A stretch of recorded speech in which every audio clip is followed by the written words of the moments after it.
Duty Noble Field here in Starkville, Mississippi. A little breakfast edition of baseball. Got to get the coffee going. That guy's got some iced coffee. Got the yawns out. Late night last night. Got the Easter Bunny here. Getting ready for Game 3 of this 3-game series as Georgia has taken the first 2 from Mississippi State. The Bulldogs try to bounce back today. Look at the standings in the SEC. Georgia now atop the league at 9-2. Texas won yesterday. They're just a game back. And then you got Mississippi State, Bama, and Florida in a log jam there. Third place at 7-4 in the league. Alongside Charlie Winfield, I'm Bart Gregory. Welcome back to the ballpark. And Charlie, look back at the first 2 games. Georgia yesterday did a good job of limiting Mississippi State's opportunities early. State left 13 on the bases. Well, they did. But when I look back over the last 2 games, what I think about with Georgia is big hits in important spots. It seems like every time they've needed the big swing, they've come up with it. And they got it from Trey Phelps this weekend, especially in the first game on Thursday. Trey Phelps leading the SEC in hitting now. He played at second base on Thursday, played at third yesterday.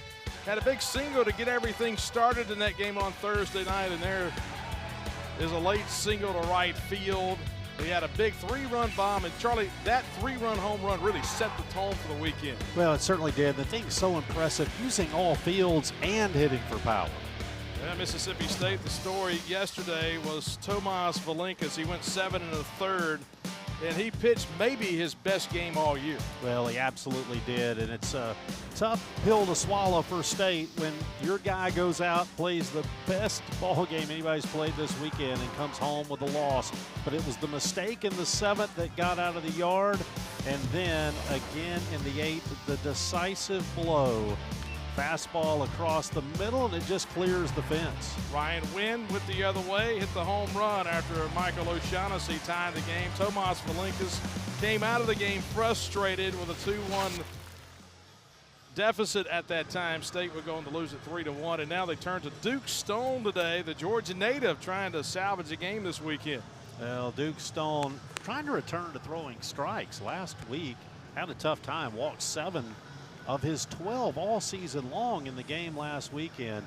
But today, not the pressure on Duke Stone to go deep in the ball game. You've still got some arms down in the bullpen that haven't been used, and you think a good 4 innings out of Duke Stone would make State very happy. Yeah, last week a little uncharacteristic. The most walks he'd had at an outing this year had been 2 against Arkansas. But he walked 7 last week, but able to get out of those jams. He gave up just the 1 run on 4 hits against Ole Miss. So early morning baseball today, 10 a.m. local time here in Starkville. They're expecting some rain showers and thunderstorms in the early afternoon today. And of course, this is getaway day with a Thursday, Friday, Saturday series. And so you can't play a game tomorrow. It's just trying to beat the rain is what we're trying to do here today. Sun peeking through the clouds, the temperature hovering around 80 degrees, the wind blowing out the left field, and Trey Phelps steps in. Well, Phelps has had a tremendous junior season, batting .425, 13 home runs. O'Shaughnessy moves up in the order. Of course, you got the right-hander on the mound for State. Archibald is the DH in the game. Colby Branch down in that 8th spot in the order has got 13 home runs.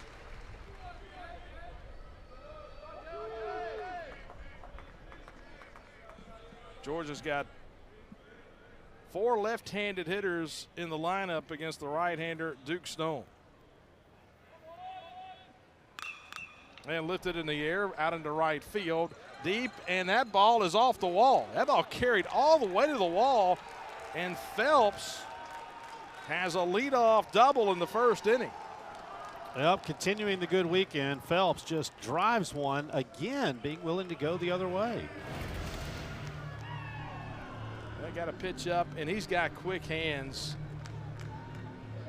And Charlie, trying to pitch to Phelps, when you got a guy with quick hands like that, he really has no area to attack. He can pull the inside pitch. You see him go the other way.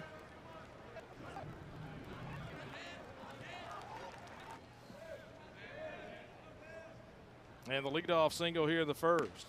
And here's Daniel Jackson, a very accomplished home run hitter this year, 16 home runs. He's batting .402.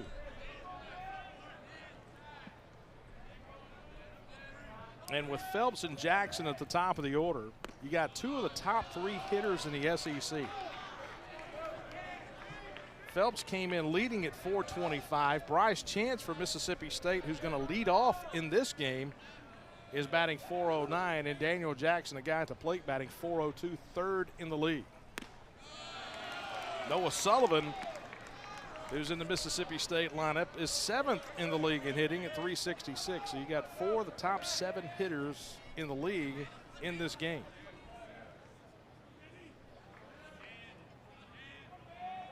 And here's a 3-0. And on the outside corner for strike 1.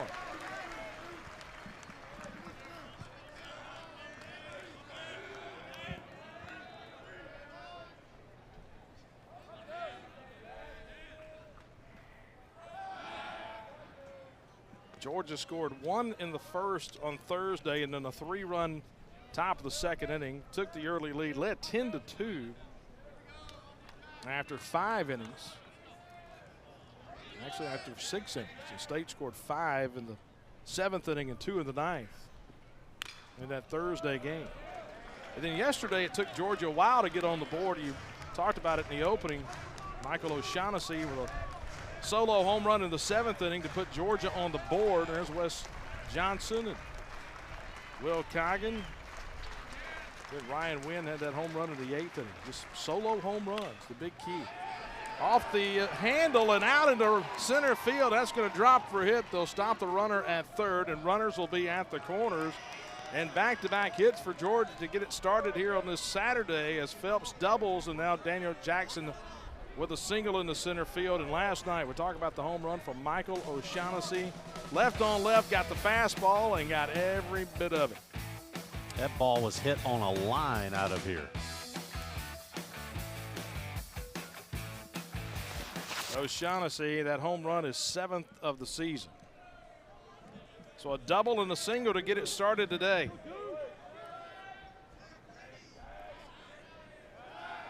The ball by Phelps was hit very hard. The one by Jackson, not so much, but it was hit in the right spot.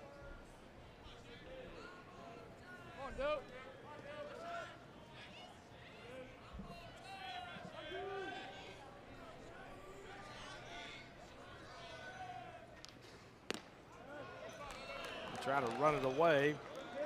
And we talked about this last night, but Jackson, who runs over at first, can really run. 15 stolen bases on the season.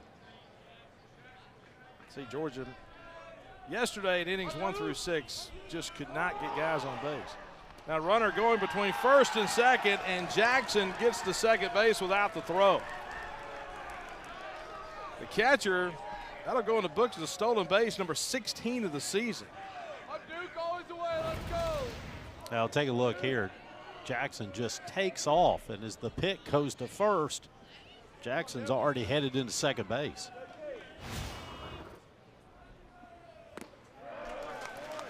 And O'Shaughnessy swings through it, now second and third and nobody out. Well, you see the numbers on Jackson and you're like, man, that guy can hit. 402, 16 home runs, but he can run too. That's 16 stolen bases, and what you've seen this weekend, the ability to catch behind the plate and frame pitches at the bottom of the zone, he's been a big factor there as well. And now 1-2 to O'Shaughnessy.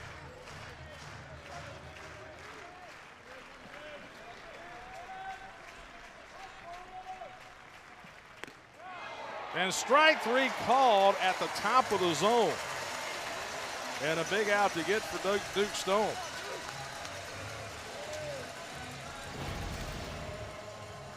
Take a look here. It's the top of the zone. It gets the call. Scott Latendra, the home plate umpire. And historically, he has given the high strike, so that fits the profile. And that breaking ball stayed high to Henry Allen. Allen on the weekend, just 1 hit and 8 at bats. Had a double in game 1 on Thursday. There's a strike. Georgia won 10-9 on Thursday, then 3-1 yesterday.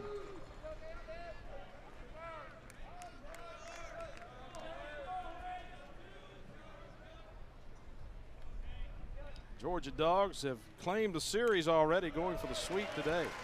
Similar situation to what they had a couple of weeks ago out in College Station. They won the first two, then they dropped game 3. But here early in game 3 today, a couple of hits, got runners at second and third, one out in the inning. What's been the issue? It's been Sunday starting on the mound. Adding runs early will help that. And now the count's even, 2 balls and 2 strikes.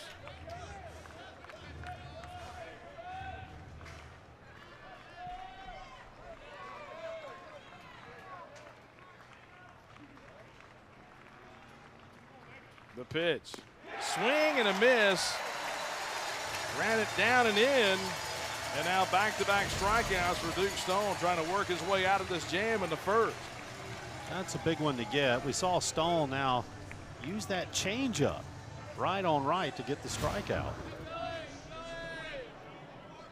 Just ran it down and in.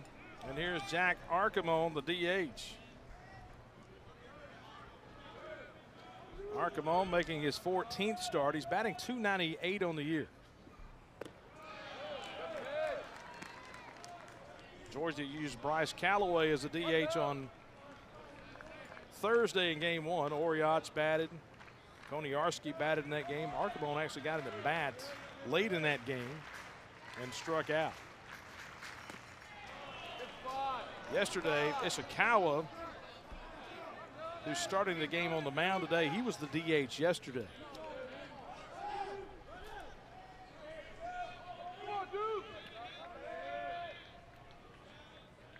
And 2-0.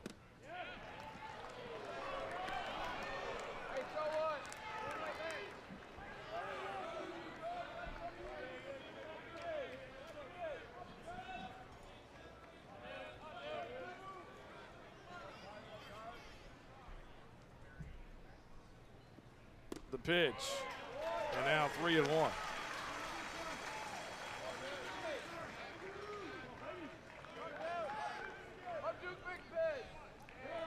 With Lujo on deck, Stone would love to get out of the inning here with Archimon.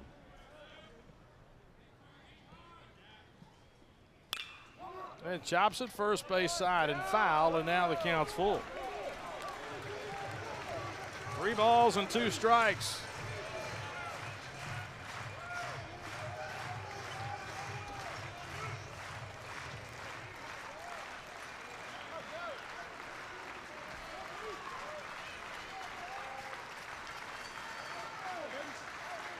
The pitch.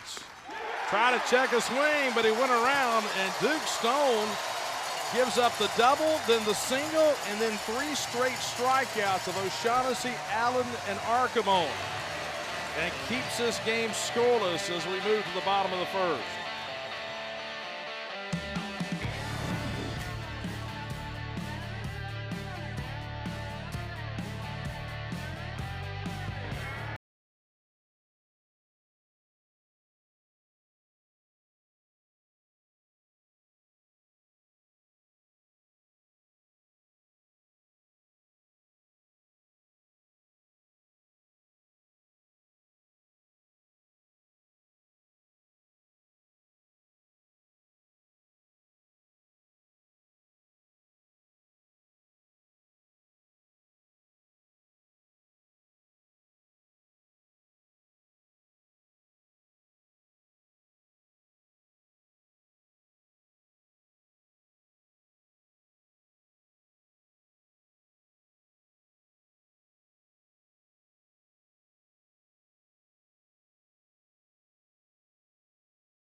Well, Bulldogs going to put Bryce Chance at the top of the order today as we go to the bottom of the first inning.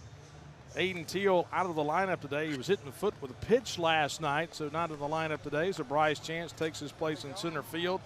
And at the top of the order, Ace Reese, Noah Sullivan. You got Vitas Valencius in the lineup today in left field. Parker and Maluski rounding out the Bulldog order. And the guy that they will face, we saw him this weekend in right field on Thursday. Yesterday as a DH, and Kenny Ishikawa, the left-hander on the mound. Well, Ishikawa, a two-way player. He's only had 3 appearances in SEC play. Those haven't gone the way he wanted. All of them reasonably short, but Ishikawa profiles as a good left-handed pitcher. In fact, professional scouts interested in him in that regard. Now, the challenge is he missed some time earlier this year. It has been battling back from an injury, and that's affected his pitching, although he's continued to swing it pretty well. Fastball is going to sit in the low 90s. He can add a little to it when he needs to and run one up a little bit harder in some special situations.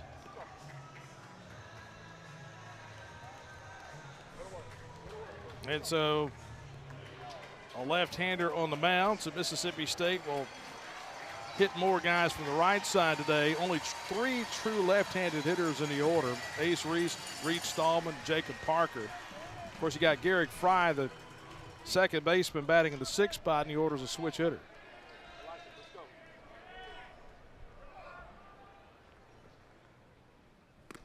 And the first pitch to Chance is in there for a strike.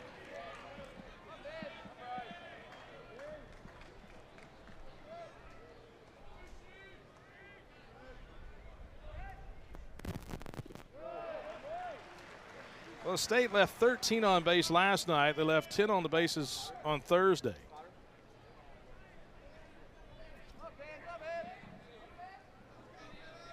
Thing to watch for Ishikawa early is going to be control. He's walked 5 and is 5 1/3 in league play.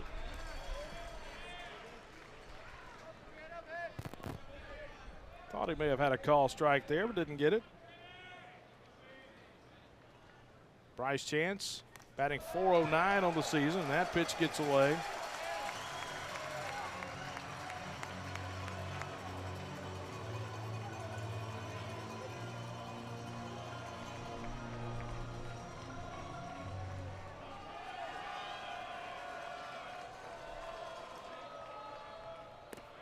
And downstairs, ball 4.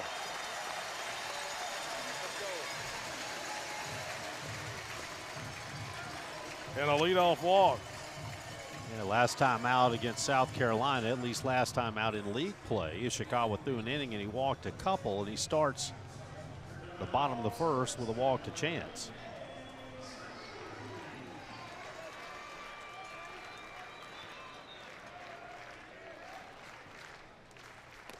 In there for a strike.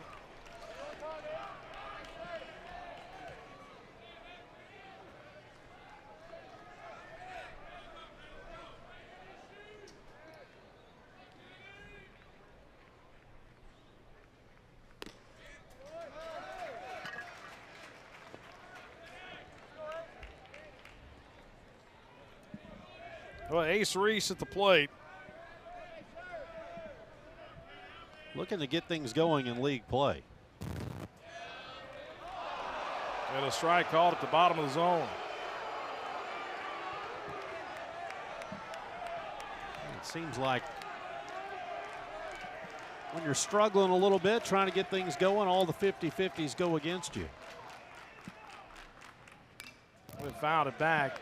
And that's the thing about Ace. It just seems over the last few weeks in league play, he's been in this situation. 0-2, 1-2. In league play, just 9 hits and 44 at bats, batting .205.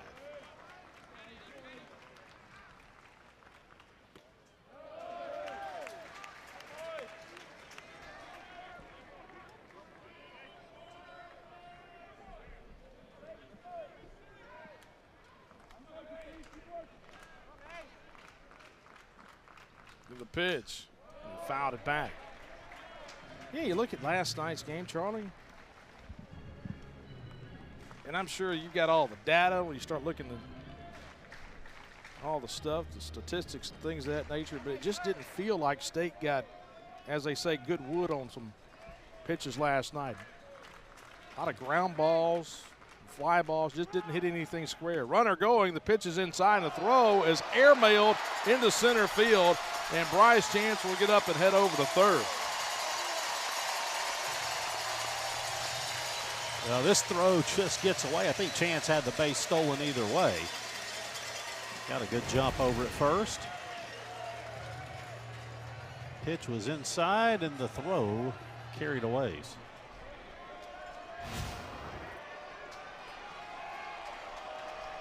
And now a runner at third and nobody out, and the count 3-2 to Reese. And a fly ball lifted in the outfield, hit deep to left, and hey, welcome back, Ace. 2-run shot to left field. My goodness, this ball was smoked early in the morning. 438 feet. It left the bat at 106. Well, he got good wood on that one, and that one was squared up. And again, you see the power of Ace Reese. So many guys that want to hit home runs feel like they have to pull the ball. He goes just to the left of the center field wall.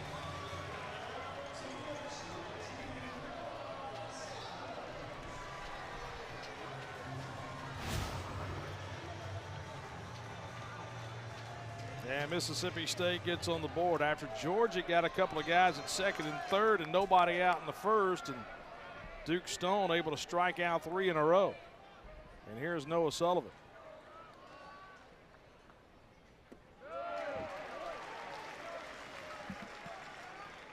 Noah Sullivan overall this season batting 366, 333 in league play, 14 hits and 42 at bats.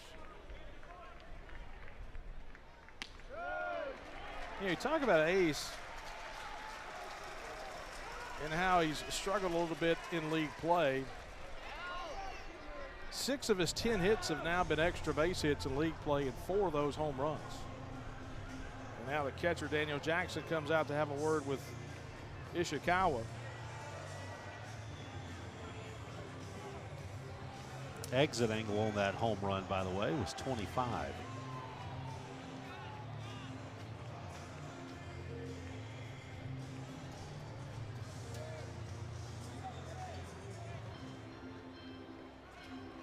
.438. Well, batting practice this morning. Of course, batting practice started at 7 o'clock this morning.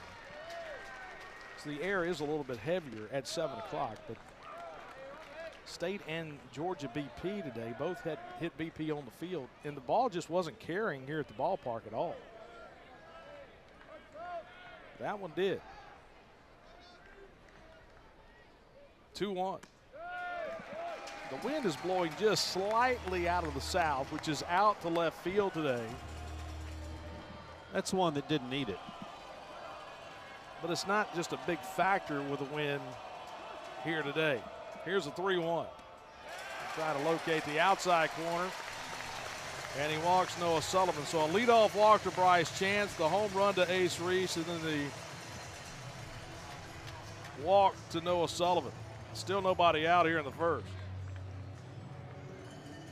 Georgia will have some action down in the bullpen.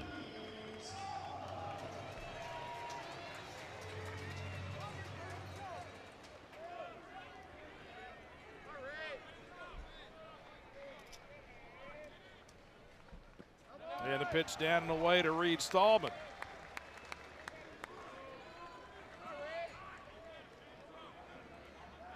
Looks like Grant Edwards, the right-hander, tossing down to the pen. A chop foul. Georgia used just 3 pitchers on Thursday. Volchko drew the start. Justin Bird, then Aoki came in. Yesterday used 3 pitchers. Vigu was outstanding in his start. Then Farley and then Matt Scott will pitch inside. Georgia has gotten quality starts from both of his guys this weekend. And the bullpen has been the strength of this team. You saw it last night with Matt Scott. Big, tall dude. Yeah, you see why the bullpen is a strength with him on the mound. Oh, yeah. Line foul over into the Mississippi State dugout. State used just 2 pitchers last night, Ben Davis and Tomas Valinkas, after using 6 in the game on Thursday. And short outings for all of those guys, so you would kind of think just about everybody, all hands on deck today if you need them. Breaking ball, swung on and missed, and Stallman becomes the first out of the bottom of the first. Yeah, just fooled by the breaking pitch this time, just way out in front.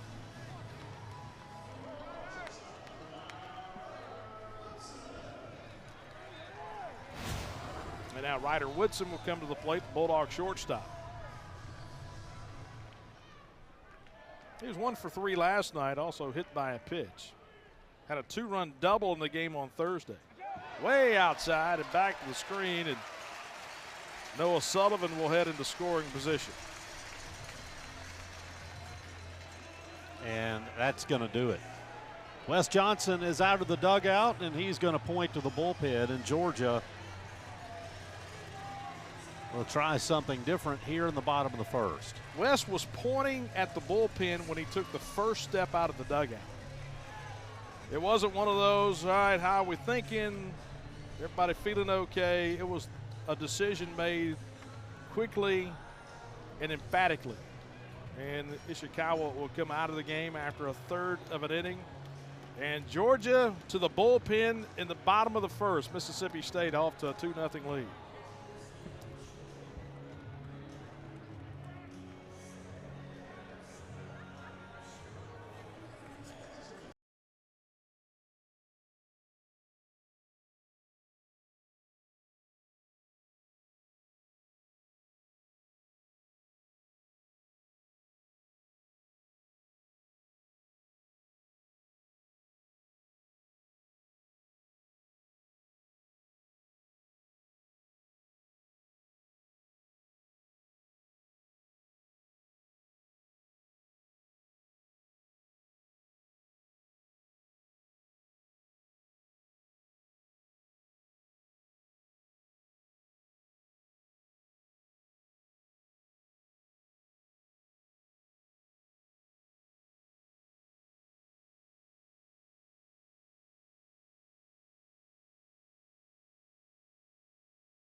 Right-hander, transfer from New Orleans. He's a Walker, Louisiana native. And Charlie, what you got on Grant Edwards? You know, Edwards made 15 starts for the Privateers a year ago, and he's been used often by Georgia this season. This is his 11th appearance, the ERA around 5.5. You see in those 8 innings of work, he has walked just 1, and that's been the real key for him, is just filling up the strike zone. Edwards has a bit of a sink action, gets a lot of ground balls. He's going to throw out of that drop down kind of 3/4 arm slot. It makes him particularly effective against left-handed hitters. Of course, he'll have to deal with a righty here in Woodson. Of course, Walker with Louisiana is only about 20 minutes to the east of Baton Rouge, there on I-12. Go down to Hammond, take a right. Between Baton Rouge and Hammond, the pitch. And missed outside.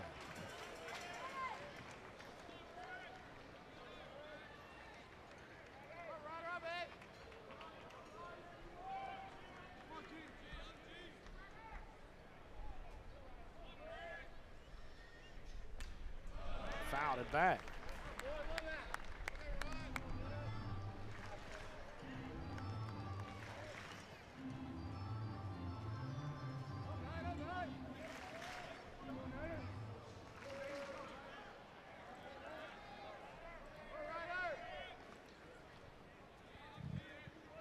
Woodson batting .321 on the season with 4 home runs. And chops that ball down. And that's the pitch you're looking for. If you've got the low arm slot against the right-handed hitter, you just try to lock him up down and in. Had good ride to it.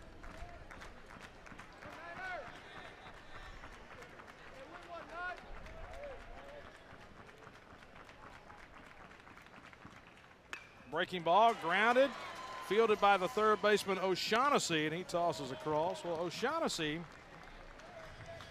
moving to his left, played at first base last night, so he was at third on Thursday, And Hudson drew the start at first base. And yesterday, O'Shaughnessy went to first.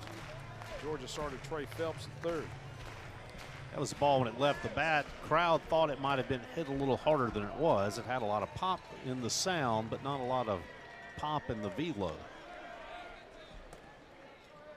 Runner has to hold down at second.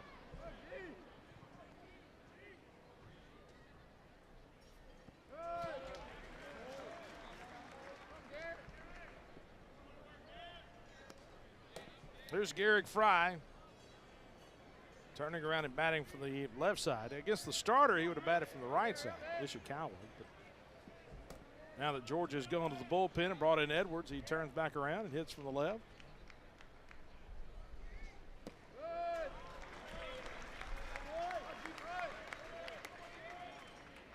Well, you're looking for sink down and into righties and down and away to lefties. That's what you're looking for if you're Grant Edwards.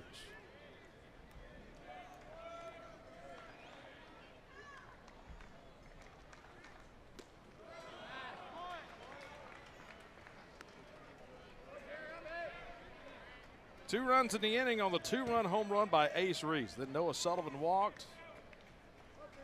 Went to second on a wild pitch. Got a strikeout and a ground out since then. Here's a 2-1. Fouled it back and the count's even.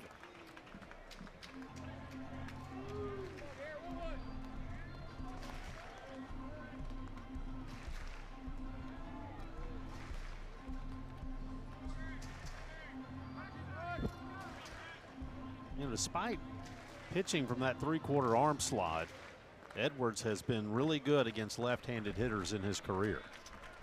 Well, Edwards pitched 2 years for our good friend Neil Holloman down at East Central Community College in Decatur. College with you in mind. Saw Neil before the game today. Swing and a miss, and that will end the inning. And so Grant Edwards comes in and gets a ground out and a strikeout. But Mississippi State takes the lead. Ace Reese going yard to left field. His 9th home run of the season gives State the early lead.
His first season here in Starkville has Mississippi State off to a 25 and 6 start through 31 games.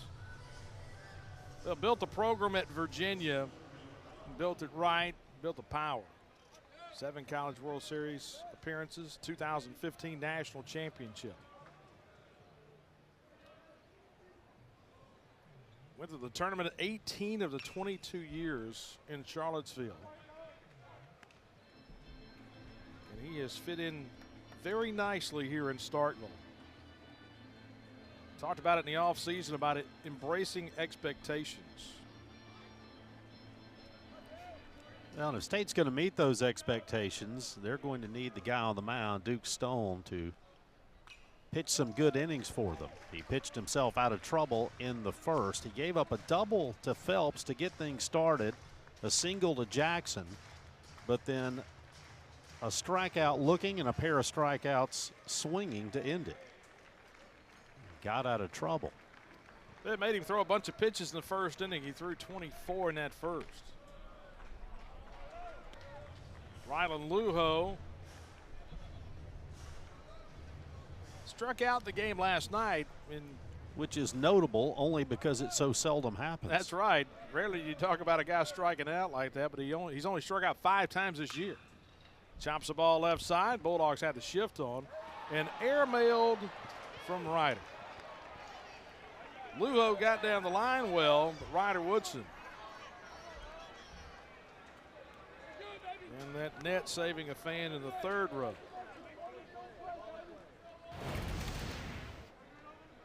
I was going to set the over and under at about the 10th. Just guns it across, but the velo was good. Everything. The aim, however. The rifle was. Just needed a scope. And the rifle was there. The scope wasn't. Error on the shortstop to lead off the second.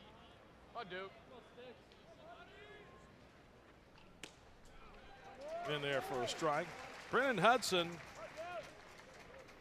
trying to start over at first base today. State will defend him by putting the shift on. Just slide Woodson a couple of steps to the other side of the second base bag. Leave Reese over on the left.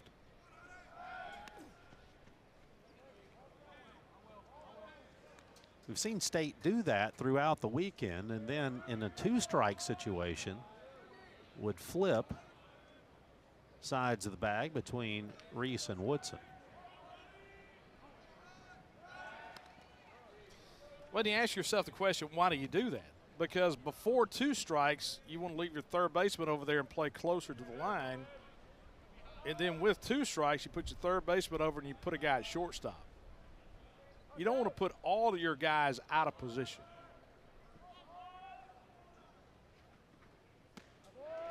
In there for a strike. And now 2 strikes on the batter, and they keep Ace Reese where he's at. Well, and in this situation, you've got a runner at first base. You're protecting against the stolen base, and maybe more comfortable with Woodson taking that throw. Lujo, who is at first, has 4 stolen bases. Doesn't run a ton, but has been successful 4 out of 5 times. 1-2 count with a runner at first.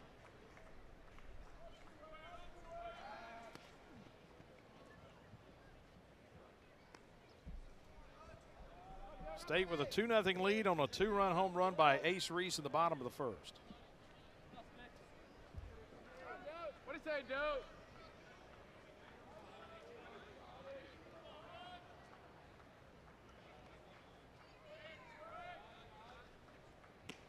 Swing and a miss, and that's 4 strikeouts for Duke Stone. Well, this is a really good fastball from Stone. Puts it up in the zone. It's got some ride to it. He gets the swing and a miss. And now Colby Branch will come to the plate.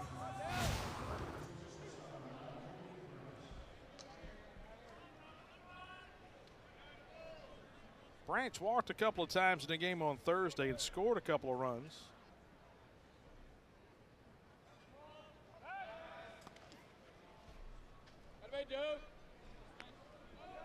Hey, get your ground ball, let's go. 3 of Georgia's runs in that game reached base on a walk.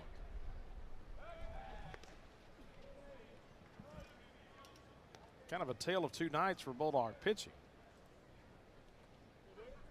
The game on Thursday walked 10 and hit a batter.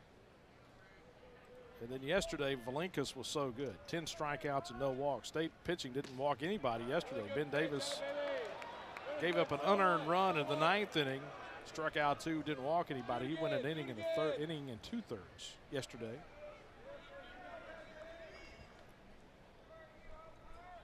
Branch, a guy with some pop at the bottom of the order. Yes, absolutely. Strike called above the belt. Count evens up. Lujo over at first, reached on a throwing error by the Bulldog shortstop.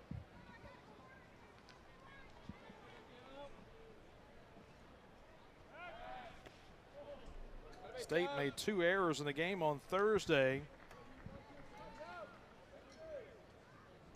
both by the third baseman Ace Reese, 1 fielding, 1 throwing. Georgia had 1 error on Thursday, and both teams played errorless ball yesterday.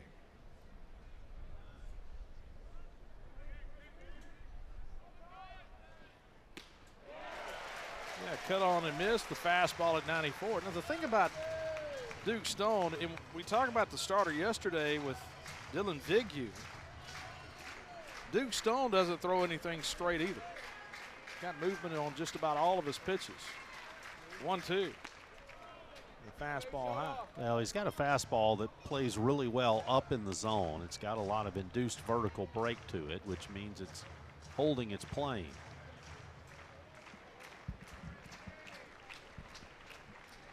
Big pitch here.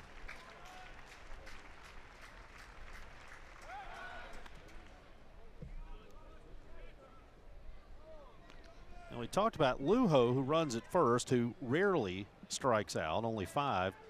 Branch, who has a ton of pop in the bat, will strike out, though. He has 33 and 109 at bats. Two. Try to check a swing, but he went around, says the first base umpire, Zach Neff.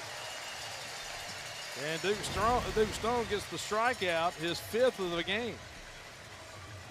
You see that ride at the top of the zone.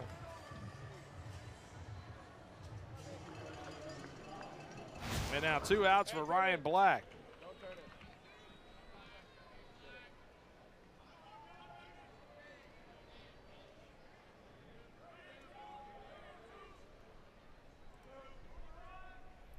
Black will use the whole field, although he's got some power to the pull side.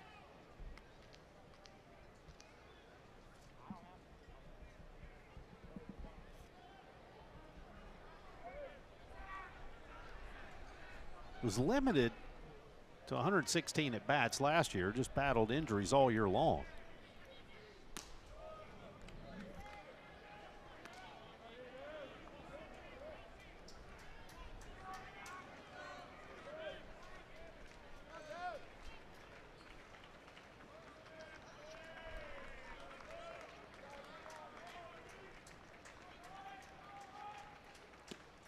There's a strike. Well, you see Stone that time comes inside, uses the changeup. Black has been really good hitting fastballs on the inner third. And a 1-1. Tried to throw him a slider.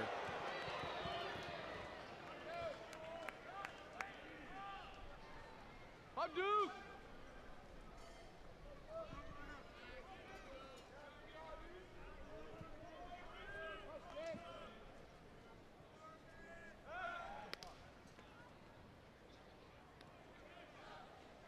Duke Stone pitched down at Jeff Davis High School in Hazelhurst, Georgia. Down in southeast Georgia.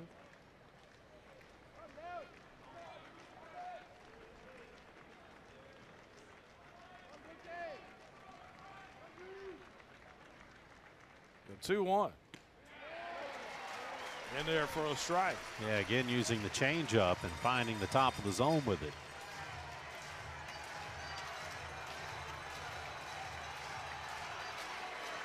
Crowd coming alive. Had a big crowd on Thursday and a huge one yesterday.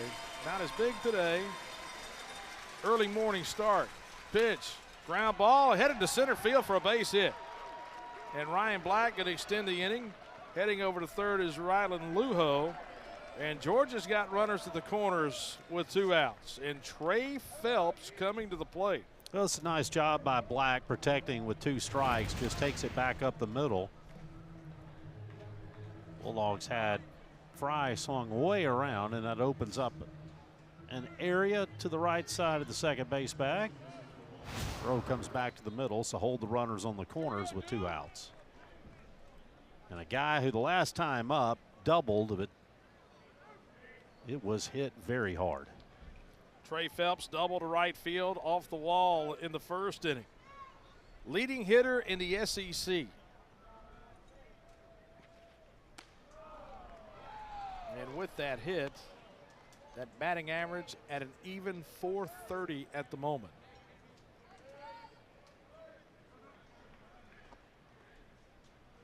Error opened the door in the inning. Duke Stone almost had it closed. And then Ryan Black with a single to center field. Rylan Lujo over at third.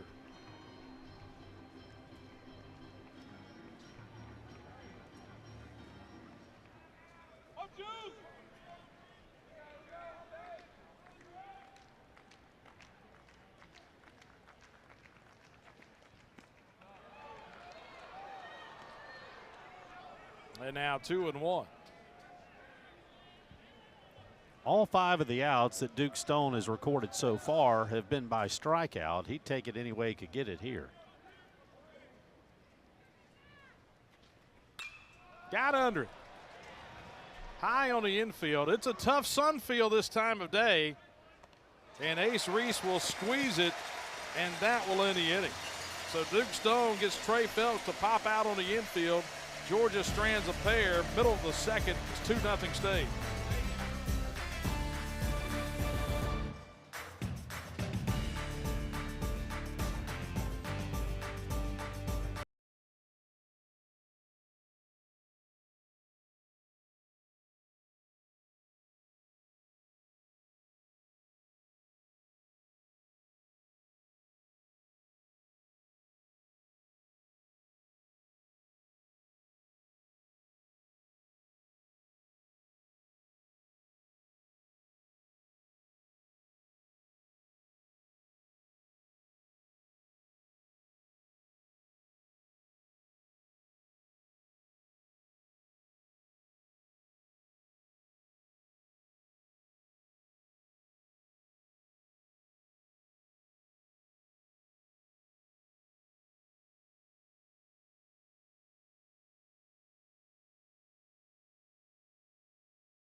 Over in Athens, back-to-back 40-plus win seasons.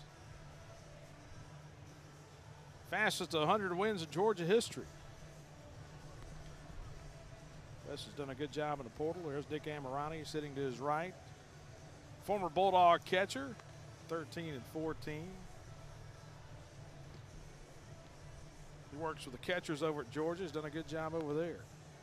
Joe Nottingham will be the new right-hander for Georgia. He's a freshman.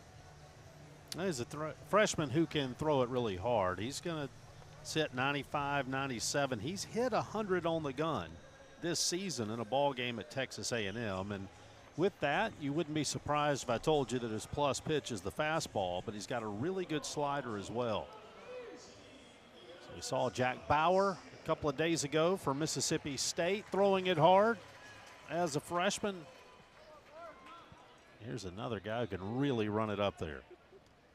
And he will face Vitas Valencias here in the second inning. And first pitch swinging, ball hit well into center field. Back to the track and gone. Lujo was fooled out there. Started back, came in, and that ball just took off. And Vitas Valencias with his first Bulldog home run. Well, he got the fastball. It was 96, and he turned it around at 101. It goes 396 and clears the center field wall.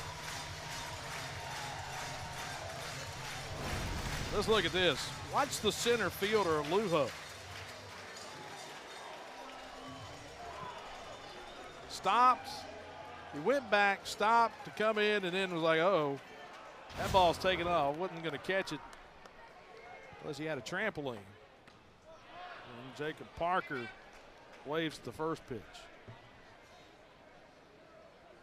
Now, Valencia saw 96 up in the zone. Parker just got one way above it. And Jacob Parker, freshman right fielder for Mississippi State, takes a breaking ball down and in. Purvis, Mississippi native.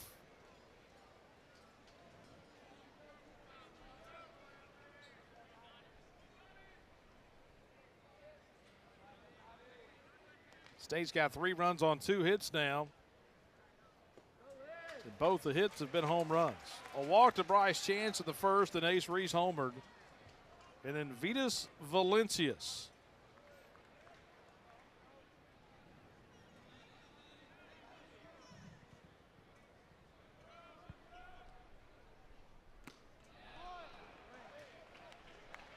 Fastball's got some get up to it. Yeah, it absolutely does.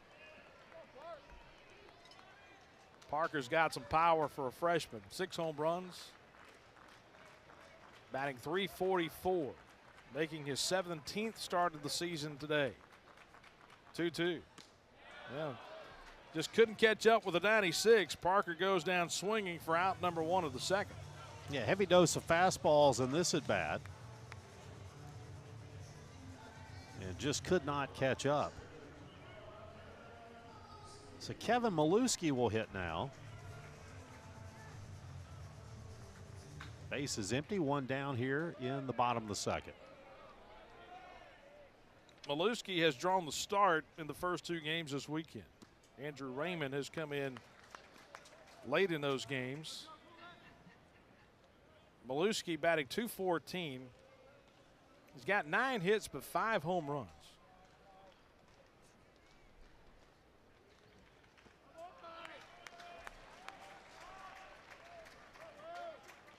When you see a guy with a .214 average but a .571 slugging percentage, it tells you he's making the most of the opportunities.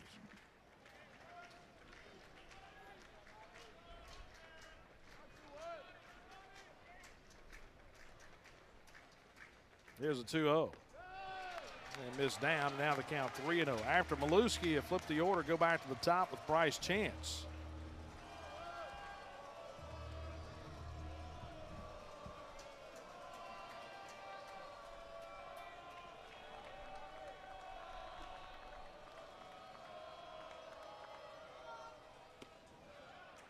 And at the knees, strike 1.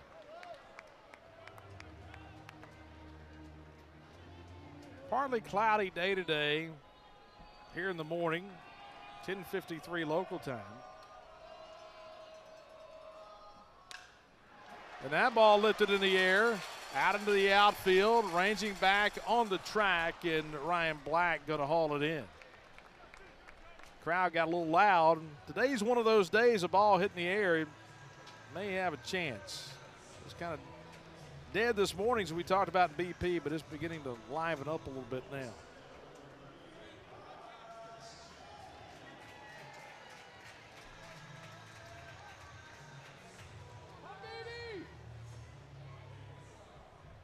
That ball hangs up, but it was hit well, 100 off the bat. So State squaring up a few more than they have past couple of days. Well, I say past couple of days. It's really on the Thursday game. It was the first half of the game that they were unable to square anything up, but hit a few balls hard late in that game. So 2 outs now. Bryce Chance to the plate.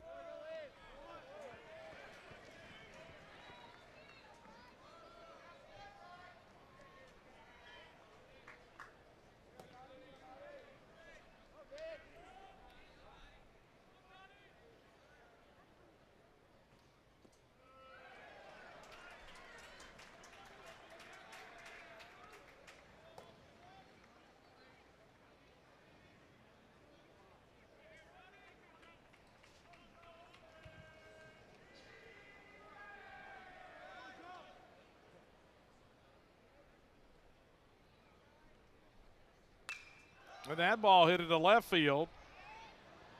Down the line, Allen will watch it curl foul into the Bulldog bullpen.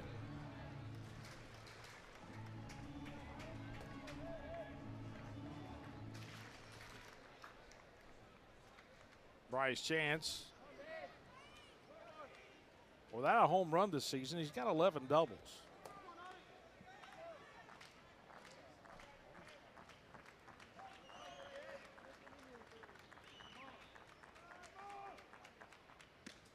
They missed outside.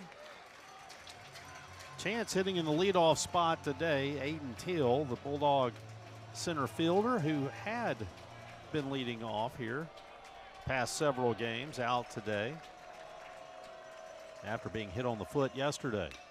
He chops it foul down the third base side.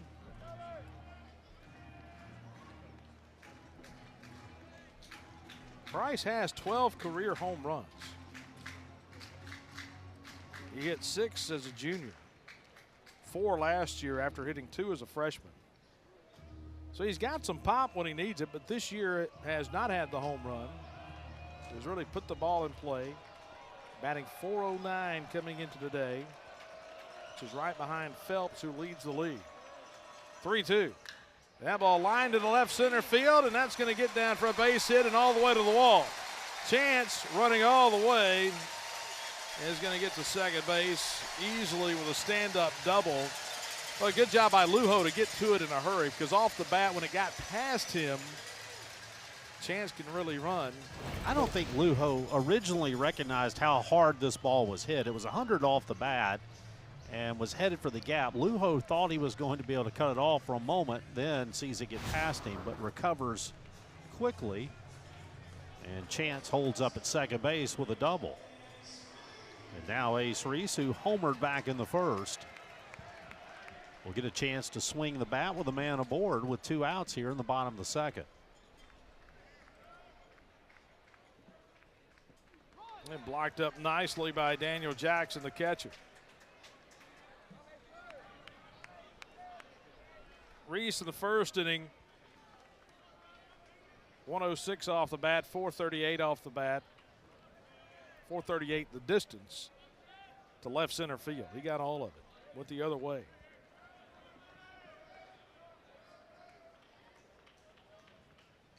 Home run number 9 of the season.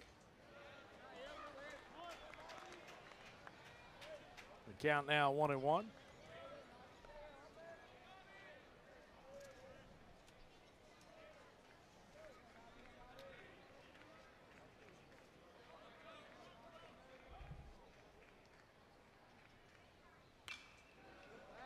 Popped it foul and out of play.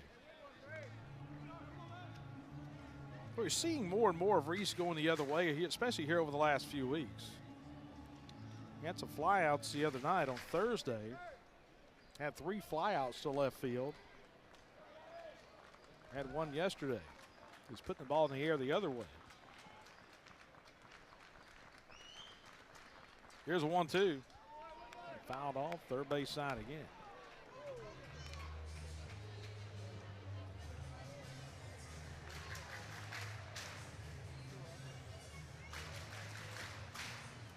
Shortstop Branch playing behind Chance, the runner, down at second base.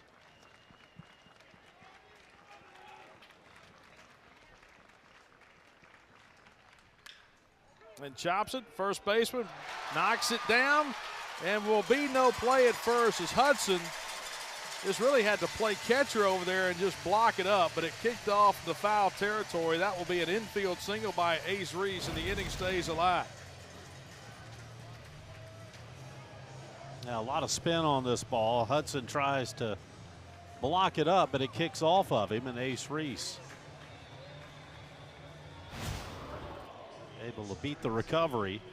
And so runners on the corners, but we're going to have a visit to the mound and another call to the pen.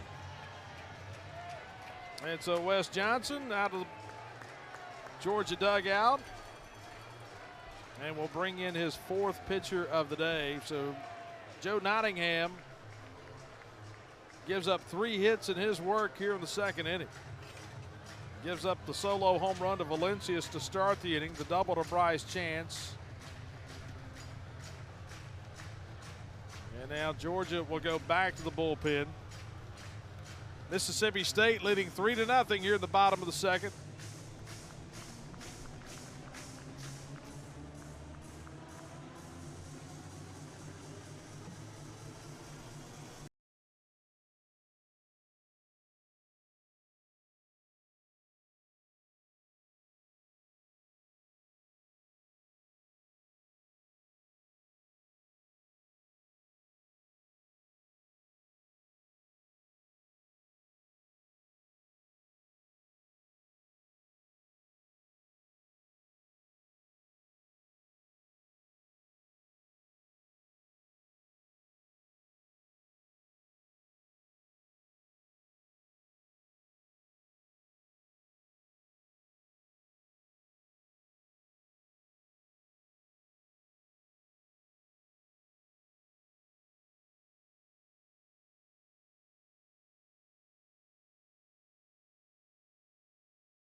Ellison will come in out of the bullpen, a right-hander. Charlie, what you got on the senior, the transfer from UConn? Well, it'll be the first time he's taken the mound in SEC play. It'll be his 7th appearance overall. Excuse me, his 8th appearance overall. Out of Wisconsin, he's a former UConn Husky. 15 strikeouts in his 12 innings of work. Doesn't walk a lot of guys.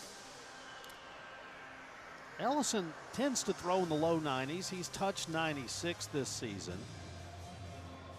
Part of a regional and a super regional team the past couple of seasons up with the Huskies. Part of a 5-year run where they've been the Big East regular season champions. So the Wisconsin right-hander, what's that part of Wisconsin that's so nice? The Door Peninsula. Well, Kimberly, which is off from Green Bay, and Kimberly is just south of Green Bay, so he's pretty. I bet, I guarantee you that Thomas Ellison's been out on the peninsula of Door County. Well, they've got a good summer baseball league for college players up there.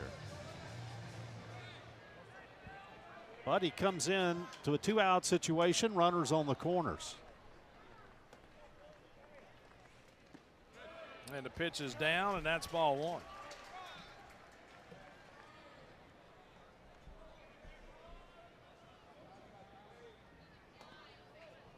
Runner at third is Bryce Chance. The runner at first is Ace Reese. And bounced up there.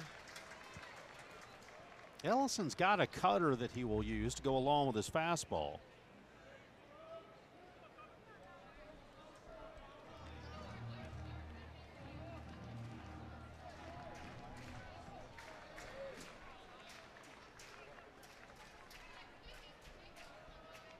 And a home plate umpire, Scott Latendra, comes back out. And so you got to watch for the eyes. That's your first warning. Got to wait for the batter to engage. Here's a 2-0. Spinning sliders right now, and the count's 3-0.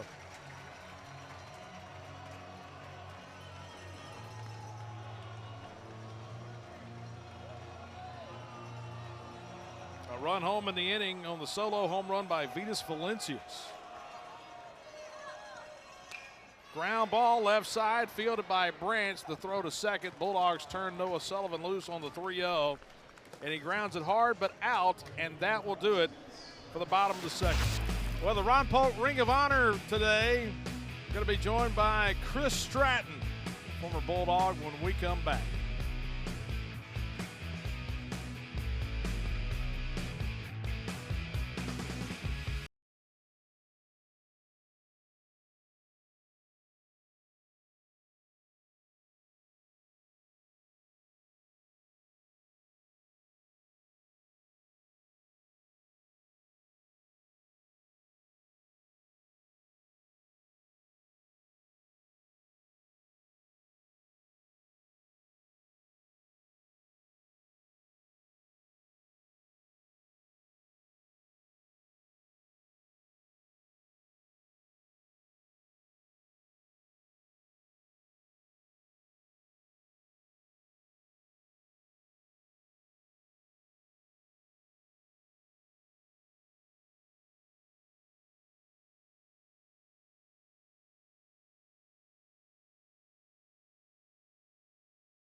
campus when we have the induction ceremonies, the Ron Polk Ring of Honor.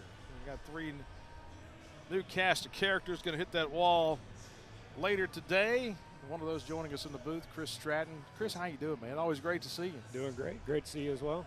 Yeah, so 2012, man, it's been 14 years. Don't tell me that. I mean, it's a long time. And you think back to early in your career, the first pitch by Duke Stone into center field for the single. But you got a lot of outings early in your Bulldog career, and pitched here for 3 years, went to pitched in the major leagues for a number of years. And if you're looking back over your time, how special is it to be able to come back this weekend? Buck Showalter, Alex Gramma's family here, but how special is this for you?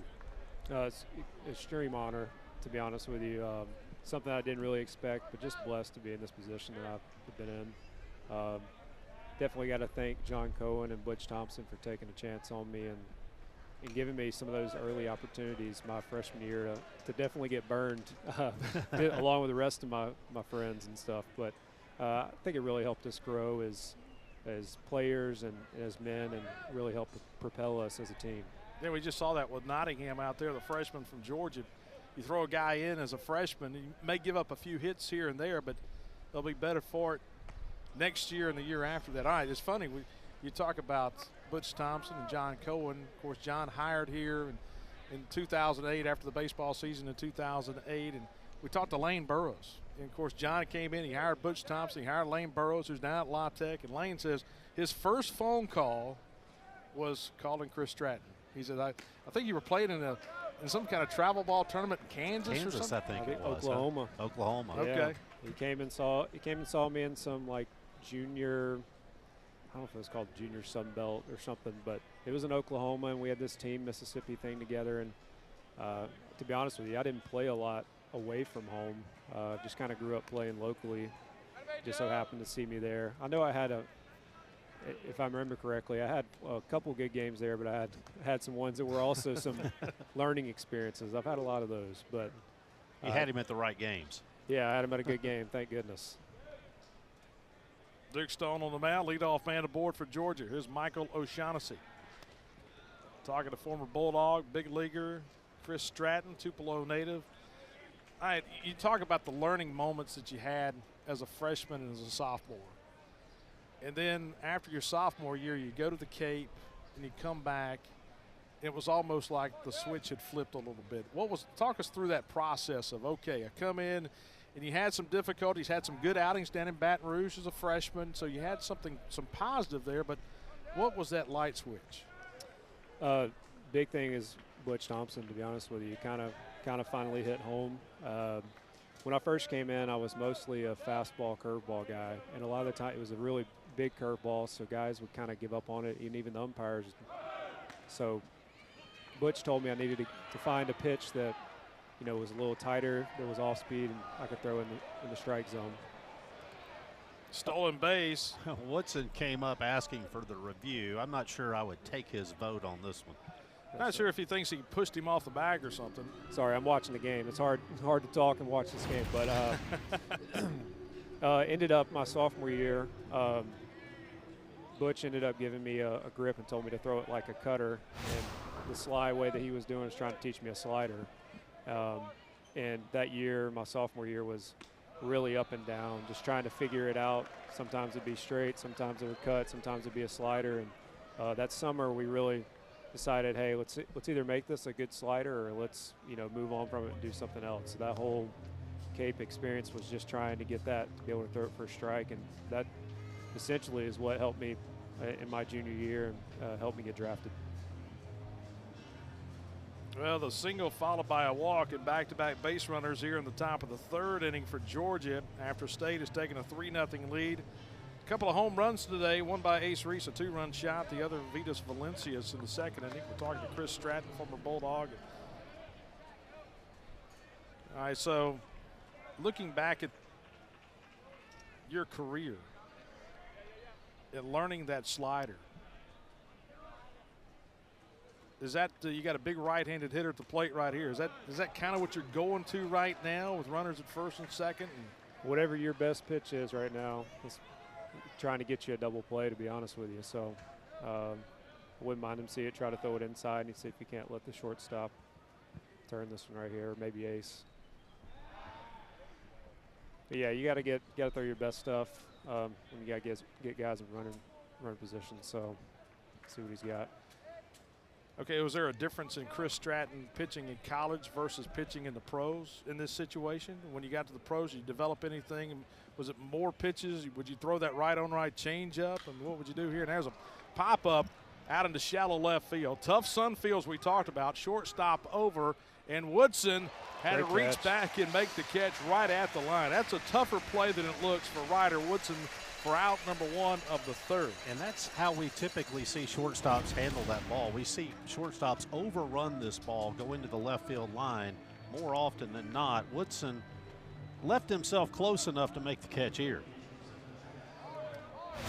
I think the big thing, honestly, has been the scouting reports that you get. You end up seeing those guys so often in the big leagues that you have your scouting reports, and they're pretty spot on.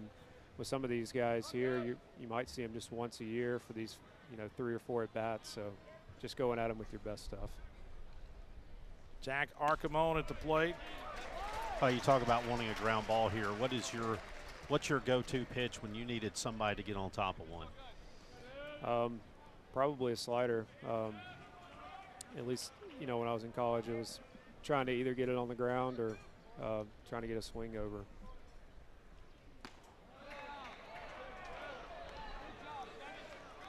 Two on, one out here in the top of the 3rd. Talking to Chris Stratton, former Bulldog, going in the Ron Polk Ring of Honor today.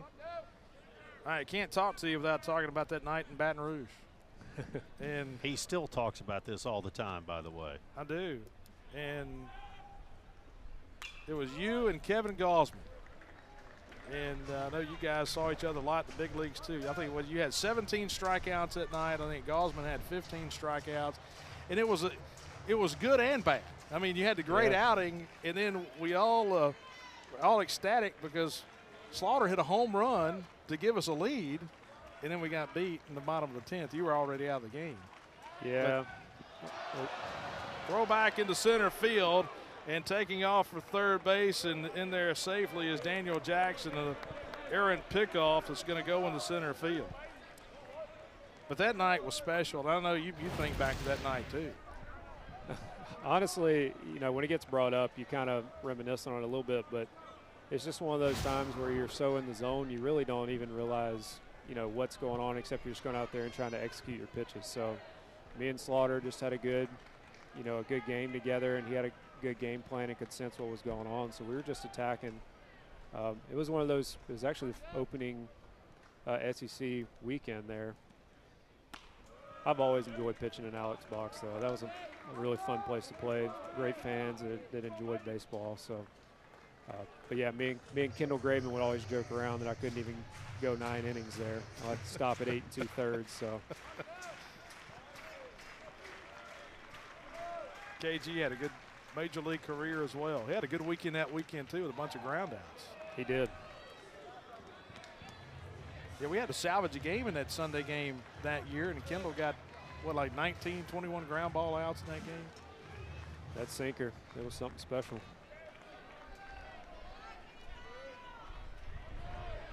That 2012 team, we always talk about that 13 team. There's a strike 3 called in the inside corner, and Archimon takes a strikeout. The next year team went to the College World Series, and Charlie and I talk a lot. Everybody talks about the 85 team, but the 85 team doesn't happen without the 84 team. And I'm a strong believer that 2013 run doesn't happen without that 2012 team with you guys on it, and how close knit of a bunch you guys were. Yeah, really tight group. Like I said, we went through the fire together early on in the SEC. I think our first year we went 6-24 my freshman year in the SEC play. So line to the left field, and that's a single off the bat of Rylan Lujo. And he drives in Daniel Jackson for Georgia's first run of the day, and it's a 3-1 Mississippi State lead, and Georgia on the board for the first time here in the 3rd. Chris, we talk so much about how guys in some sports take that big jump between freshman and sophomore year. You look at Mississippi State this year, they've had 4 SEC starters. They've all been sophomores. It seems like in college baseball, some of those big jumps actually, kind of like you, take place between sophomore and junior year. It seems to set up pretty well for this pitching staff. Yeah, well, I'll tell you one thing. These guys are different than we were. Definitely big bodies and big arms. They're just, honestly, their stuff's incredible. And by the way, all this technology up here is awesome, just to getting to look at it and kind of see what their stuff's doing. But yeah, I just think the game's evolved so much. Power arms were always a thing in the SEC, but me and Ron Polk were talking about earlier. If you threw 92 back when he was here, you were the Friday night guy. I don't even think you would be eligible to be on the rotation at that point. But yeah, I just think that these guys are the talent is definitely here. So if they can just kind of continue to put it together, they've had a great season so far. It's been really fun to watch. I think that they'll continue to mesh and hopefully play into next year. Yeah, there's a guy who threw it really well a night ago. Got a tough luck loser last night. Yeah, I came to watch him the opening series against Hofstra. I knew he had a really good freshman year at Virginia, but just getting to watch him, I knew he was going to be different this year.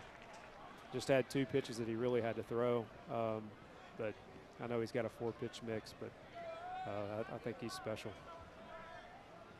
You mentioned coming back that Hofstra weekend. And, being from Tupelo, it's a little bit easier, but it's amazing when you talk to you guys about how much you come to the ballpark, you watch a game. I see Hunter Renfro with his kids here at the ballpark a lot, but you guys are always following along and cheering even when you're in the big leagues. Yeah, the camaraderie goes all throughout, especially when you're playing against other, state guys and getting to talk to them. It's awesome. And then when you got Ole Miss guys on your team as well, you let them have it and let them know. Well, we are having multiple visits taking place right now. Brian O'Connor out talking to the home plate umpire. He wanted a strike called, I would guess, for a pitch clock issue. Justin Parker, meanwhile, out to the mound to talk to Duke Stone.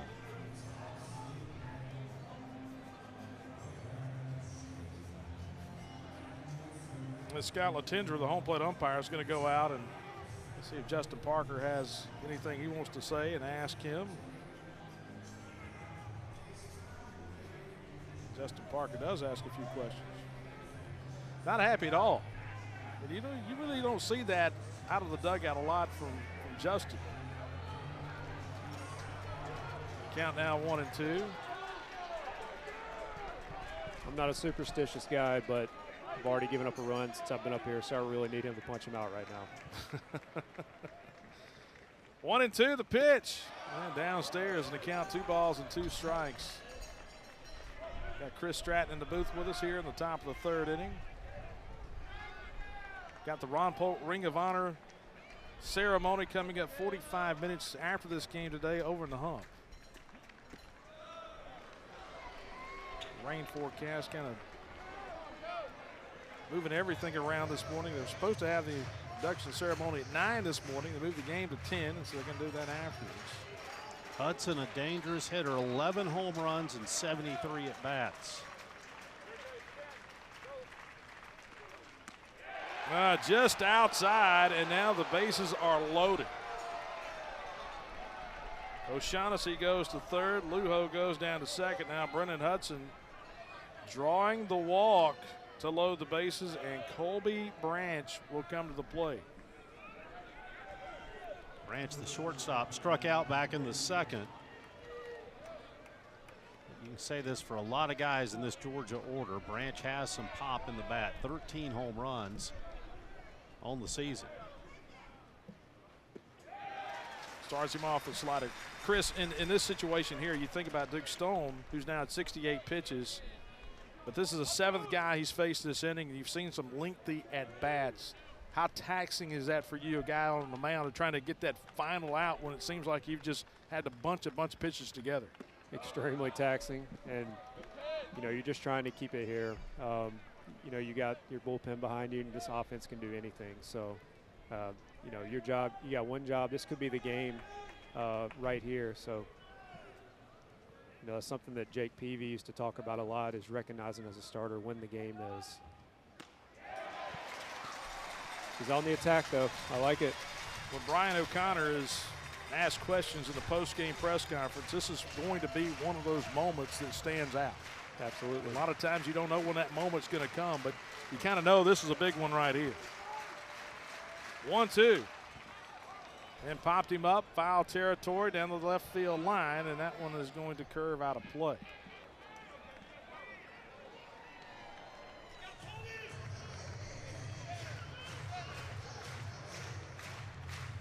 All right, threw the fastball there. Do he stay with the fastball or come back with a changeup here? He's been pretty good right on right with the change. I love a right on right changeup. I'm never opposed to it. It's just a really tough pitch to hit. Just got to keep it down. If he can throw it down and in right here, I think he swings over. 1-2. Trying to go fastball away. Try the big play back at first. Has a call play. Stallman may ask to look at this. And Mississippi State is going to challenge.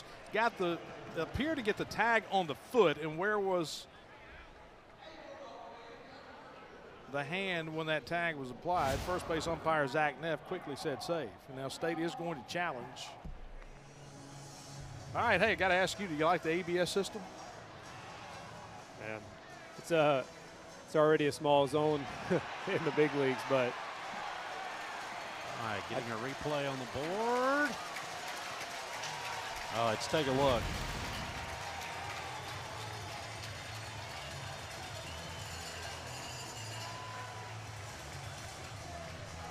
Boy, that's close. Oh, did he get the foot, though? He did. If he got the foot, this is out, and I think he may have gotten that foot up in the air. Now you can tell that was a call pig play with Maluski behind the plate. And, yeah, the question becomes, did he get the foot? Yeah, I think the ABS system, though, is a lot of fun for the fans. I feel like they get to kind of experience that, and there's always a huge cheer After when umpires review, get it wrong. the runner is safe. Oh! Mississippi State has one challenge remaining. Well, evidently, the guy with a corn dog and Diet Coke didn't agree that it got the foot. Say his left hand got in.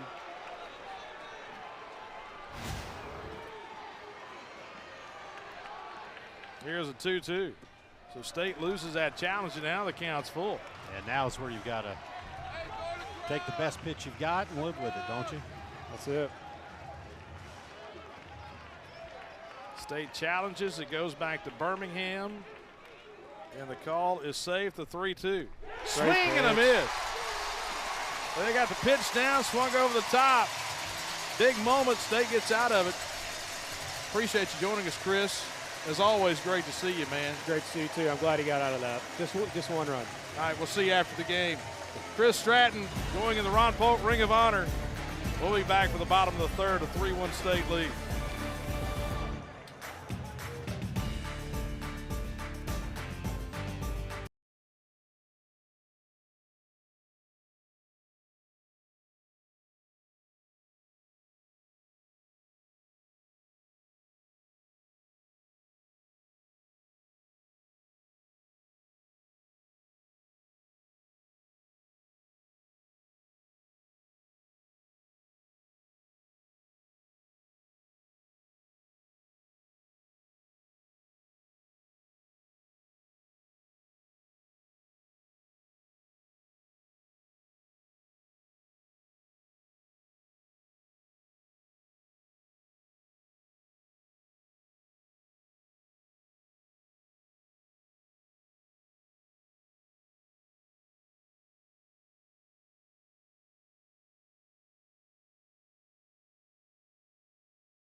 SEC standings right now, you look at Georgia coming into today at 9-2, sitting atop the SEC.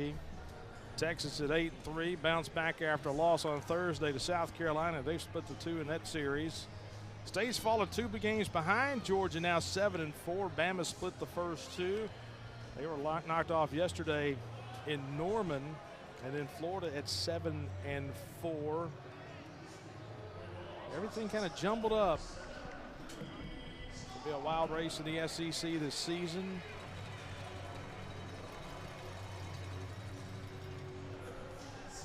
And Ellison will go back to the mound for Georgia. Reed Stallman will lead off, try to check a swing, but went around. That's a pitch he's had some trouble with here this weekend. Breaking pitch inside.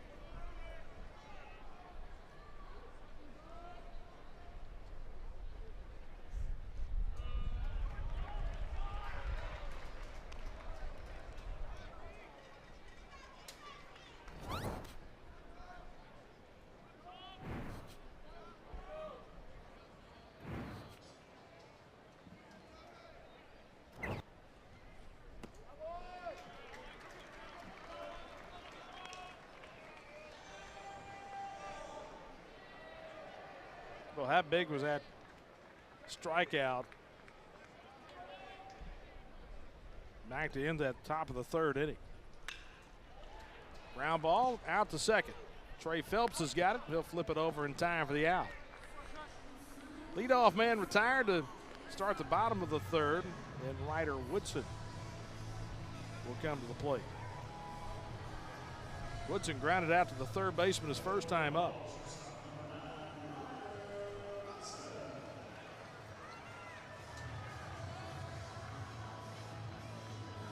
Ellison was able to get out of a little jam there in the 2nd inning. Got the ground out from Noah Sullivan to end that 2nd.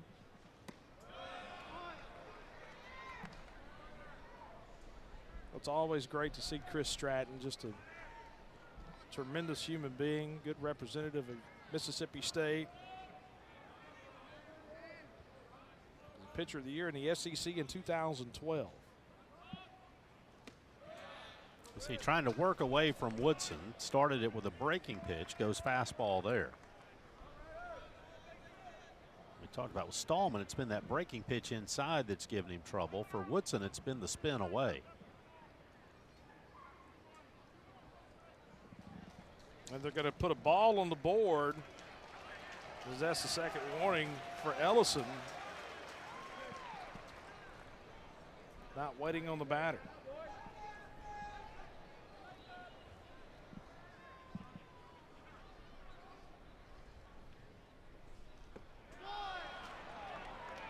And now the count's 2-2.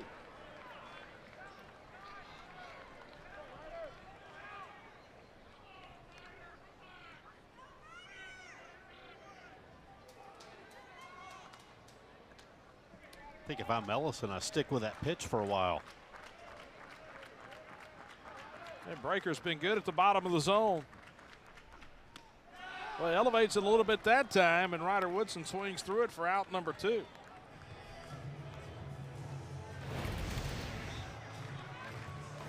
So 2 quick outs here in the bottom of the 3rd. Garrett Fry will swing the bat with 2 outs.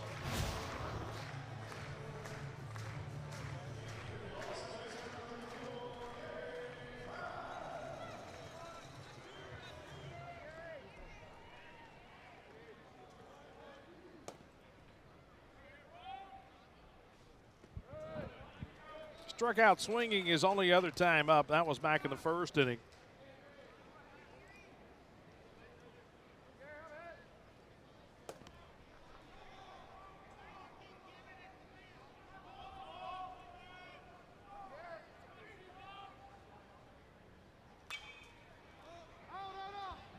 He gets under that one, pops it back and out of play.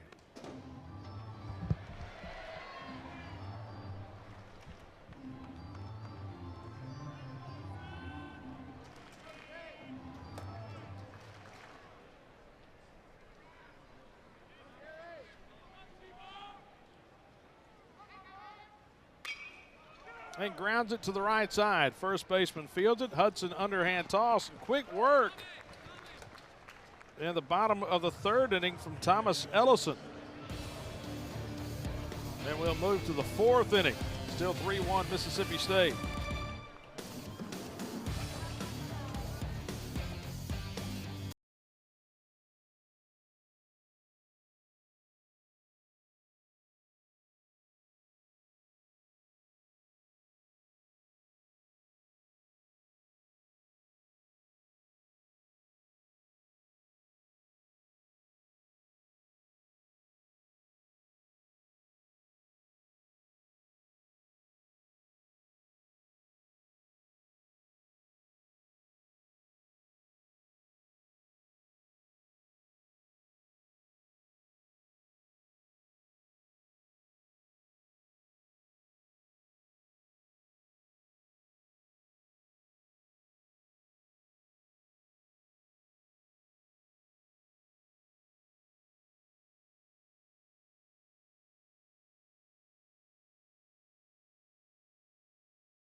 In the top of the fourth inning, Mississippi State leading Georgia 3-1 on getaway day. Final day of this three-game series after Georgia won 10-9 on Thursday, and Georgia held on yesterday 3-1. And has claimed the first two of the series this weekend. And Duke Stone back out to work. Got out of a jam there in the third. Pitch foul back by Ryan Black, who singled to center field in the second inning. Georgia has 5 hits today, 1 run on 5 hits. Georgia has left 7 on base. State has left 3 on base. And leaving men on base, not a topic many Mississippi State fans will want to be thinking about after yesterday, where they left 13. Georgia only left 5 on base yesterday. They made the most of their opportunities. A couple big solo home runs late in the game. One by O'Shaughnessy, the other by Ryan Wynn.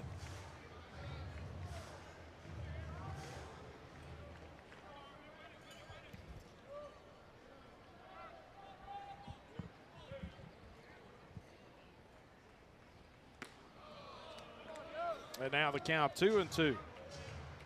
9-1-2 in the inning. After Black, you go back to the top of the order, Trey Phelps. Then Daniel Jackson.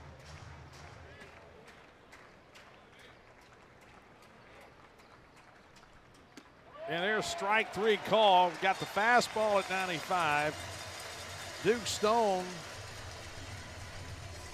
gets his 8th strikeout of the day.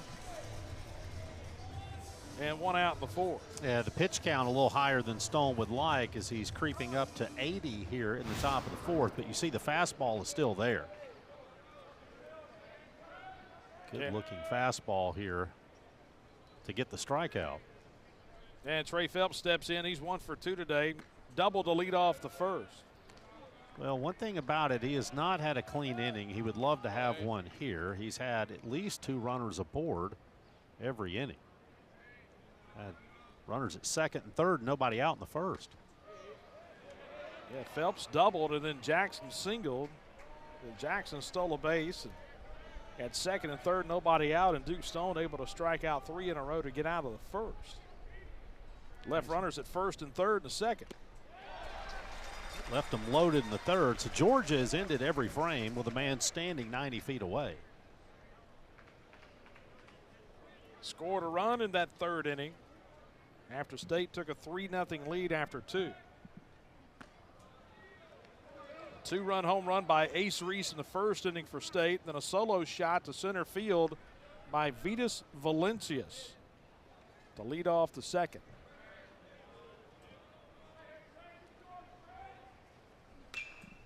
And chop down the third base line and foul.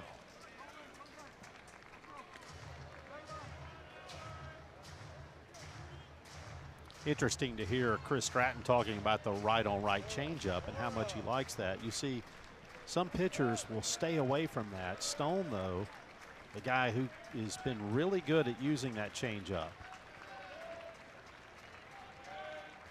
Going to keep it out of the middle here. Swing and a miss. He got the slider down and away.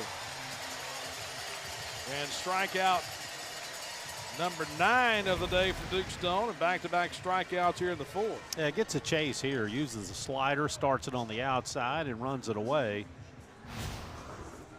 Phelps, who's had the good weekend at the plate, just couldn't lay off of it. And here's Daniel Jackson. He's 2 for 2 today with a couple singles. And Jackson was 2 for 8 coming into today on the weekend. 2 hits in the game today.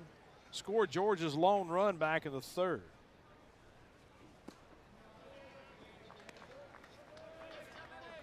Went back to that slider, tried to run it away. Jackson not offering.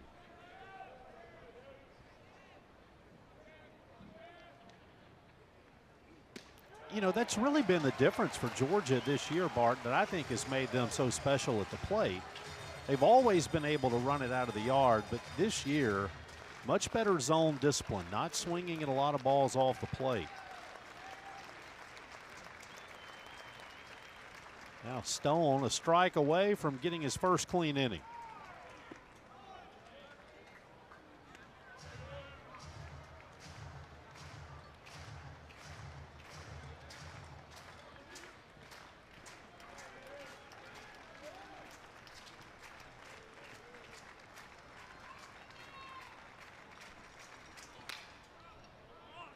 Down the right field line, that ball is slicing down by the bullpen. Is going to hit down on the burn.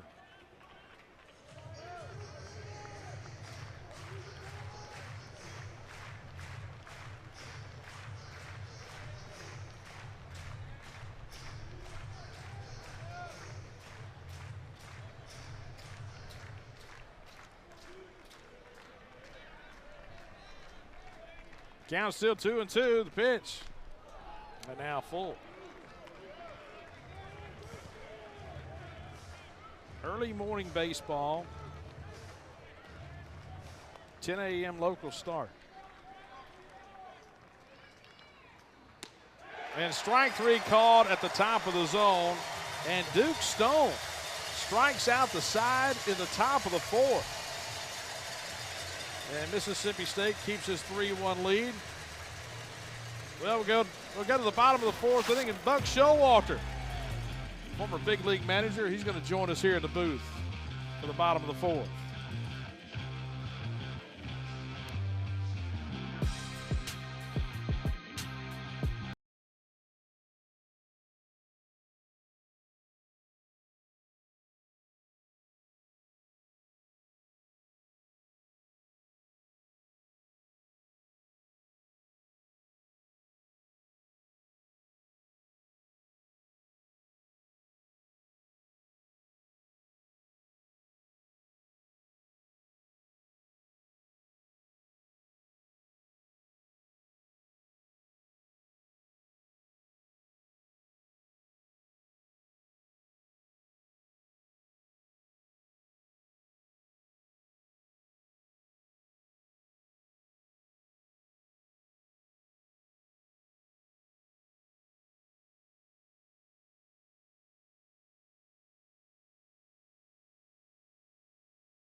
Fourth inning here in Starkville, 3-1. Mississippi State leading Georgia.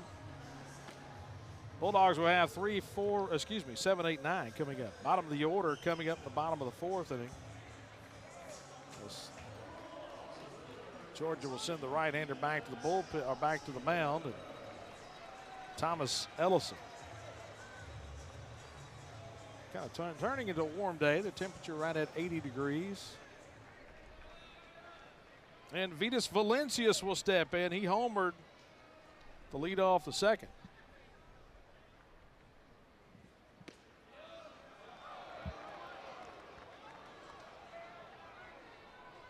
Valencius, his first Bulldog home run back in the second inning, leading things off.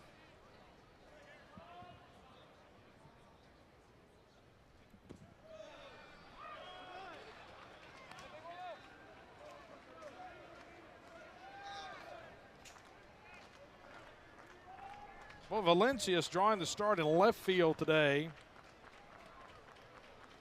You see him some in right field. Jacob Parker drawing the start in right field. Former Bulldog Buck Showalter joining us here in the booth. Glad to have you back. What's up? Must be a slow news day if you got me in here. Well, had to get the pros in here, teach us how to do it. Y'all are scuffling. The game's plenty irritating. We need to win this game today. Off the end of the bat, underhand toss. Ellison gets the out for out number 1. All right. Ron Polk, Ring of Honor. Inductee going in the Ring of Honor later today.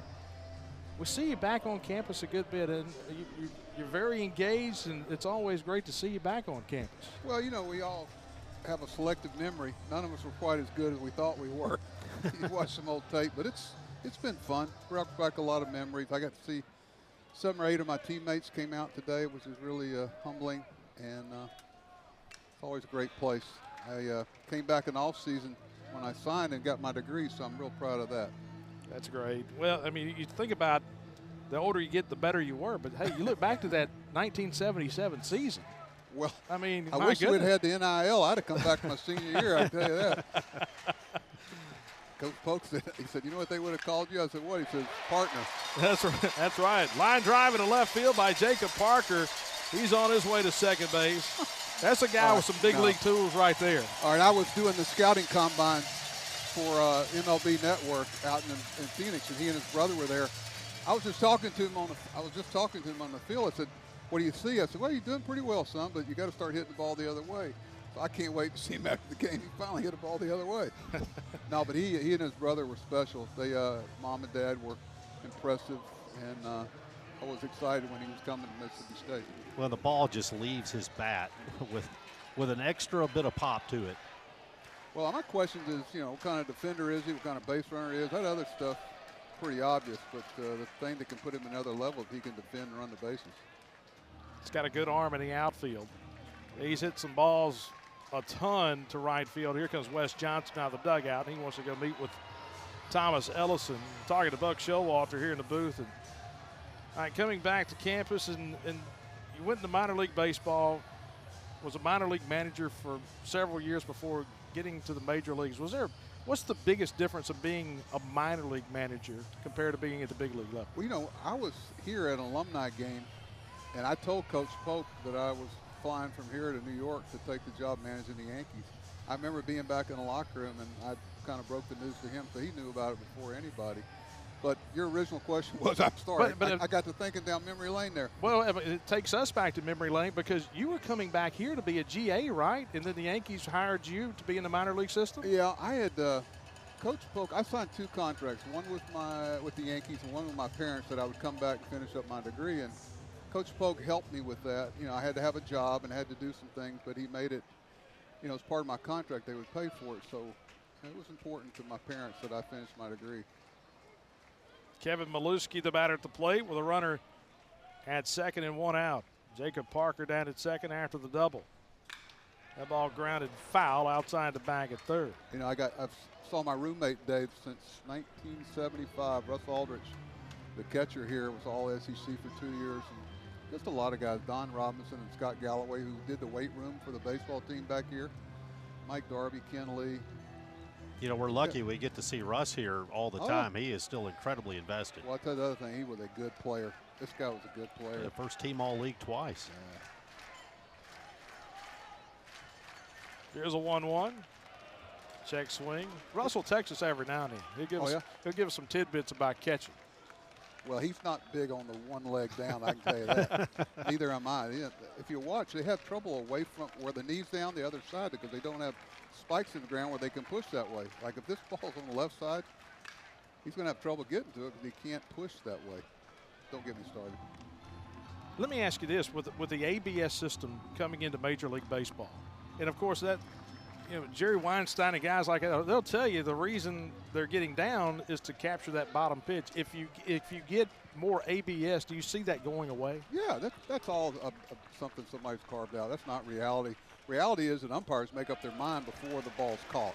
So the way you catch it doesn't necessarily matter. You might give him a better look at it, but to think that you're going to let the ball hit the mitt and then make a decision, ball or strike, is just a fallacy. So really, all that stuff about the so-called framers, I know umpires in my thing would have gotten real upset with if you held the ball. Deep in the hole at short, long throw over, and a great job by Hudson to hold the bag at first for the second out of the inning. I love the 2 bags. I think they should go to that in the big leagues. I do. Do you prefer 2 bags or a bigger bag? I prefer 2. You know what? I haven't thought of it like that. Has there been some talk about that? Well, there's some idea of making the bags just a little bit bigger. Now, what it does is the bigger you make that bag, the more it extends into fair territory, well, the shorter the distance stolen base I was. like that. I like the green bag. It's easier on the umpires, it's easier on replay, and it's a lot safer with guys going down the line. Here's Bryce Chance, doubled his last time up. It's just a different game. I was noticing the other day in their lineup, 5 of the 9 starters were graduates, were 5th-year seniors. And that's great. God bless them. But it's a different game, and you better embrace it. When you wonder with the labor issues perhaps looming in Major League Baseball, how much older college will get. It's not perhaps. I think we're headed for a real shutdown. I do. I think the owners are entrenched. The players are. We're going to find out how strong their union is in a hurry. It's going to be good for college baseball. Down and away. This feels a lot smaller dimension-wise than I was here. Oh, it's a lot smaller, especially around the foul territory. Yeah, there are no free outs. The pitchers used to get a lot more outs behind the plate and down the lines in the air. 1-2, grounded up the middle, second baseman over. Phelps has got it, throw it to first. Hey, appreciate you joining us, Buck Showalter. That's all you can stand, right? No, we're going to let you get back and see Russ and those guys. Yeah, my family's here. And 4 grandsons. I appreciate you having me. Don't make yourself a stranger. Hey, congratulations. Thank you. It's a great honor. Always good to see you back on campus. Buck Showalter. 3-1 Mississippi State lead after 4.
Well, Mississippi State got on the board in the first inning. 2-run home run from Ace Reese, and then State able to expand the lead to 3-0. And then Georgia, line drive single in the left field. RBI single by Rylan Lujo. But story for Mississippi State's been the right-hander on the mound, Duke Stone. Charlie has had the stuff working. That pitch count's high, but he struck out the side in the 4th.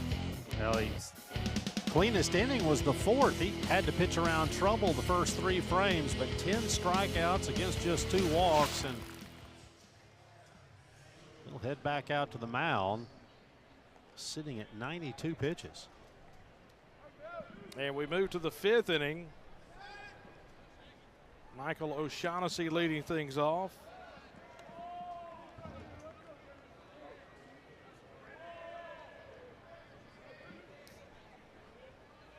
O'Shaughnessy walked his last time up. He struck out in the 1st. Stone got him looking back in the 1st inning. And that was a big strikeout after you had 2nd and 3rd, nobody out. O'Shaughnessy strikes out looking. And then Stone able to get Allen and Arkamore swinging to end that inning.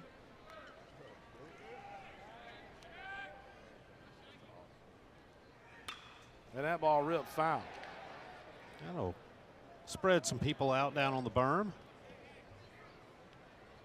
Well, we talked today is the induction ceremony to the Ron Polk Ring of Honor. Chris Stratton, Buck Showalter, and the late Alex Grammas going in the Ring of Honor this year. Good to spend time with Chris and then Buck Showalter. Hey, the thing about Buck, and you talk to people in Major League Baseball, you never have to wonder what's on Buck's mind. Because he'll communicate it clearly. He does. That's one of the great things about him. 2-2. Ground ball chopped to the right side. And that was, he spent so much time in the big leagues as a manager. But you know what I love, Bart, is the fact that it really highlights that there is not one way of doing things in baseball. Ideas become prevalent, but there is still a healthy debate on a lot of ways you do things, how you catch, how you set up, whether you go knee down, whether you don't. Hey, here we go. Let's go, Joe. It's kind of refreshing to see that battle taking place, isn't it? We hear from so many people about this is the new way, this is how you do it. To hear him say that's garbage. 3-2, and a breaking ball outside, and a leadoff walk in the 5th inning. But the bad thing about Buck being the manager and a manager in Major League Baseball is it took him off the air, because he was one of the best analysts in the game and was for a while on ESPN. Managed the Yankees, the Diamondbacks, the Rangers, the Orioles, and then the Mets. And that's going to be all for Duke Stone. So the leadoff walk in the 5th inning is going to chase the Bulldog starter after 4+. 99 pitches today for the right-hander from Southeast Georgia. 4 innings of work, 1 run on 5 hits, 10 strikeouts, and 3 walks. And he will leave with a lead. And Mississippi State will go to the bullpen. Mississippi State leading 3-1 at the top of the 5th.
And Brendan Sweeney will come in to pitch for Mississippi State, the right-hander, big, tall right-hander for Edmond, Oklahoma. Charlie, what you got on Brendan Sweeney? Well, Sweeney's been across the mound a lot for State this year, and he's done a good job coming in these long relief situations. 15 innings of work. He's struck out 17. He's kept the walks down at 5. We saw him earlier this week. He had an inning cameo against Grambling State, but he's been a guy used in SEC play. Won a couple of innings against Vanderbilt, been an inning against Ole Miss, had an appearance against Arkansas. And so the question really becomes, I think, for State, how long and how effective can Sweeney be today? It is a tight ball game, 3-1, and there are still a lot of outs to be recorded on either side. Long way to go. I would venture to say that 3-1 is not going to be the final. Unless a rain shower comes in about 30 minutes. I don't think it's going to happen. Then you get 4.5 in. Leadoff walk here in the 5th inning. Henry Allen, the batter. Well, rain showers the reason you're moving this game up today. You're expecting rain and thunderstorms throughout the afternoon.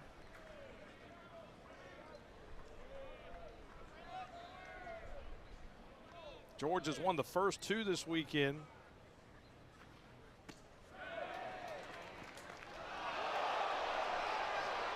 The appeal down to first. Zach Neff says he didn't go. Let's take a look.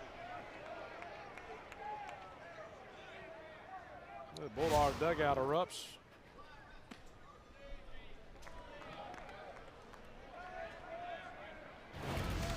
Here we go.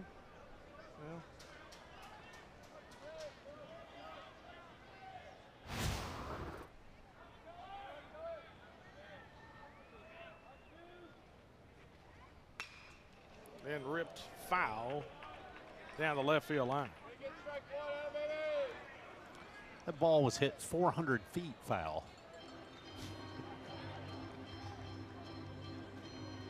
It's one of the harder balls hit today. 108 off the bat, it went 400 feet.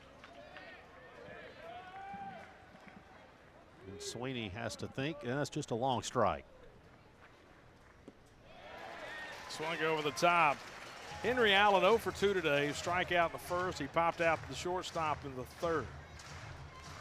Georgia's got the leadoff man on here in the top of the 5th inning on the walk.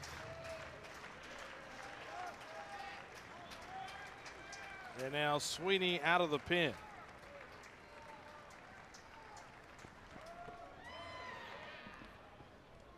So both teams down to bullpens now. Georgia went to the pen in the 1st inning and brought out Grant Edwards after Kenny Ishikawa drew the start. They've used Joe Nottingham, and now Thomas Ellison's been in there and settled everything down for Georgia.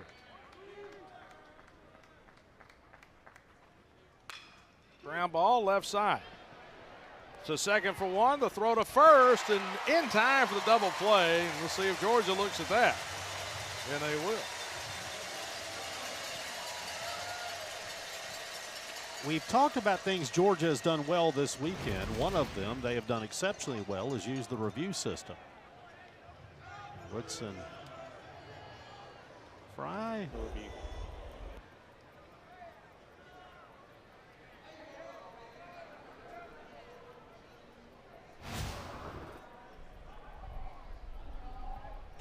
And so Jason Bradley, the crew chief, the second base umpire today, he is talking to the guys over in Birmingham.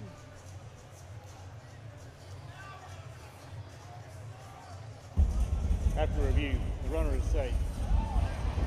Georgia has 2 challenges remaining. Yeah, so the challenge is successful. Here's the look on Hawkeye. Yep. Got the foot on the bag. Ball's not in the glove yet. So an overturn, it'll be a fielder's choice, and Henry Allen will reach first base. And I don't know who the staff member is for Georgia in charge of asking for those, but they need a raise. Well, they're batting 1,000. Allen was pretty demonstrative as the runner.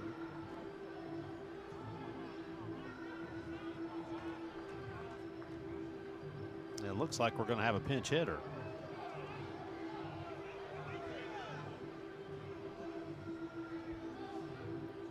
There's Oriai Oriach. Jordy Oriach. And first pitch swinging, fouls it off. Oriach came in and hit in the game on Thursday. He's hitting .345 with 5 home runs.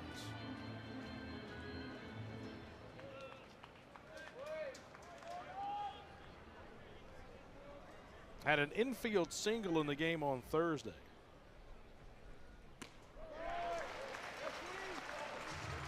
And there you see the arm side run from Sweeney.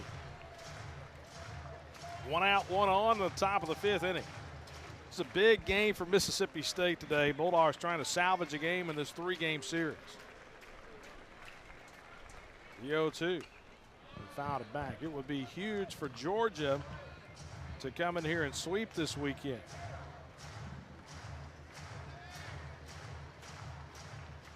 State had back-to-back sweeps in SEC play. Swept Vandy at home 2 weeks ago, then swept Ole Miss and Oxford last weekend. 0-2. Ball lifted in the air into the outfield, and that ball's going to drop for a hit. Oriach just reached out and pulls it into right center field. And his second hit of the weekend. I got the changeup that time.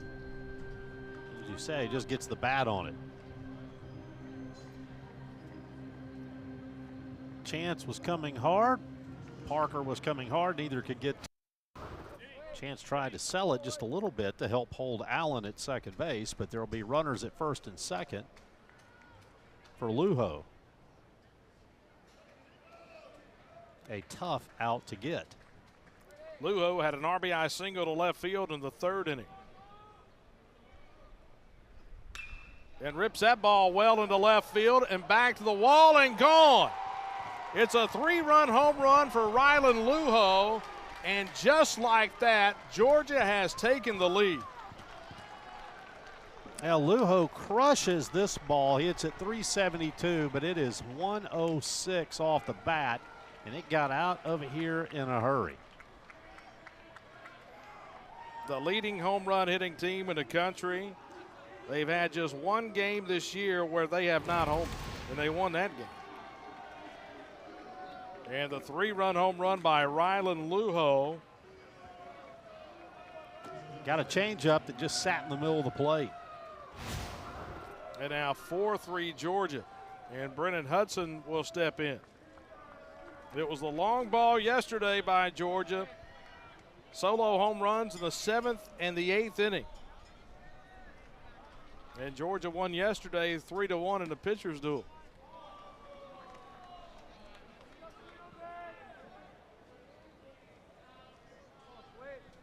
Hudson 0 for 1. He struck out in the 2nd inning. He drew a walk in the 3rd.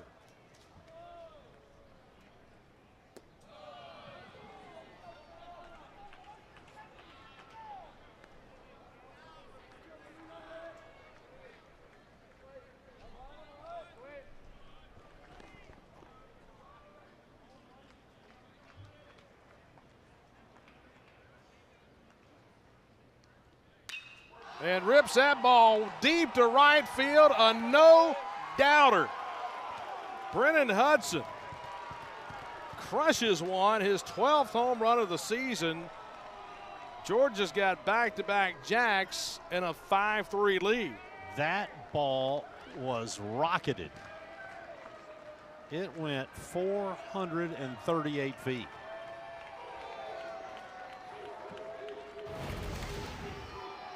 Hide the kids on the bouncy house. My Fastball goodness. right down Broadway. It came in at 93. It left at 109. And that will be all for Brennan Sweeney. So a 3-run home run followed by the solo shot. And the right-hander will come out of the game. Georgia with a 4 spot in the bottom of the 5th, or top of the 5th, has taken a lead. And Mississippi State will go back to the bullpen, and we'll step away.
Yeah, Ben Davis will come out of the bullpen. Back-to-back days for the right-hander from Boonville. Through 37 pitches just yesterday. This will be his 11th appearance on the season. Hasn't walked a lot of guys. Strikeout numbers have been good, but having to bounce back for a return to the mound here today. Yeah, you got the final 2 outs of the 8th inning yesterday. And then had to work the 9th.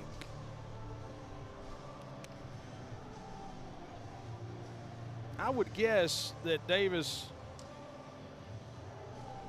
would not be a long-term guy today. Sometimes you see him out of the bullpen, as you said yesterday, 1 2/3, and then sometimes you see him 2 2/3. But I doubt you see him a lot today. Yeah, you wonder if State's looking for about 2/3 of an inning here. Just trying to quieten things down here at the top of the 5th inning. Here's Colby Branch.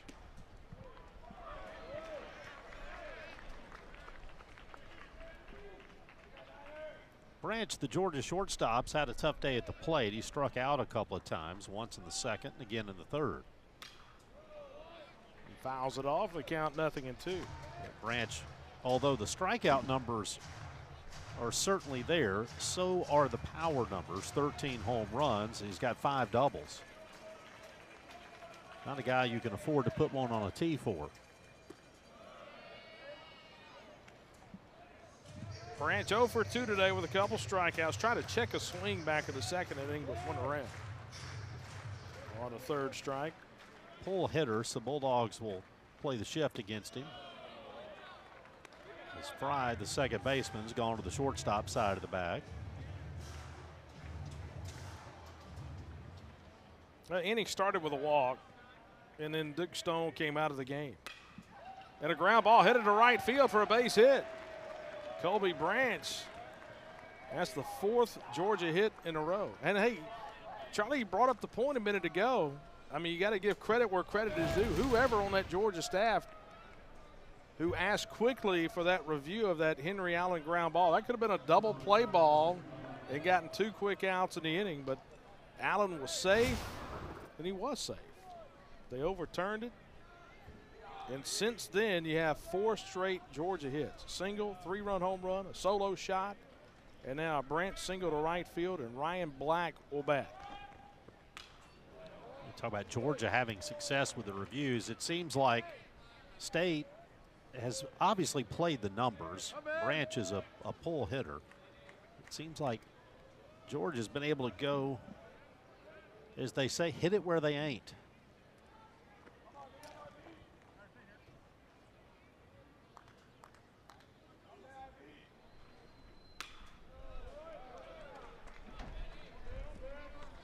And Ben Davis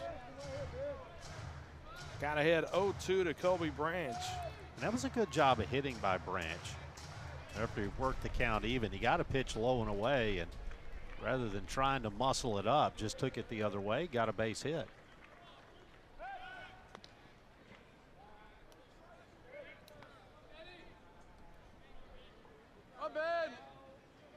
Davis keeping an eye on Branch at first. He doesn't run a lot, a stolen base. 45 of their home runs have been solo home runs. 26 and 17 3-run shots. Ground ball back to the mound. Bounce to second, the throw to first in time for the double play.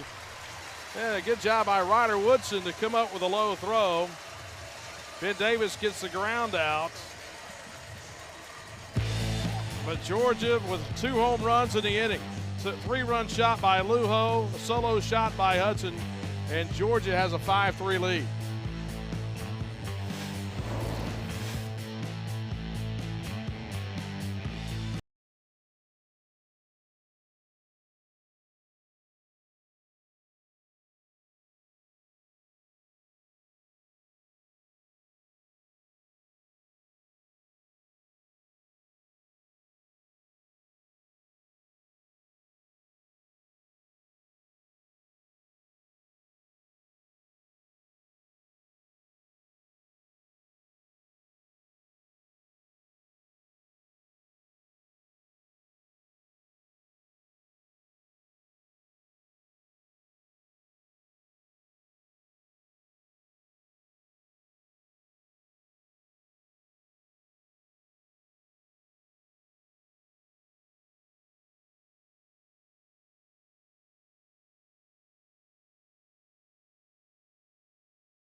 has all of ESPN all in one place. Visit activate.espn.com to see if you have ESPN Unlimited as part of your TV package for no additional cost. It's all of ESPN all in one place. Sign up or activate now. Well, back to the bottom of the fifth. The State will try to answer the Georgia outburst in the top half of the inning. State led it 3-0 after 2. Georgia put 1 in the third, another 4 in the fifth, and have taken a 5-3 lead, and they will turn to Justin Bird, the right-hander. We saw him pitch on Thursday. It'll be his 13th appearance on the year. ERA just under 3.5. The strikeouts are high, the walks are low, and Bird has been one of the reasons that we talk so much about that Georgia bullpen and how effective it is.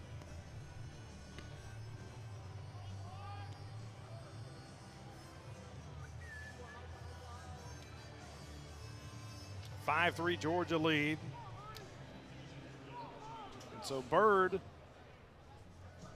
pitched to Ace Reese, who's 2 for 2 today. See if State can have the bounce back inning after Georgia puts a 4 spot on the board in the top of the fifth.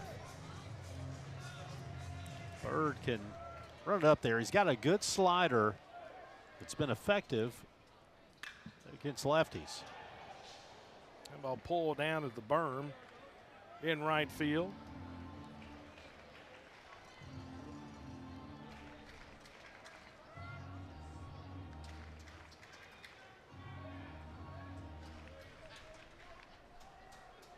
All the way from the right side of the rubber. And down the right field line again. You see, keeping it inside, and Reese just not able to keep it fair. Yanked one on the berm, yanked that one down the line, foul.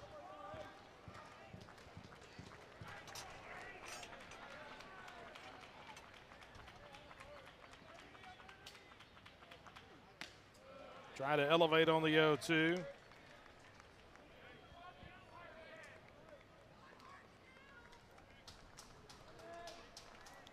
Thing about Bird, he can stay in this game a while. He's a closer when he needs to be, and he can work for a while when he needs to, and he works up and in and gets the strikeout of Ace Reese there.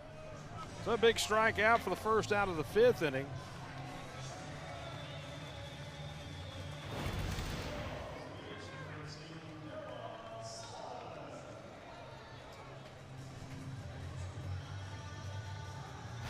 Bird came in the other night in the 7th inning. He gave up a home run to Aiden Teal immediately.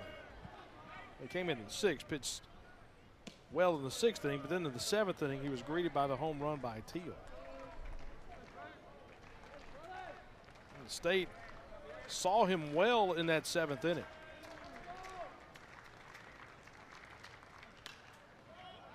That was Sullivan at the plate. Walked his first time up. Hit a ground ball to the shortstop to end the 2nd inning.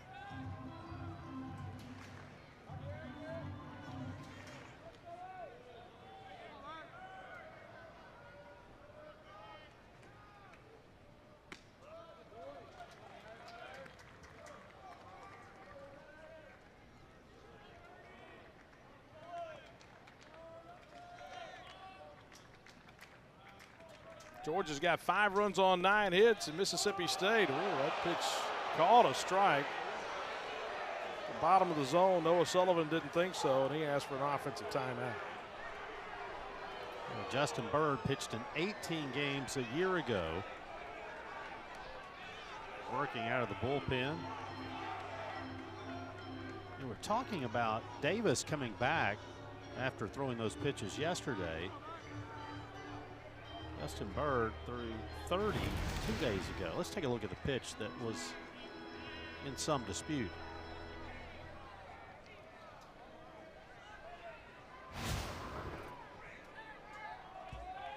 Well, to be honest with you, I kind of think that that pitch was low. 2-2 and fouled it back. I would say if we took a poll of the crowd here, you would stand in the majority. Probably would.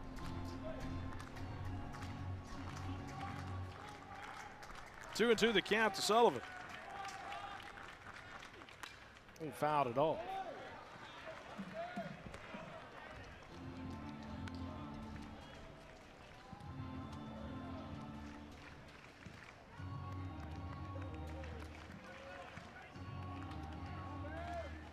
State had 14 hits on Thursday, then yesterday just 5 hits in the game, just 4 today. 3 runs on 4 hits. We're at the bottom of the 5th.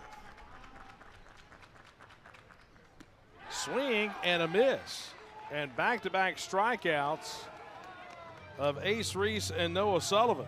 You know, Justin Bird comes in the game in a tough spot, but rises to the occasion. He strikes out the Bulldogs' 2 and 3 hitters. And now Reed Stallman, the Bulldog cleanup hitter, will have to hit with the bases empty and 2 down.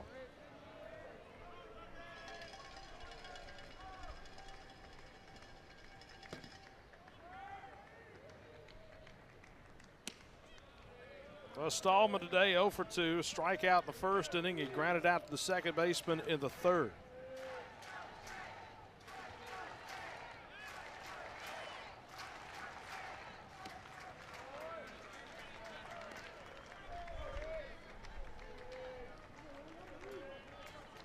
Game started at 10 a.m. local time.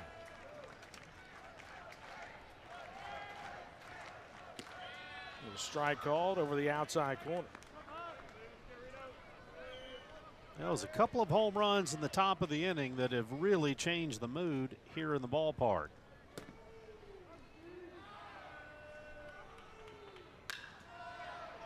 And to the second baseman.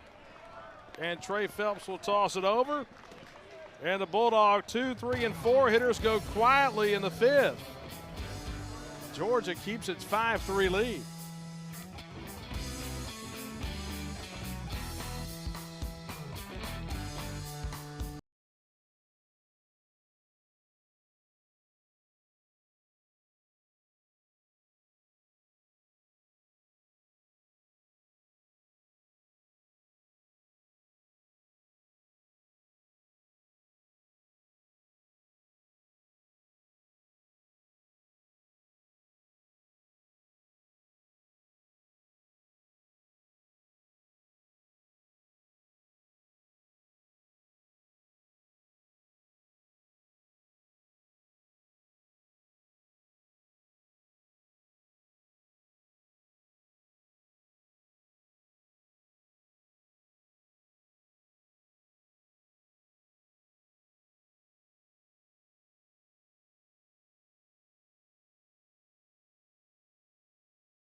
The top of the 6th inning, 5-3 Georgia leading.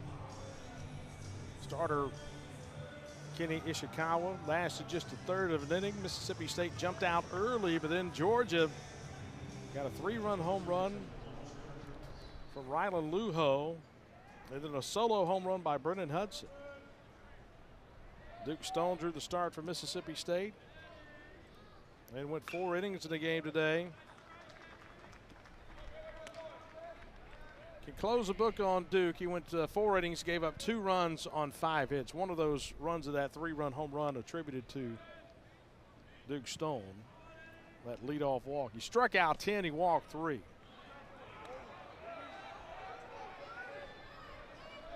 And Trey Phelps going to lead things off here in the 6th inning. He's 1 for 3 today. Doubled his first time up. He's got a pop out and a strikeout. Overall, though, I think if you were State and you were told before the game, here's what you're going to get out of Duke Stone, you'd have signed up for that. Yes. Once the ball was handed off, things went a little sideways.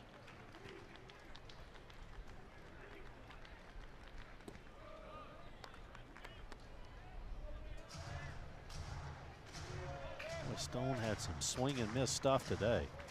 10 strikeouts.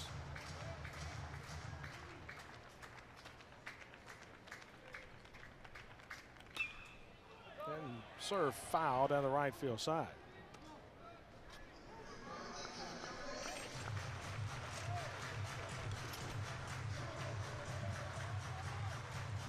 Duke had 9 strikeouts at Arkansas back on the 14th of March. And so today a new career high in strikeouts for him.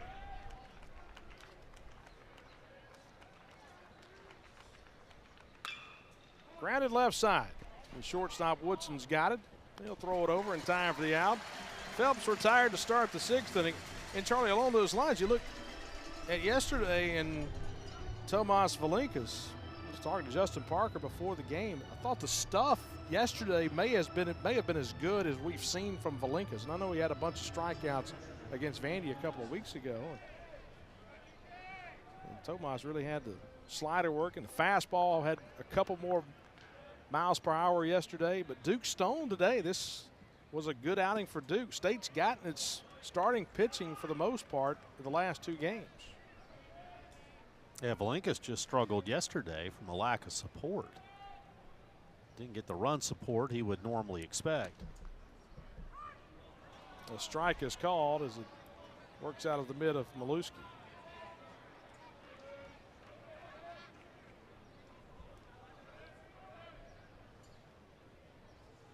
State got 3 runs across the first 2 innings, but has been quiet since. Georgia does have some action down in the bullpen. Nothing strenuous right now, but a right-hander beginning to toss. Swing and a miss. And Daniel Jackson goes down on strikes for out number 2 of the 6th.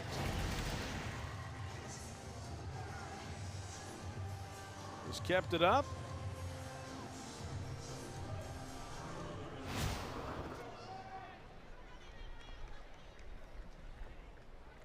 We talked about those big hits a day ago. Here's a guy who had one of them. Check swing back to the mound. And a quick inning for Ben Davis. Real quick inning for Ben Davis.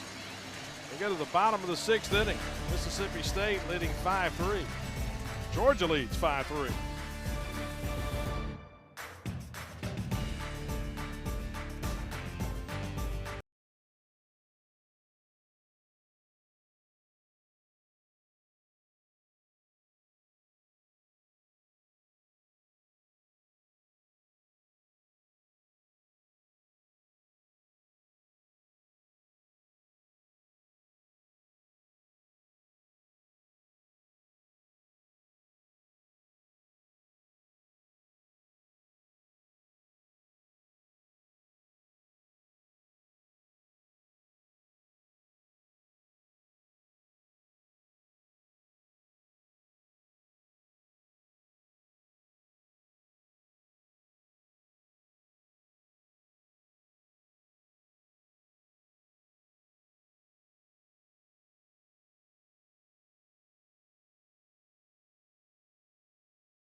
They'll start with Mississippi and Duty Noble Field. Good crowd on Thursday. Had a big crowd again last night. And on a Saturday morning, a little bit smaller crowd. A lot of people still, they may be out of the bed by now. But when this one kicked off at 10 o'clock this morning after the late night last night, don't have as big a crowd today. Here's Ryder Woodson going to lead things off. There's Justin Bird back to the mound for his second inning of work. It'll be Woodson, Fry, then Valencius. 5, 6, and 7 in the Mississippi State order.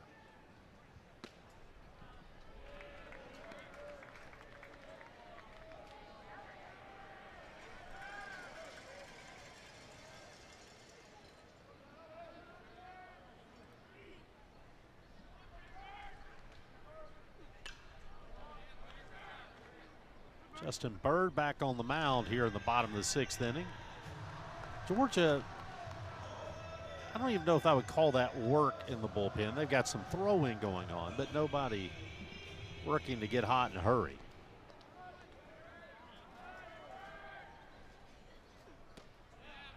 It's strike 2. The count now 2-2. Well, that 3-run home run by Lujo just kind of sucked the energy out of this place. State had a 3-1 lead. And then Hudson mashed one to right field. You know, the ball from Lujo got out of here in a hurry, but that Hudson home run, ooh. There was nothing helping a ball hit to right. Oh, hitting to a crosswind.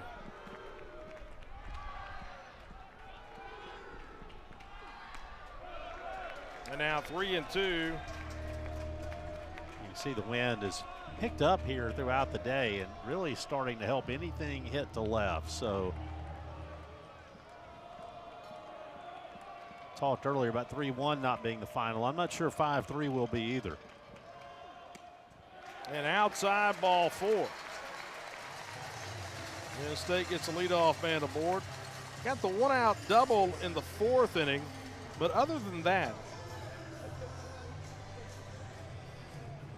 Thomas Ellison really settled things down for Georgia. Retired the side in order in the 3rd. Allowed just 1 base runner in the 4th. Bird set the side down in order 1, 2, 3 in the bottom of the 5th inning. And here's Garrick Fry. Trying to lay down a bunt down the 3rd base line and leaves it foul. There are sacrifice bunts, and that one was for a base hit. Saw the 3rd baseman O'Shaughnessy back a couple of steps and trying to lay it down.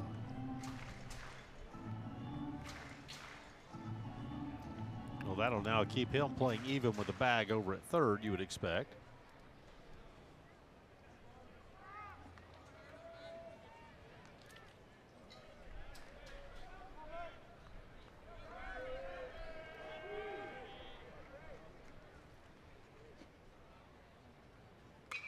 And breaking ball ripped down the right field line. It is hooking, and it is a fair ball and a home run for Garrick Fry to tie the game at 5. Got it just inside the foul pole down the right field line.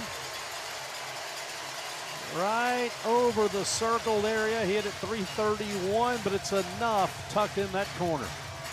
5th home run of the season. 2nd Mississippi State home run today. Ace Reese hit a 2-run shot in the 1st, and then Garrick Fry with his 5th home run.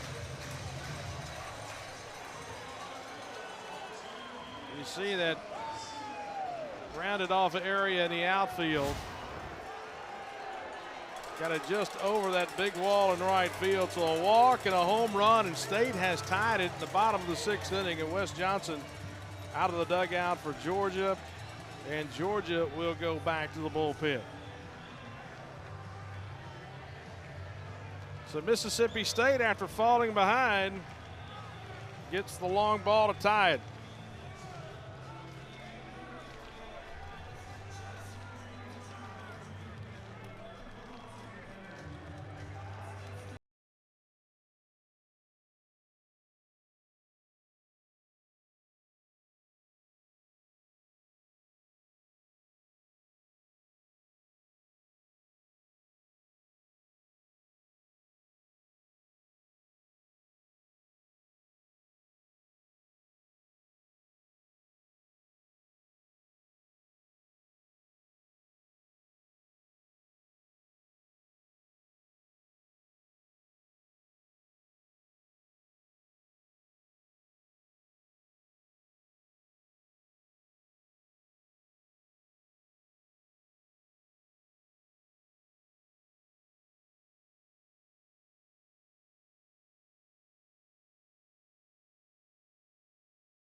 last night for Georgia. For an inning and 2/3, he picked up his first save of the season. And now back to the mound today. First time that we have seen Matt Scott twice on a weekend this season. So first opportunity to try to bounce back. He threw 31 pitches a night ago, and he looked very good in throwing those 31 pitches, and the numbers bear that out. 5-0 record. ERA is under 2. Strikeouts are high. Walks are relatively low. And the guy that he will face when he comes into the game is Vitas Valencias in his first at bat back in the second inning. Rips the ball to straightaway center field. State's hit 3 home runs today. All the runs have come off the home run. The 2-run shot by Chance in the first, the solo shot by Valencias in the second. Now the 2-run home run by Garrick Fry here in the 6th inning.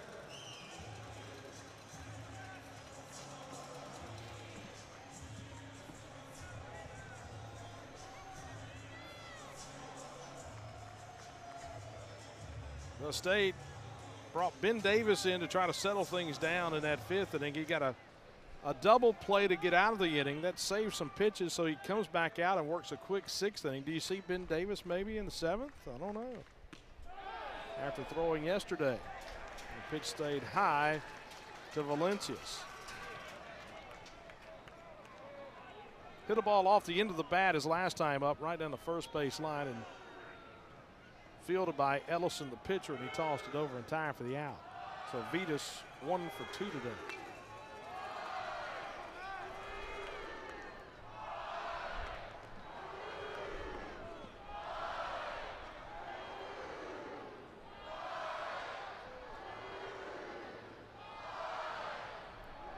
Spot here, State just looking to get a man aboard.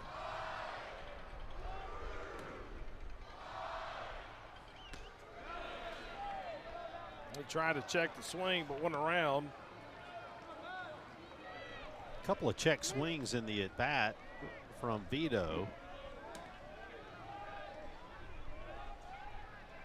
Said he went around once, didn't the other.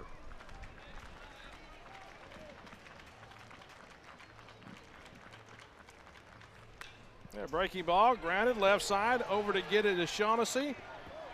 And O'Shaughnessy makes the play, moving to his left for out number 1. Yeah, got the ground ball, had to go to his left, fielded it cleanly, makes a good throw across. And 1 down now in the 6th inning, and Jacob Parker will come to the plate.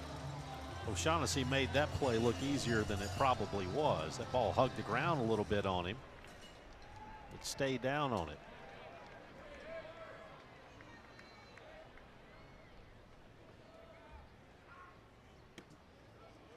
Parker struck out in the 2nd inning, doubled to left field in the 4th.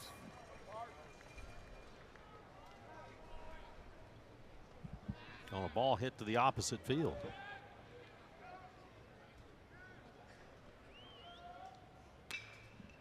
Chops that one just foul.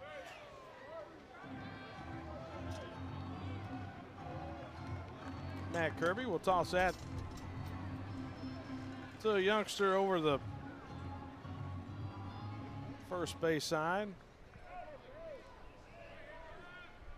Over the terrace area. Got the terrace, and then you got the burn.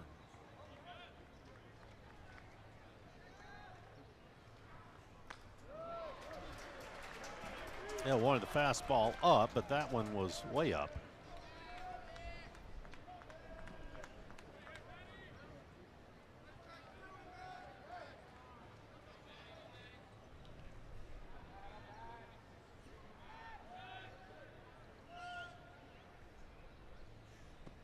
And now 3 balls and a strike.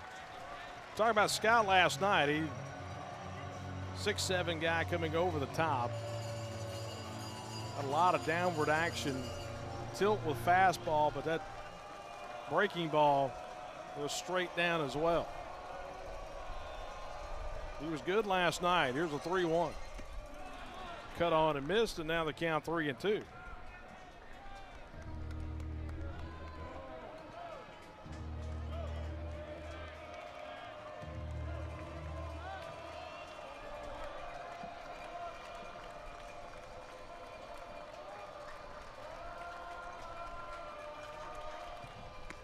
And strike 3 called on the inside corner. And Matt Scott comes back to strike out Jacob Parker for the second out. This is a good looking pitch. Just paints the black on the inside part of the plate.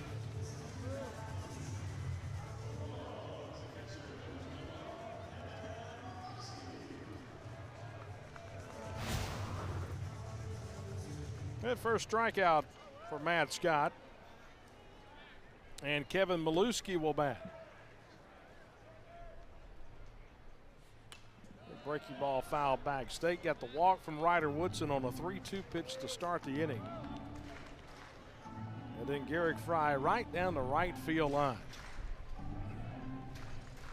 And Scott came in, got a ground out from Valencia, so strikeout looking from Parker.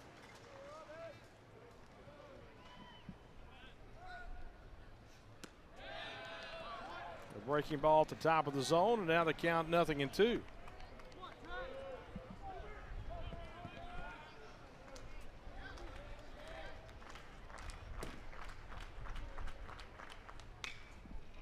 It rolled to the left side. It's a fair ball. O'Shaughnessy, boy, he made that look easy.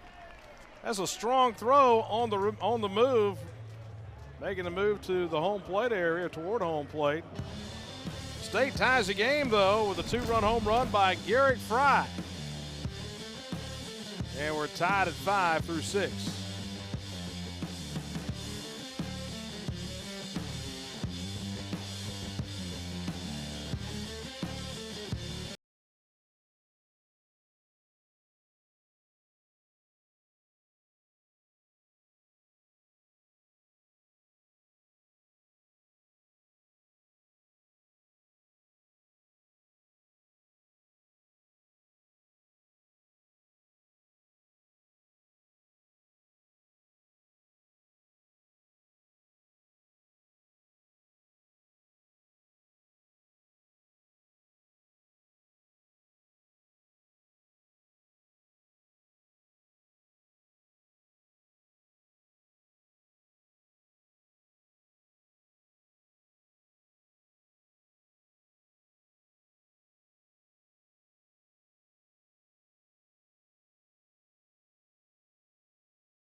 Tied at 5 as we go to the top of the 7th inning. We talked about today being induction ceremonies for the Ron Polk Ring of Honor. With Ron Polk, longtime head coach at Mississippi State, also coached at Georgia for a couple of years. Honoring Buck Showalter, Chris Stratton, and the late Alex Grammas. This year's induction class. We'll have that ceremony in the Hump today because we're expecting some rain showers. So Humphrey Coliseum right across the street. They'll have it in the Southwest Atrium about 45 minutes after the completion of the game. Ben Davis back out to work. Started the Ron Polk Ring of Honor back in 2019. Jeff Brantley, Will Clark, Booth Ferris, Dudy Noble, and Rafael Palmero in that first class. Here's the 0-2. You could put together quite a team from the guys on that wall. Yep.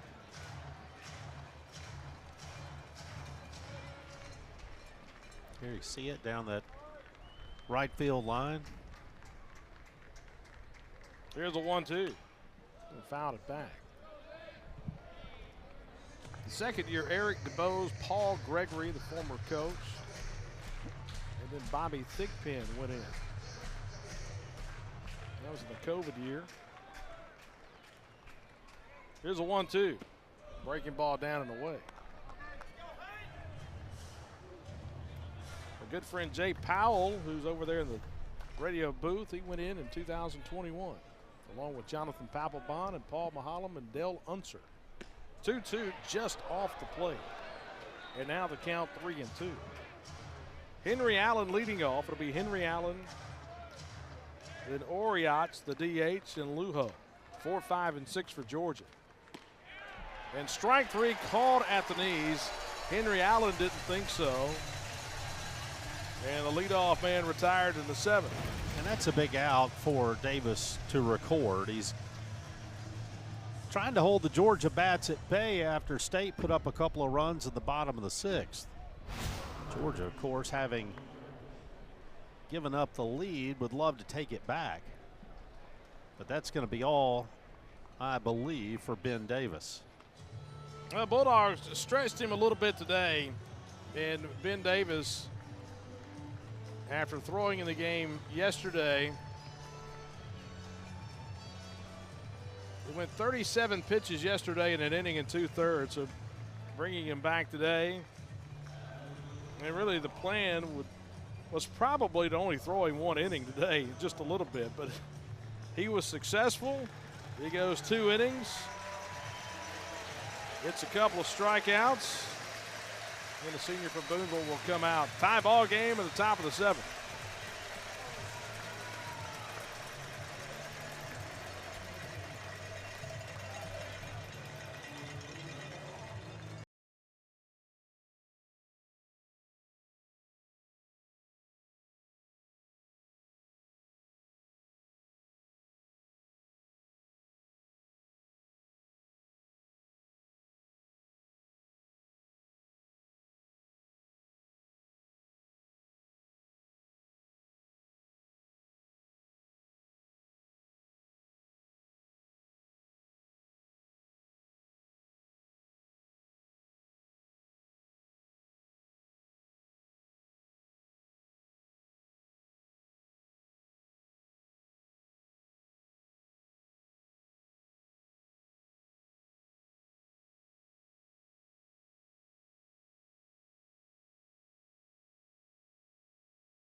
Take to the bullpen, trying to create the left-on-left matchup with Oriach due to the plate. Dane Burns will come in to pitch. Well, Burns, the left-hander out of Canada, has been used a lot in matchup situations. He has been very effective against left-handed hitters. This is the 14th time this season he has taken the mound, and you see just 7 innings. So usually in for a batter or 2. 2 of the next 3 hitters in the Georgia lineup are left-handed, 3 out of the next 5. So perhaps State would be tempted to go a little longer with him here.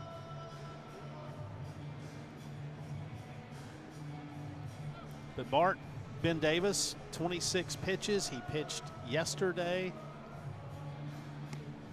And State, I think, making the call here, and it makes sense too because you've got the matchup opportunity as well, left on left.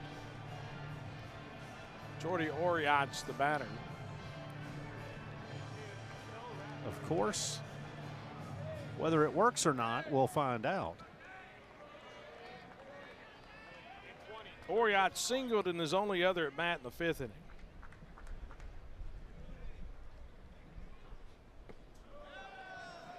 To be quite honest with you, I was kind of surprised to see Ben come out. And that was probably the plan in the dugout. We're going to give you 1 hitter, and that's Allen, the right-hander.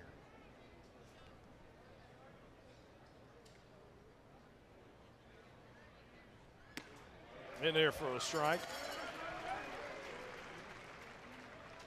Dane Burns from Regina, Saskatchewan, Canada.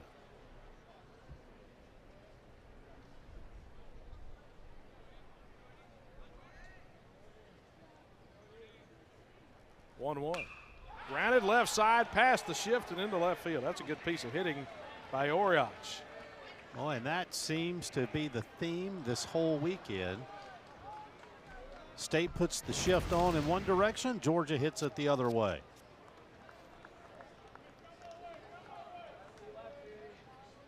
Inside out swing, and Oriach just turned it around, went the other way.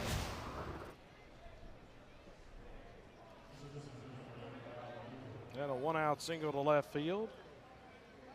Rylan Lujo will be the batter.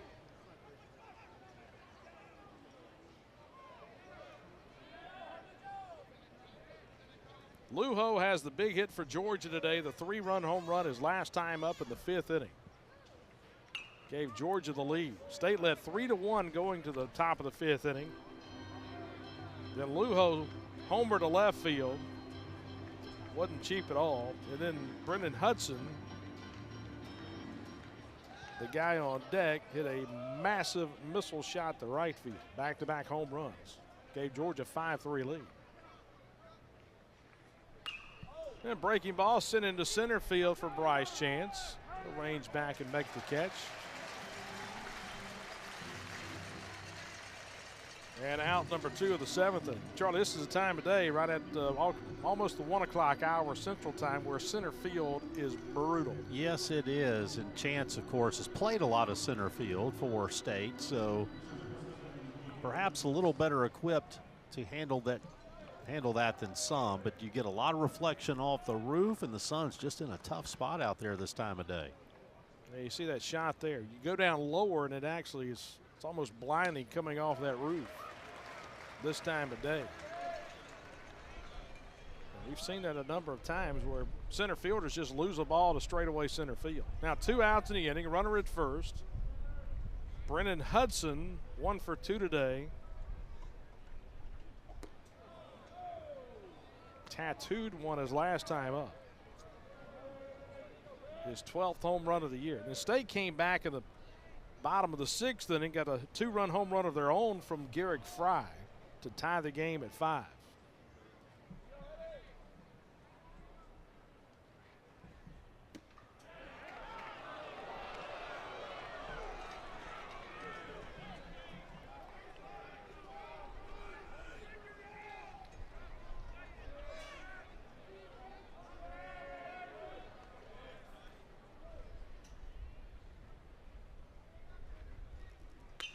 A 2-1 lifted out into shallow left field. Going to be a tough play, and that ball's going to drop.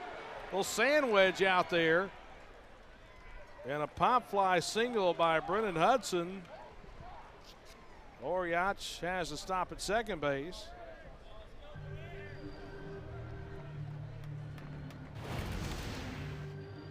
So last time up, Hudson hit one 438 feet. That time he hit it about 203.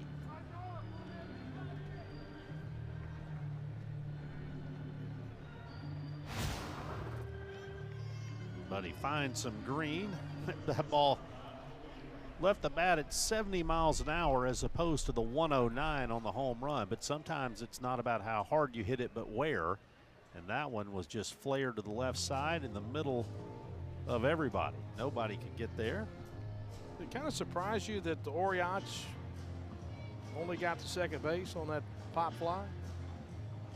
And of course, if it's anywhere else in the outfield, it's definitely he's getting second to third base, but everything right in front of him. There's 2 outs in the inning, and that's going to be all for Dane Burns.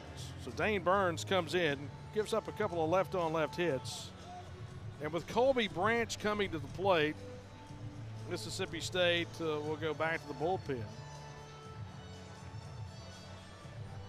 See the left-hander down there. Maddox Miller. But it's not going to be Maddox. State to the bullpen, and here comes Tyler Pitzer. So first and second with 2 outs, tied at 5 in the 7th.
And we'll inherit runners at first and second and 2 outs.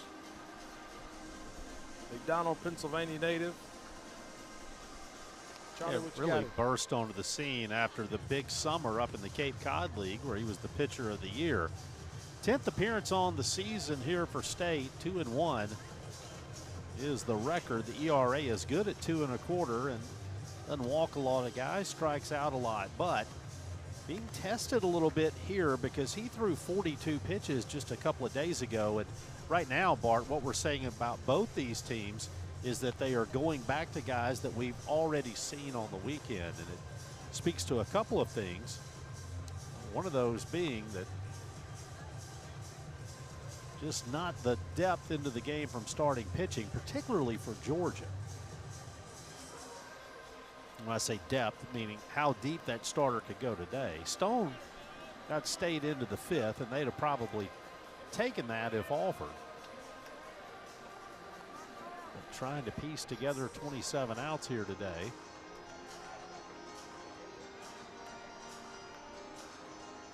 I wonder if State may be holding Maddox Webb a little bit longer, looking ahead to the later innings.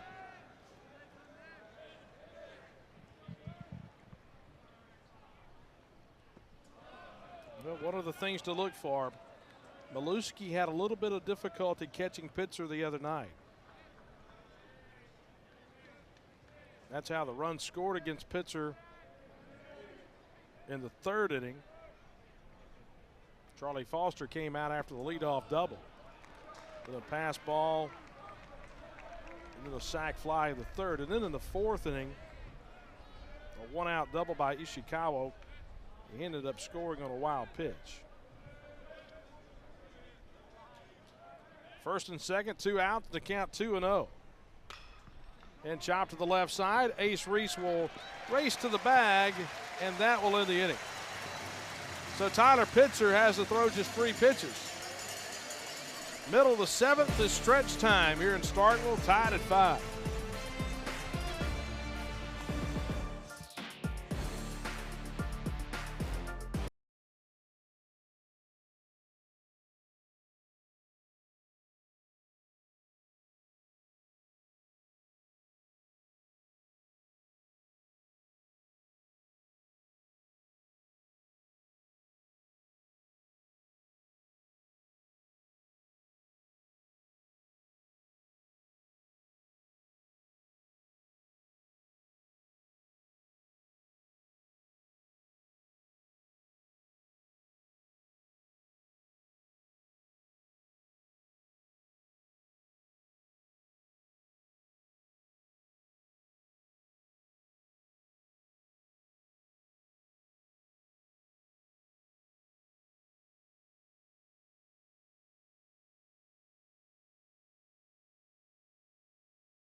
Tied at 5 as we get to the bottom of the 7th inning.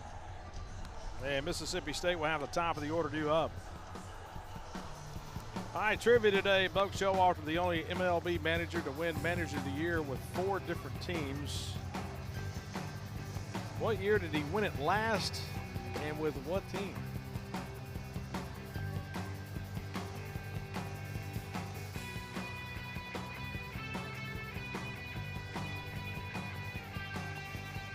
So he was a manager. So he was a manager, of course, with the Yankees, Diamondbacks, Rangers, Orioles, and then the Mets at the very end.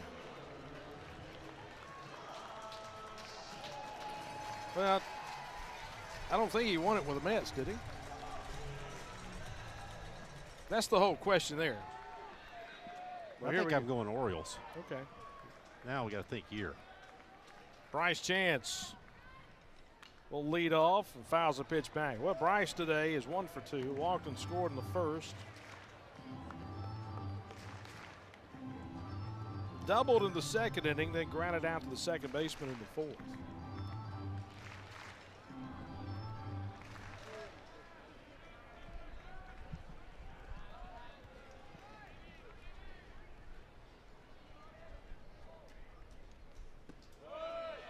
And this downstairs. One thing I'd like to see state right-handers in particular do, Bart, is start to think other way a little bit more. It looks, and we've seen some left-handed hitters think up the middle other way, but right-handed swings here today and this weekend have looked pretty pull happy. Which is kind of a different look than you've seen out of state this year. This has been a team that has gone the other way a lot.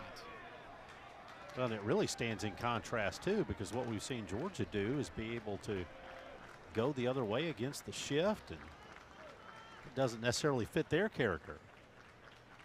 They rolled over and chopped it third base side.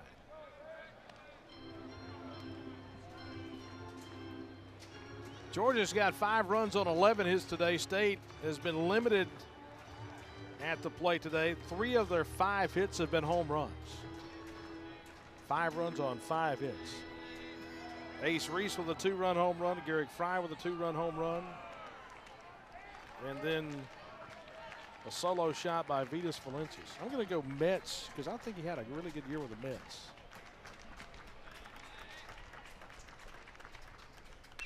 One, two, fouled off.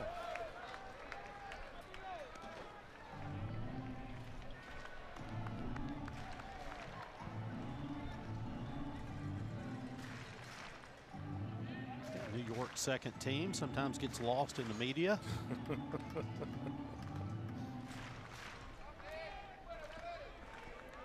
Hey, you can wear blue and orange up there and get away with it. You got the Knicks, you got the Islanders, you got the Mets. Here's a 1-2. Chopped up the middle and into center field. A leadoff single for Bryce Chance, his second hit today. Well, Chance just puts it in play, takes it back up the middle. It wasn't hit that hard, but it was hit exactly where it needed to be. Branch had to come a ways, just couldn't get to it. And now Ace Reese will come to the plate. Later innings, every at bat magnified from here. Ace Reese homered his first time up, had an infield single in the second. He struck out against Justin Bird his last time up in the 5th inning. First time today he's seen Matt Scott.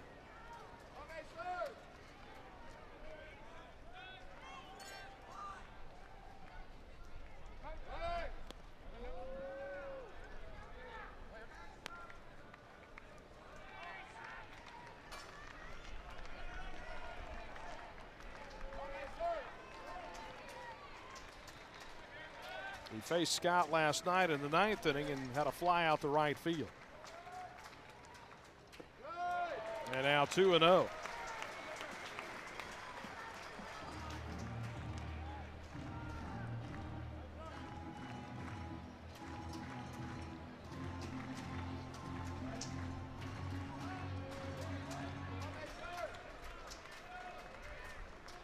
State trying to salvage a game this weekend after Georgia's won the first 2. And rip foul. Now close to the Georgia bullpen. Chance at first has 10 stolen bases. He's been caught twice. Right-hander on the mound. Do you think about it?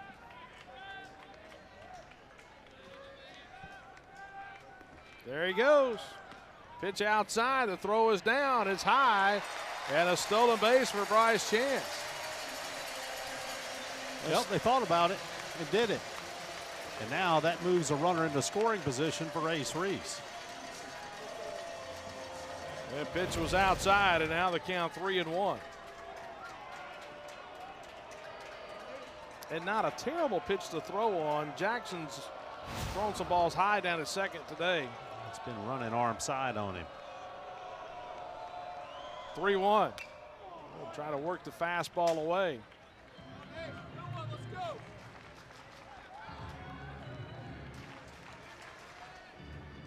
And now the count's full. Noah Sullivan due up next.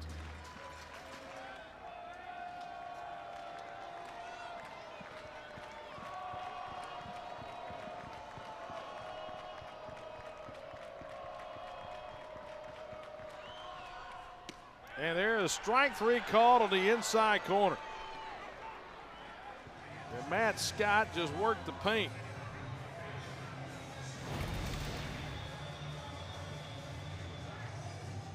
Well, got the 93-mile-an-hour fastball, but it's just over the black. Reese takes it, just locked up.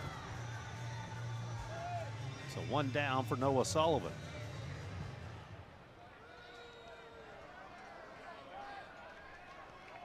Sullivan 0 for 2 today. He walked in the first inning. Got a ground out and a strikeout.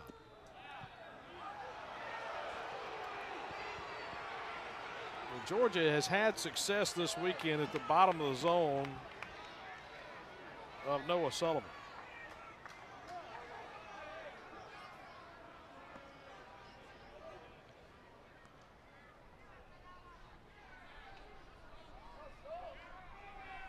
Scott having to work quick. Left that one up. Kept looking for another sign, and the pitch clock was running down on him. He got that one away with 1 second to go.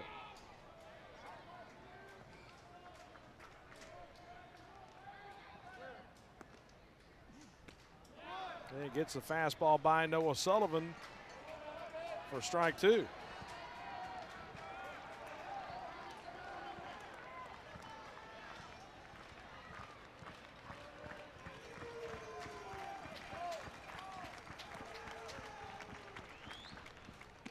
Pitch outside. My final answer is the Mets. First year, I think it was 22. Either 21 or 22. I'm going to say 22. All right, I'm going to go Orioles in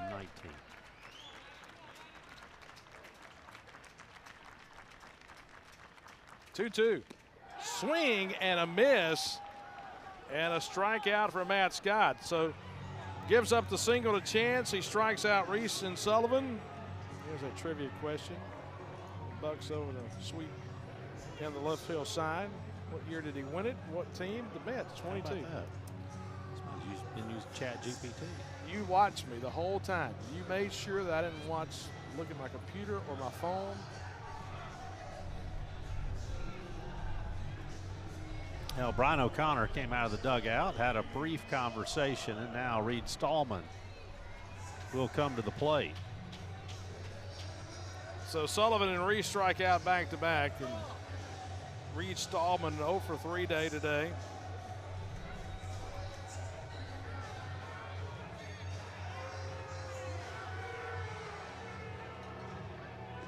And now we'll get the catcher Jackson going out to talk to Scott.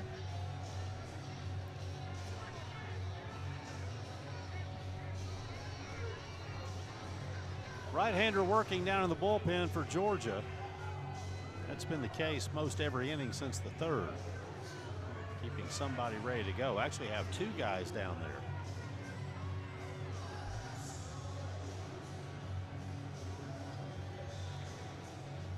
A long conversation. Saw Aoki down there a minute ago.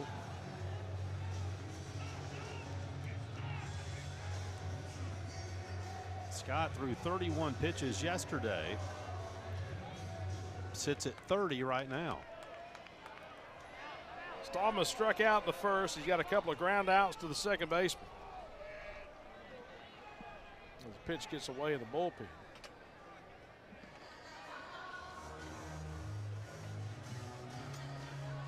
Bullpen in play down the right field side.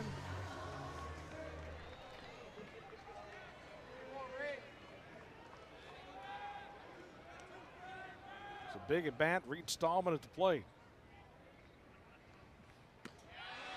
Starts him off with a slider that misses outside.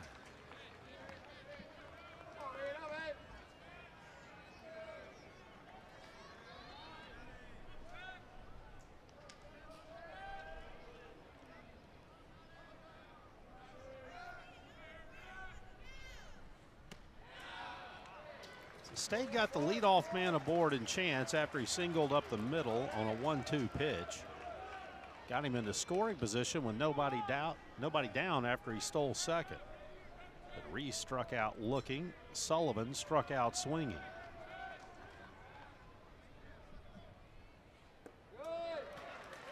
And now 3-0.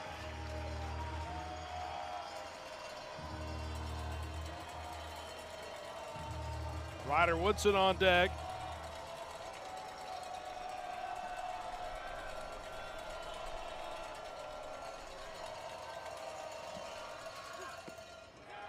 And at the knees on the inside corner.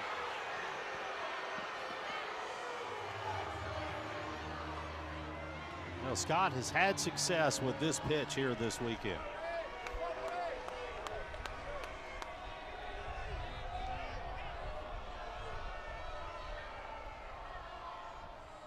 Off-speed pitch and hit well into right field, and it's going to stay in the ballpark. And the right fielder back, Ryan Black, will squeeze it, and that will end the inning.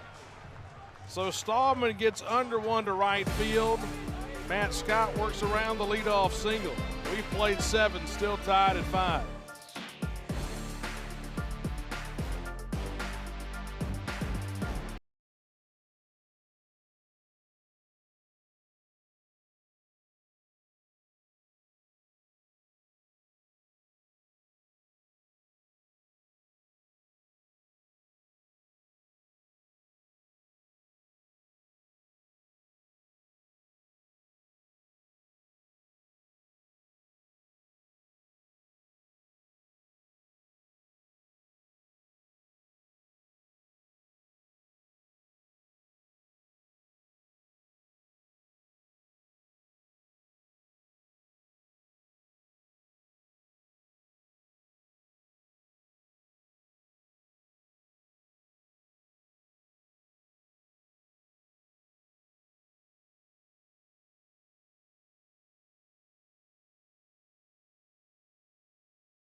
Another Saturday here at the ballpark. Game has started at 10 a.m. this morning. Over 3 hours old now as we go to the top of the 8th inning. Not in need of the fan right now because it is a little warm at the ballpark. And Mississippi State going to go to the bullpen and bring out the freshman left-hander Maddox Miller. Last saw Maddox Miller in a game last weekend against Ole Miss. He went 2 innings in that outing. Gave up a couple of hits, walked one, but he struck out 3, did not allow a run. On the season, you see the RA around 4.5, but that strikeout and walk ratio has been really good. Just 3 walks for the freshman.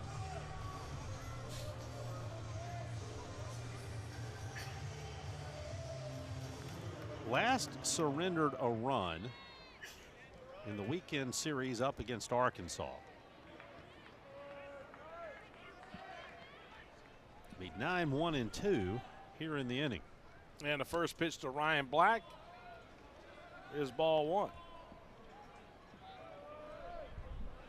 Ryan Black, then Trey Phelps, Daniel Jackson. 9-1-2 in the 8th.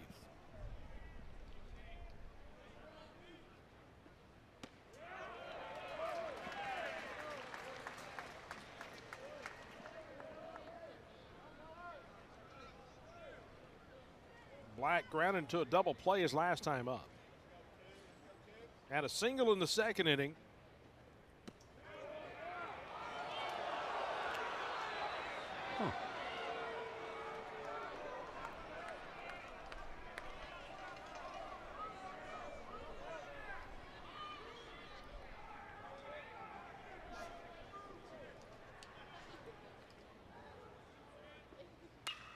And ripped into right field, a base hit by Ryan Black.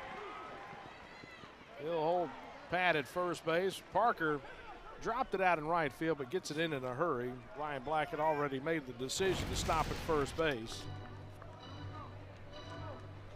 Got a pitch low and inside, just pulls it down the right field line, and you'll see Parker has to get over in a hurry because Black was thinking too out of the box.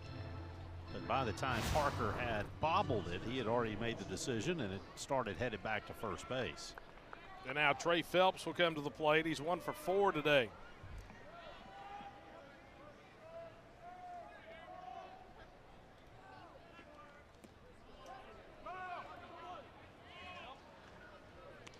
Phelps, as of the moment, still leading the league in hitting.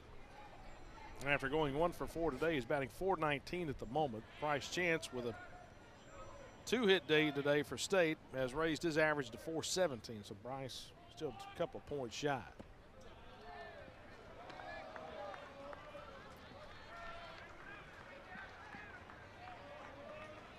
Now a dangerous spot for Maddox Miller because he's going to have to try to get something across the plate, and Phelps knows it.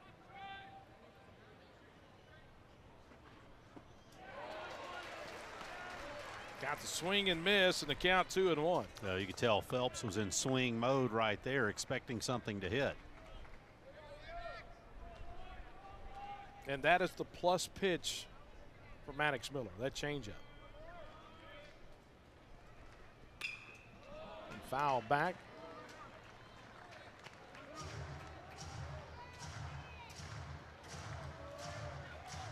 And the count evens up.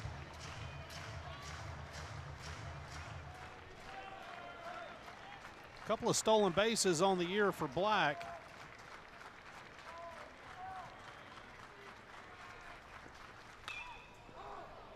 And out into the outfield. Bryce Chance calling him off out in right field. He had Parker out there who was converging, and Bryce Chance taking charge. Phelps flies out to center field. And now 1 out in the 8th after the leadoff single. You could hear the crowd gasp for a second. Not sure if Parker and Chance were communicating with each other, but they were, and Parker gives way. Chance makes the catch. Now 1 down for Jackson. Couple of hits, couple of strikeouts today. Georgia has been a team this year that has not struck out just a lot. Middle of the pack in the SEC coming in strikeouts. We've struck out 12 times today. Walked 3 times, 3 extra base hits.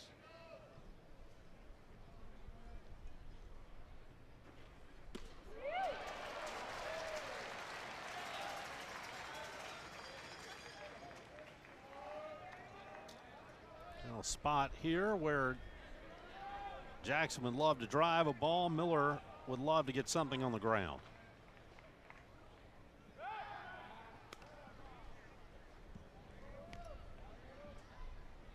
Georgia has 12 hits today. Overall, 12 for 34 at the plate today. State just 6 for 28.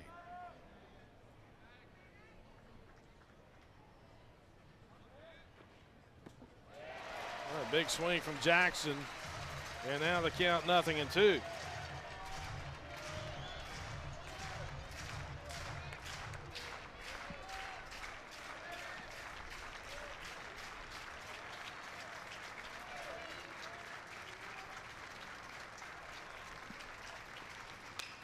And that ball hit well into right field, but right at Parker, ranging back, he'll make the catch a couple steps on the warning track. That ball took off when it got to the outfield. Yeah, that ball carried pretty well out to right. Drives Parker back to the track where he makes the catch, and now 2 down.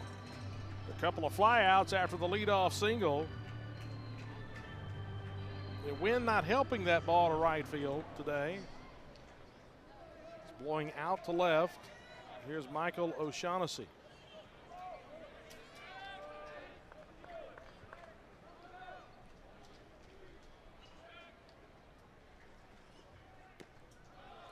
Kind of wonder if he will see many fastballs. He had the left-on-left fastball from Valinkas last night. in the 7th inning that tied the game at 1.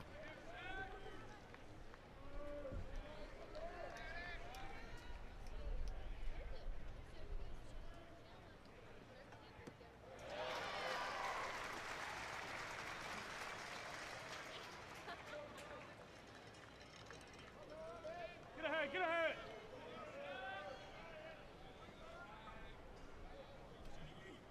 Grounded back to the pitcher his last time up off of Ben Davis. A couple of walks today for O'Shaughnessy.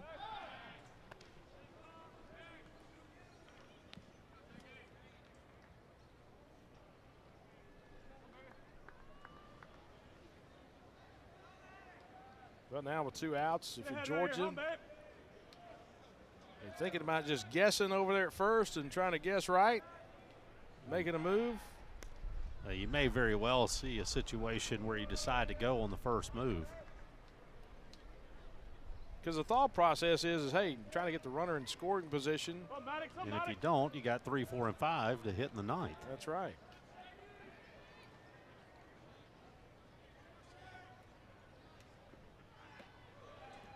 They got the breaking ball down.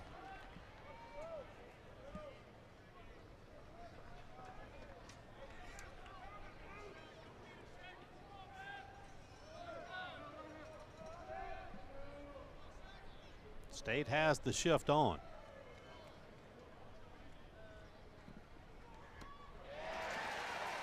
And a good pitch.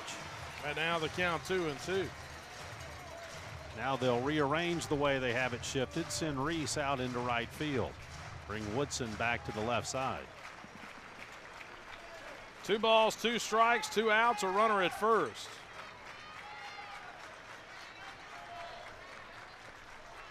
Breaking ball, and that'll do it. Michael O'Shaughnessy strikes out. And the left-hander Maddox Miller gets out of the top of the 8th. Still tied at 5.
Well, tied at 5 as we go to the bottom of the 8th inning. Mississippi State trying to salvage a game in this 3-game series after Georgia won game 1 on Thursday, 10-9.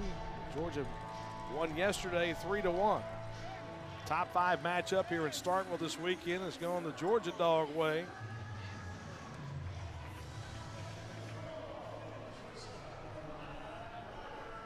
Well, a nice afternoon at the ballpark. Temperatures at game time right at 80 degrees. Got the wind blowing out the left field. It's 85 right now. Rain showers expected later this afternoon. That's the reason we played at 10 a.m. this morning local time. Here's a pitch. Ryder Woodson going to lead off. It'll be Woodson, then Garrick Fry, and Vitas Valencias. These are the guys that led off the 6th inning. Woodson walked, and then Fry homered. That tied the game at 5.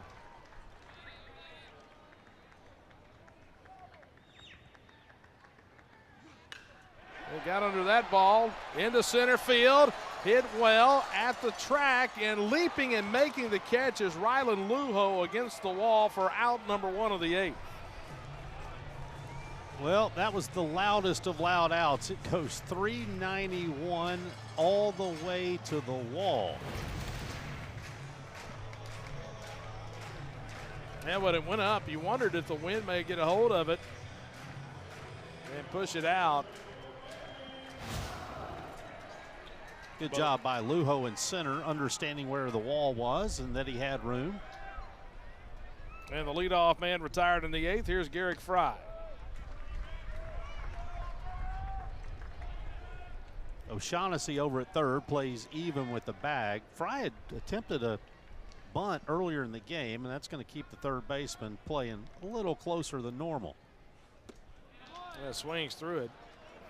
Yeah, his last time up, Fry tried to bunt a ball down the third base line. It rolled foul. It was going to be a good bunt. He left it foul. Turned out good for him, though, because he ended up homering down the right field line.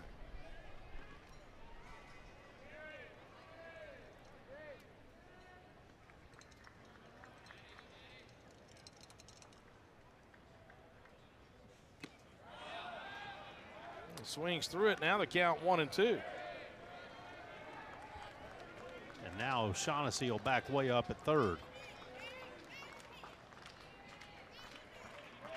With 2 strikes, bunt no longer in play.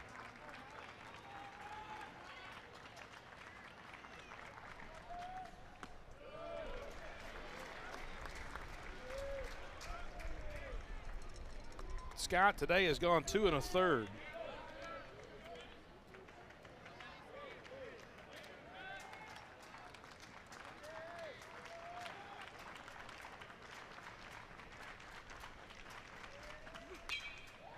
And lifted in the air out into shallow right field.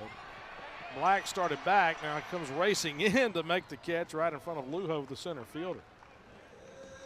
First step was back. Thinking that ball may have some carry, then he had to race it down. A couple of flyouts here in the 8th inning, and Vitas Valencias with that with nobody on and 2 outs.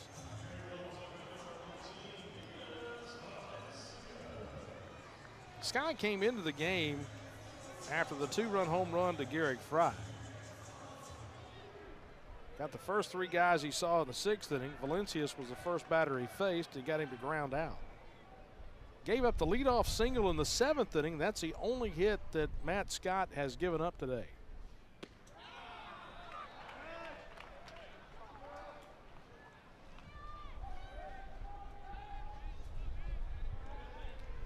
State's got Maddox Webb throwing down in the bullpen. You wonder if you might see him in the top of the 9th.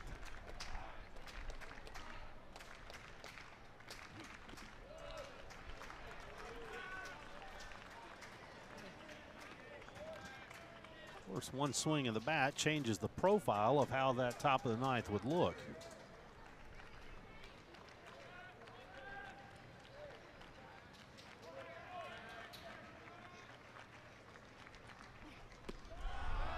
Going to chase the slider down the count 1-2.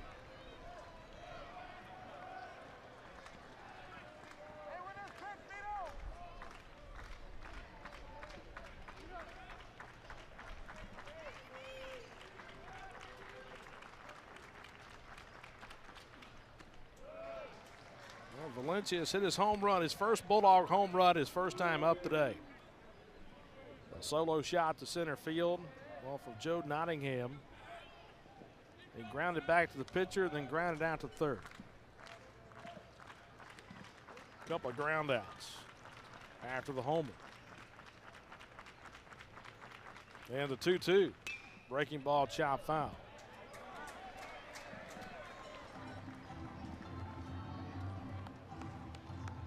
So 2-2, 2 outs.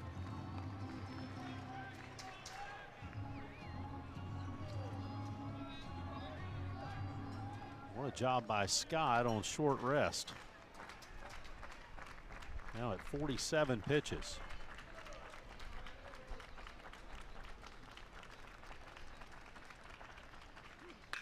Breaking ball lined into center field is going to drop for a base hit. So Valencias has his second hit today. Vito hitting that first Bulldog home run earlier today. Of course, he was second team All Big Ten last year. Hit 12 home runs in the sophomore season at Illinois, and the last year was 7. And dumps this ball into center field for the 2-out single, and keeps the inning alive for Jacob Parker. State's going to get a pinch runner in the game. Gatlin Sanders heads over to first. Valencius comes out. And Wes Johnson is out of the dugout and headed to the mound, and let's see if he points down to the bullpen.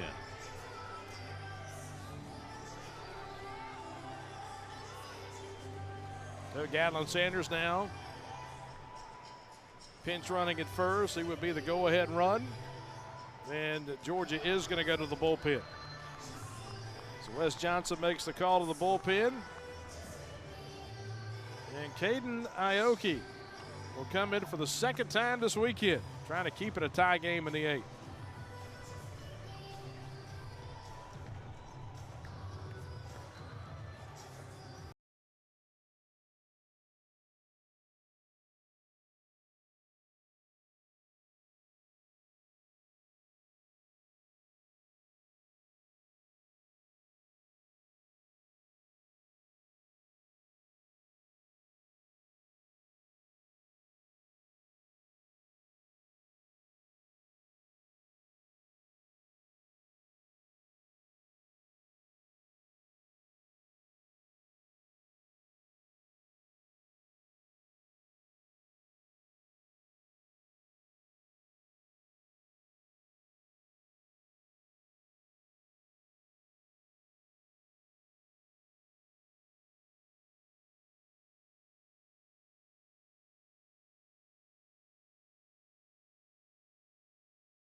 Aoki will come in to pitch.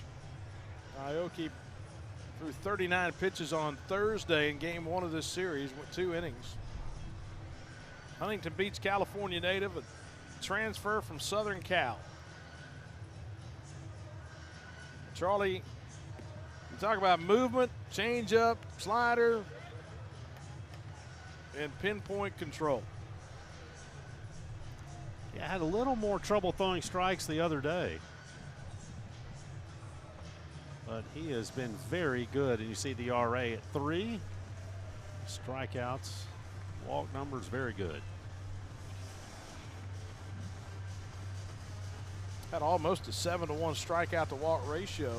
Led the Big Ten last year, 7th nationally, Southern Cal last year.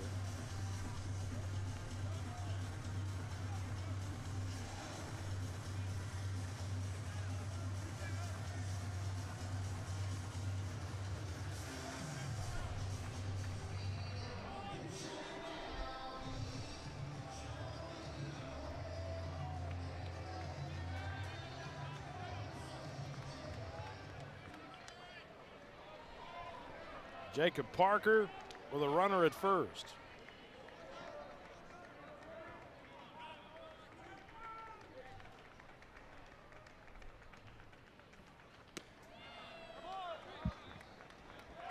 Starts him off with a curveball.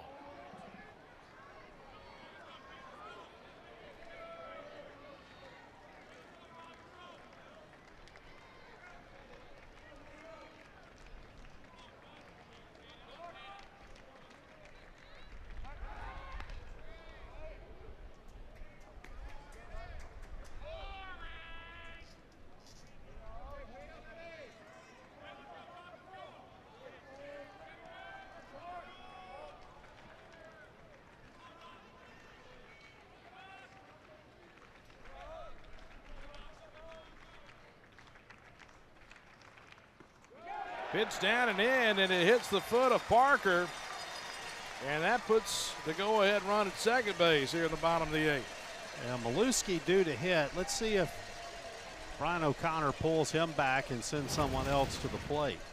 And it looks like he will. It looks like State's going to send Andrew Raymond to hit.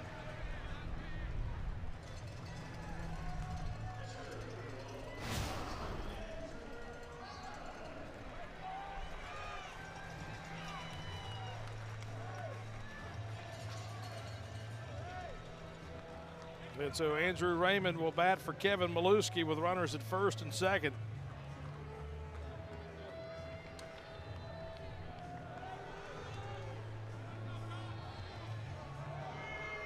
Raymond had a couple of RBIs in the game on Thursday.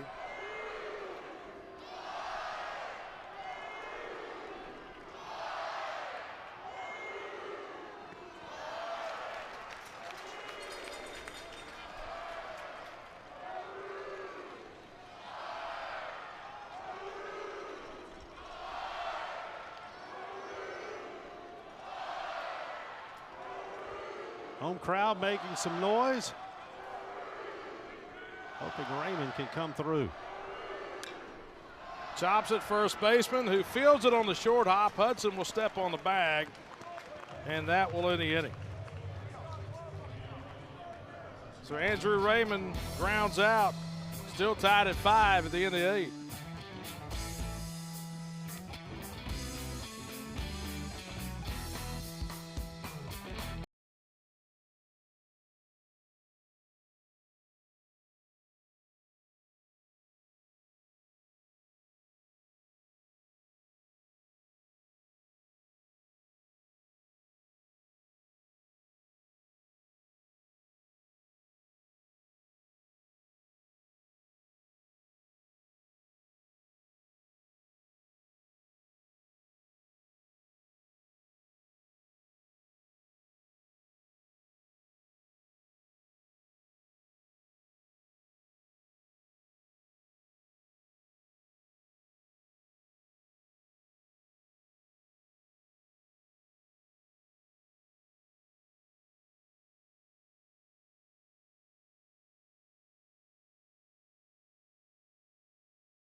Tied at 5. Georgia 5 runs on 12 hits. Mississippi State's been limited to just 7 hits today, and they got 5 runs as well.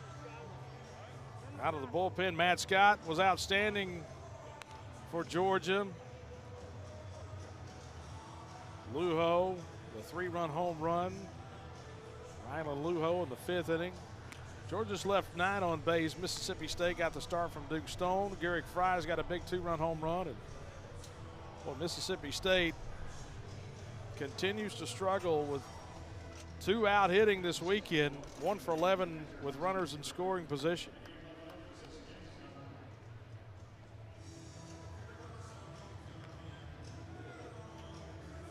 So the new pitcher in the ball game for State here in the top of the 9th is Maddox Webb. Last saw Webb a couple of times in the series against Ole Miss last weekend. He was good in those outings.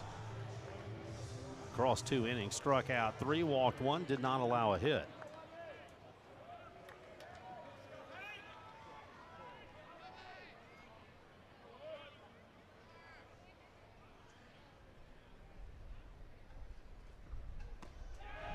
They're trying to check a swing, but went around.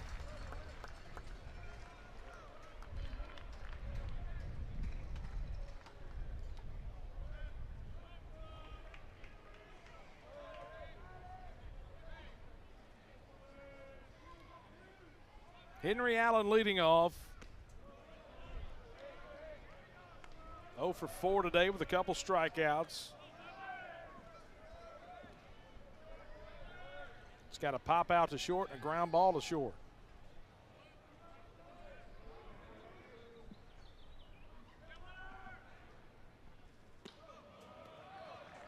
Left the slider up.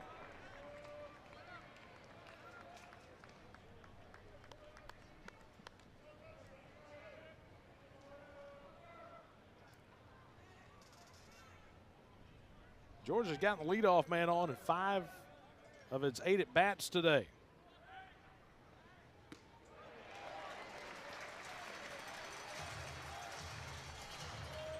And the leadoff man becomes all important here late in ball games.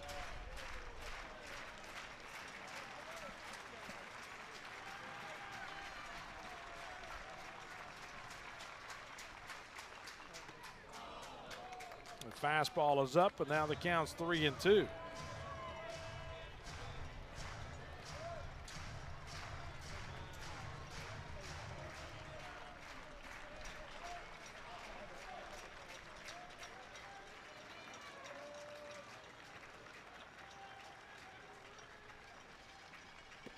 And strike 3 called at the knees on the inside corner. And so Maddox Webb gets a strikeout to start the ninth.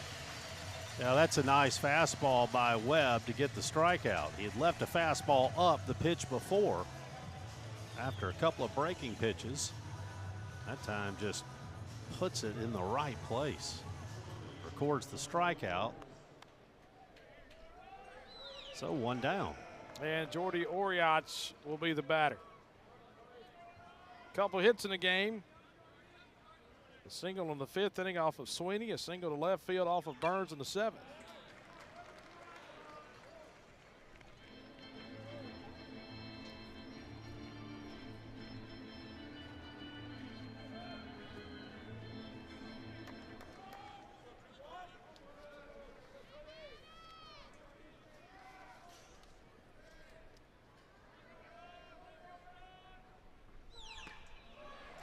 Oh, strike called at the top of the zone.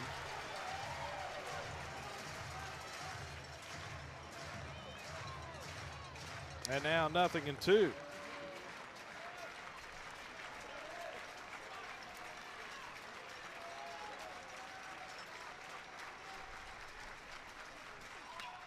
Hit it off the handle out to the shortstop. Going to be a tough play for Woodson. Throws it over. It's close, and he's out.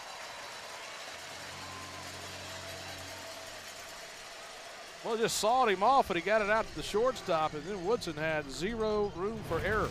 Well, he certainly did. This ball was hit very softly, and it doesn't take the big hop, but Woodson adjusts well. Comes in, gets it, and just in time. And so 2 outs in the 9th inning. Rylan Lujo will be the batter. RBI single in the 3rd inning, then a 3-run home run in the 5th. He's got 4 RBIs today. And rips that ball into the left field corner. It'll one-hop the wall over to get it Nunley. Going to try to get 2. The throw is in and not in time. And it's a double by Rylan Lujo, who has his 3rd hit today. And Georgia has a go-ahead run in scoring position here in the top of the 9th.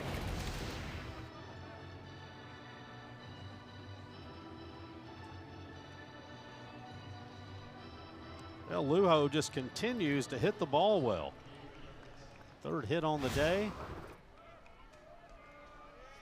And he will be down in scoring position for the dangerous Hudson.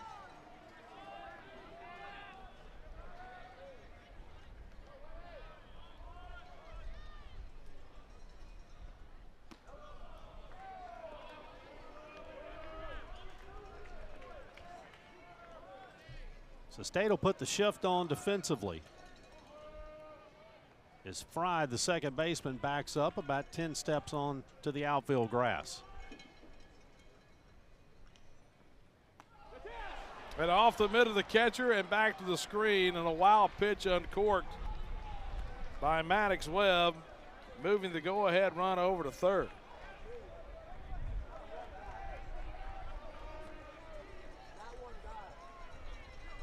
So a 2-out double.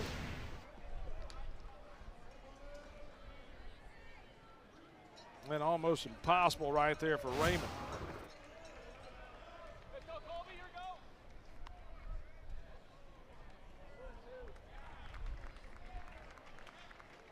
And now State is going to walk Hudson. Well, Hudson's got a home run and a single his last at bat. Home run in the 5th inning. So now an intentional walk.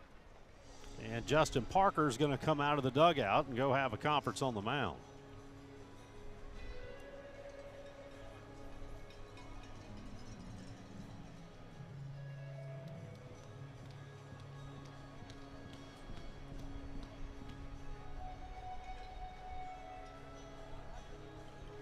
So runners at the corners now with 2 outs.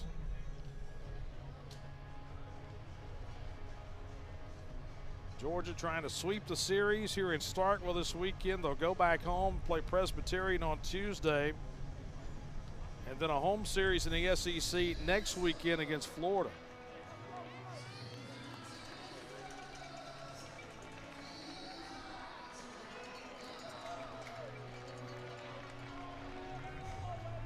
State will be back at home on Tuesday against UAB, and then at home next weekend against Tennessee.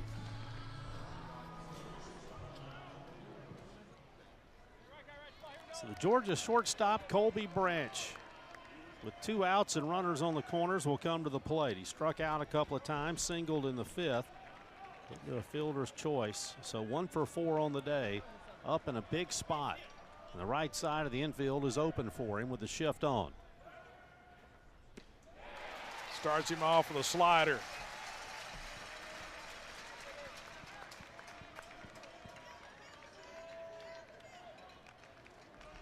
State brought in pitcher to face Branches last time up. He hit a ground ball to the third baseman.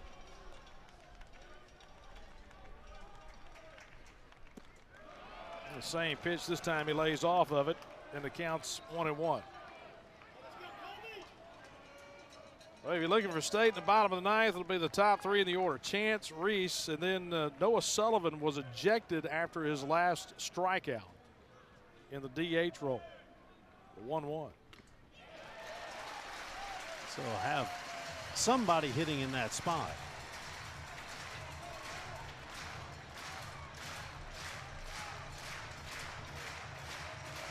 And they count 1-2.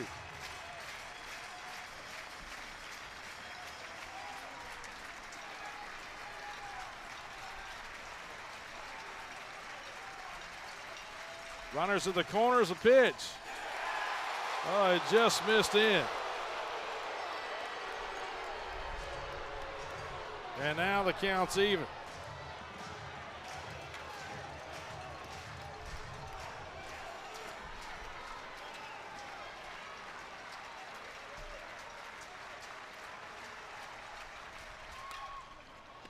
And hit into the outfield. And Bryce Chance will make the catch to end the inning. And so Georgia strands the runners. State can win it with a run in the bottom of the 9th.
Ninth inning, Mississippi State will have Bryce Chance due up. Scott Latendra, the home plate umpire, tossing Noah Sullivan back in the 7th inning. Take a look back at that after the swing and a miss. He thought there he goes, quick. Thought the second strike was low. And the conversation was quick. What did he say? This is what he said. Okay. There are some magic words you can use to get the quick ejection.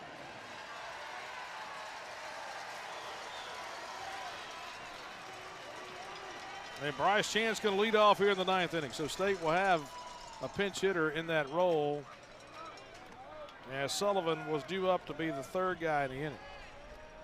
That was back in that last at bat in the 7th.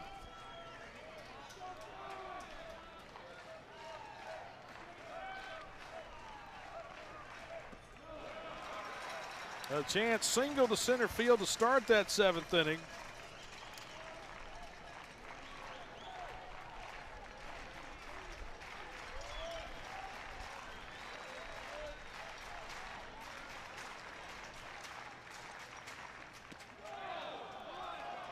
It's the called strike from Aoki.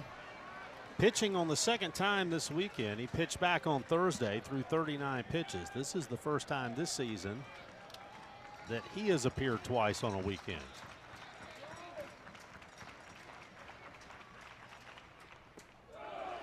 And now 2-2. He threw 39 pitches, 22 strikes in the game on Thursday. Hit the first batter he saw today with Jacob Parker, but then got the ground ball from Andrew Raymond to get out of the 8th. 2-2. Breaking ball, and that's strike 3. And Aoki gets the strikeout to start the 9th inning. Always important to keep the leadoff man off the bases.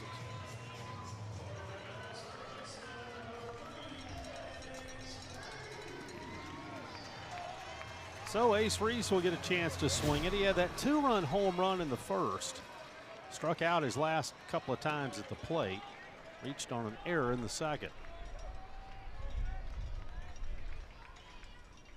And hits that ball into center field, back to the wall, and caught. Oh my, Lujo went back to the track and hauls it in off the bat. It jumped.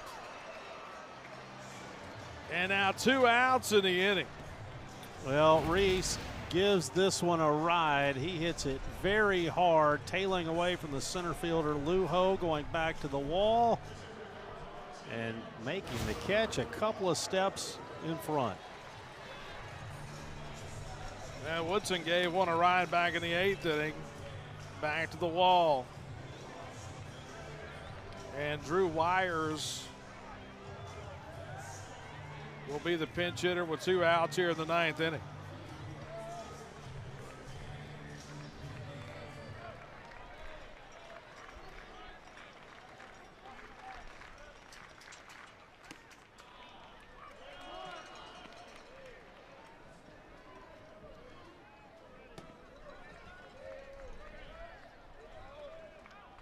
Drew Wires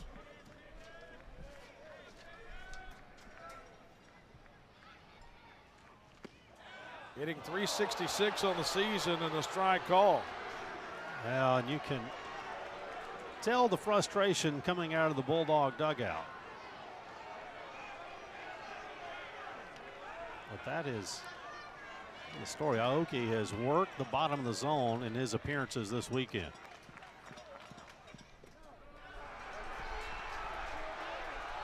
Now we'll get a few Bronx cheers here.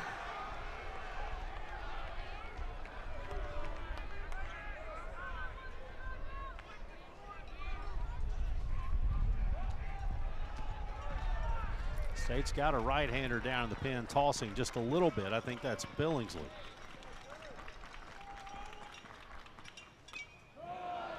Wires has a couple home runs this year.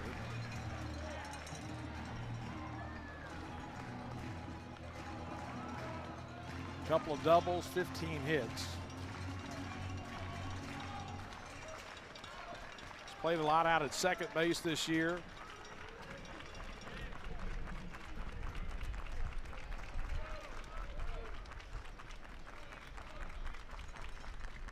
The 1-2.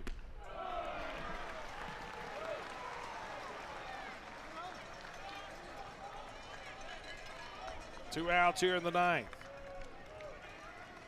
That's 2 balls, by the way, that State's hit over .385 in the past couple innings with nothing to show for it.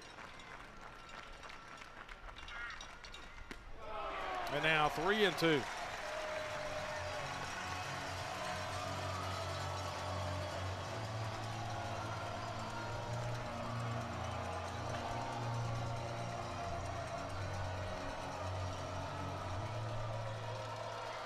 Aoki pitched as a freshman at Notre Dame the last 2 years, or 3 years at Southern Cal. 3-2 off the end of the bat. He's a fifth-year guy. Pitched sparingly in that freshman season at Notre Dame in 22. That was when Link Jarrett at Notre Dame went to the College World Series. The year after the Irish came here in 21 for the Super Regional.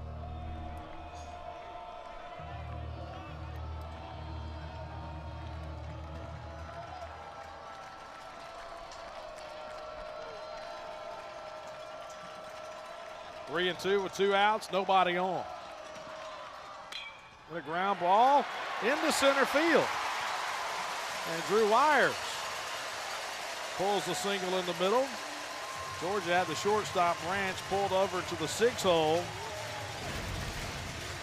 And it keeps the inning alive. That is a good 8-pitch at bat right there by Drew Wires. Picking up the bat, coming in cold. And he, having earned that hit, will come out of the game. State will get a pinch runner at first base, and that's Peter Mershon.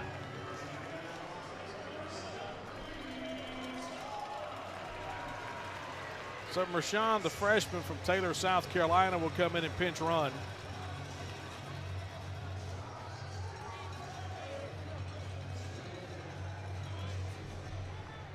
And Reed Stallman will bat. He's 0 for 4 today. The fly out the right field his last time up.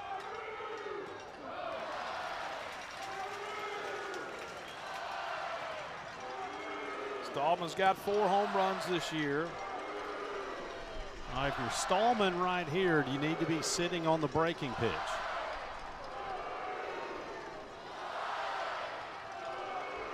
He's gotten some on the inside part of the plate his last few at bats. A strike called at the knees, and the count's 1-1.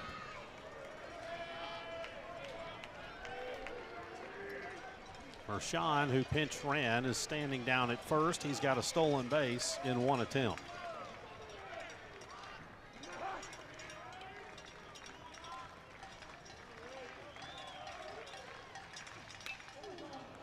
Foul back, and now the count 1-2.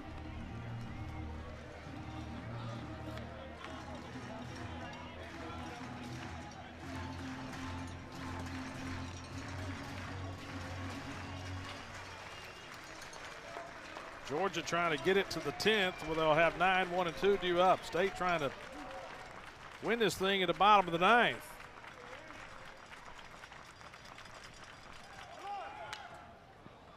Pop foul and out of play. State had started the runner on that 1-2 pitch.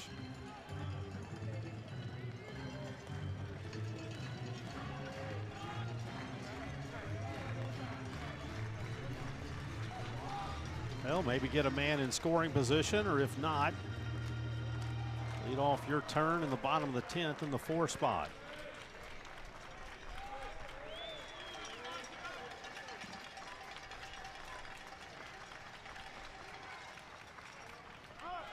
Breaking ball, check the swing. He went around, and now throw down to first. And that will end the inning. And so Stallman couldn't check the swing. But a good job by Jackson to recover. It will go extra innings today here in Game 3 of this series.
And a tie game, it tied at 5 after Georgia has won the first 2 this weekend. Maddox Webb back to work. Got a fly out with runners at the corners in the 9th inning. And here's Ryan Black. A couple of hits today. Ryan Black, then Trey Phelps, and then Daniel Jackson. 9, 1, and 2 in the order for Georgia in the 10th inning.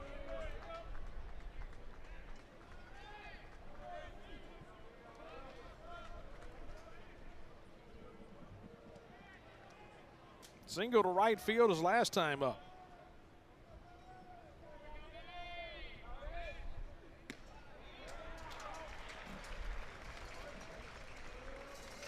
State playing the second baseman Fry a few steps back on the outfield grass. Woodson shaded a bit up the middle at shortstop, and Reese off the bag at third. And strike 2.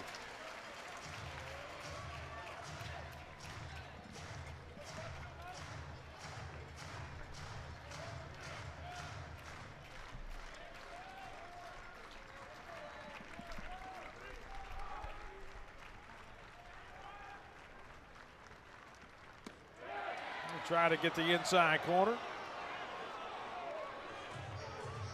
And now 2-2. Yeah, left it a bit off, but not a bad idea, as the inside corner has been open for calls here today.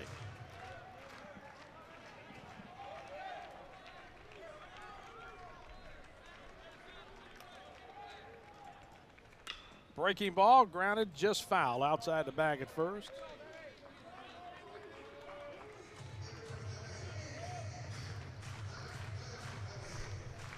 Georgia trying to get that leadoff man over at first base to lead off this 10th inning, get the go-ahead run on.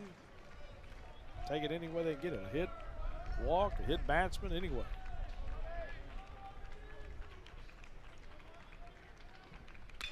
Ground ball, the right side. Going to be a tough play. Fry on the run, and throw is high, and that'll be an infield single. Well, he had the right. The second baseman out in shallow right field. He had to backhand it, and he knew he had to get rid of it in a hurry. And so the leadoff man aboard, and that'll get Phelps to the plate with a man on base. Now, one thing, of course, with Phelps, just about in any situation, but one thing Georgia just does not do is bunt the baseball. So if you were thinking about trying to get Black down to second, history would say it'd be more of a stolen base type approach.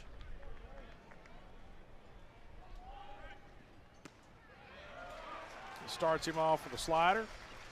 Phelps 1 for 5 today. Had a double in his first at bat.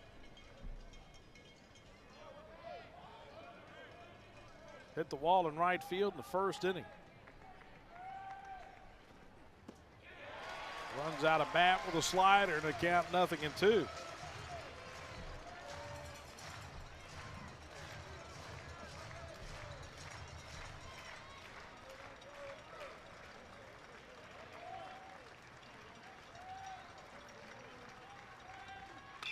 And a ground ball chop left side. Woodson underhand to Fry, throw to first, and safe is called. And I think State is going to challenge this to see if Phelps did indeed beat it. Safe call at first base. This play is under review.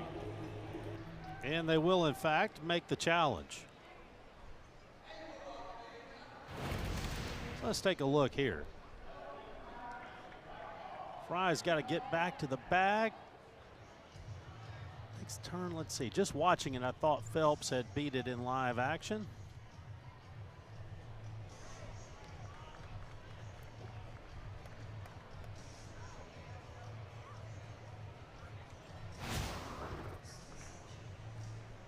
And so the challenge goes to Birmingham. Let's take a look, Hawkeye look at it. Oh, you see the ball entering the glove right as the foot hits the base. Mississippi State has 0 challenges remaining. All right, so State 0 for 2 today in challenges. And you see how close it is. The ball was entering the glove as he is hitting first, but didn't make it to the back. So Phelps on it first. And now Georgia's going to ask for an offensive timeout with Jackson at the plate.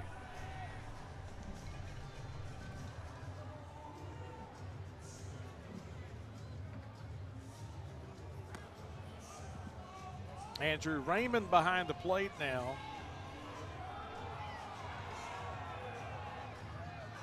As he hit for Maluski in the 8th inning. So this is his second inning behind the plate. So Raymond has thrown out 3 of 12 would-be base stealers this year.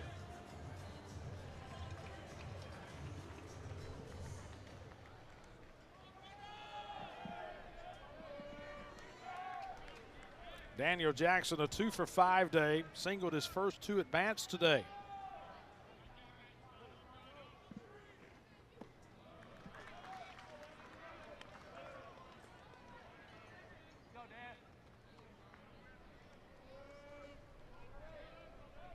Double play depth in the middle for State. Reese is back at third.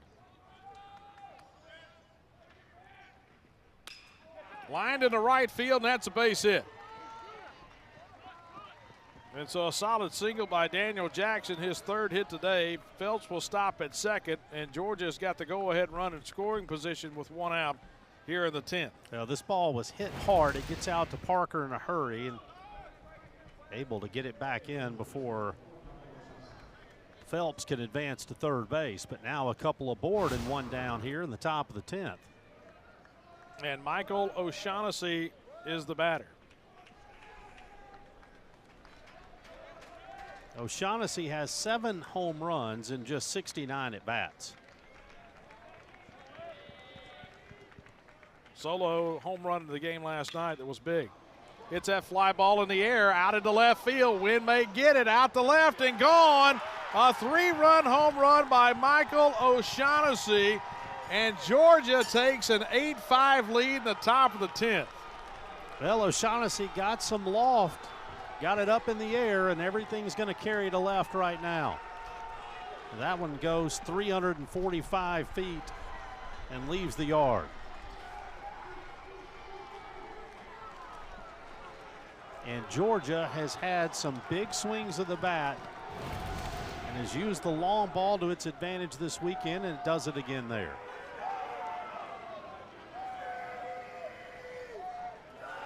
That just went down and got it. And that high fly ball.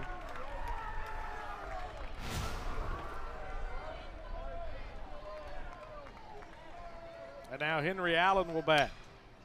And first pitch swinging. Hits that ball high in the air out into center field, and Bryce Chance will squeeze it for out number 2. You know, just watching Nunnally in left, I don't think he realized how well that ball had been hit, and ultimately starts moving back on it, but it's over the fence. An opposite field home run for Georgia.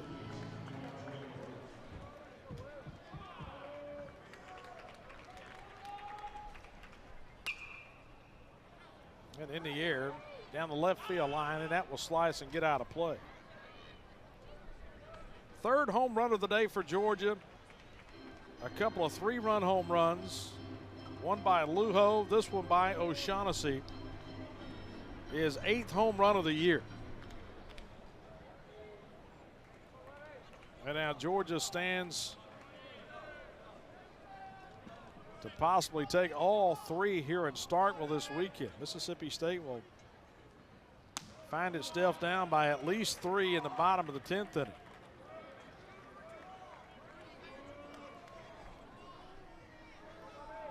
Oriat's 2 for 3 today. Scored a run in the 5th.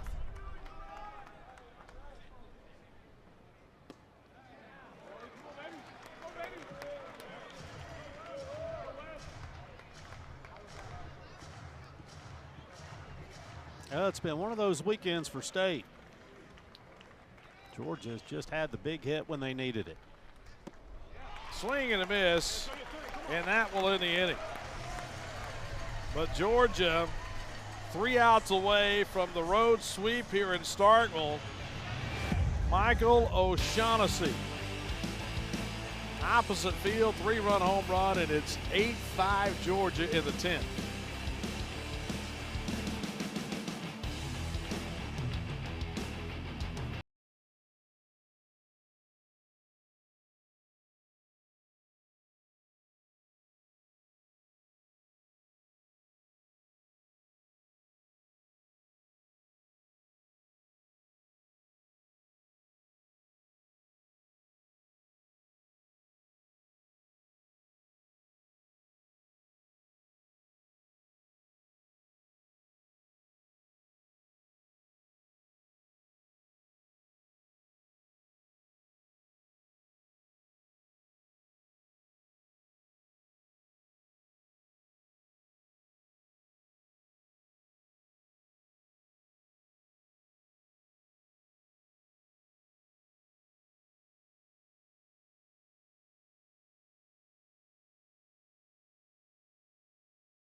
Caden Aoki will go out to try to finish it. And he'll pitch with a 3-run lead. Ryder Woodson, then Garrick Fry. And then you'll have a left fielder in James Nunley due up in the 10th inning.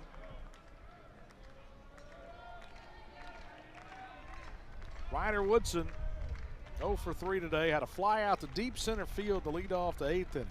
Caught right against the wall.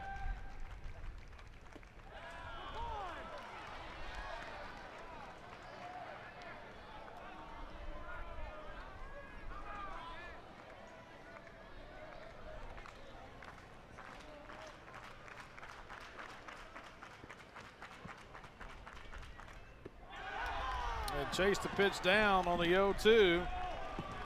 And Ryder Woodson strikes out swinging for out number 1 of the 10th. Boy, what a weekend this will be for Georgia if they can hold on. Came in tied this weekend with Mississippi State at the top of the SEC at 7-2.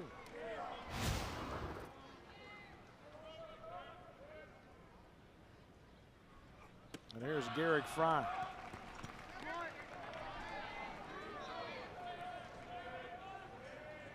Georgia back at home on Tuesday, a 3 o'clock afternoon start against Presbyterian.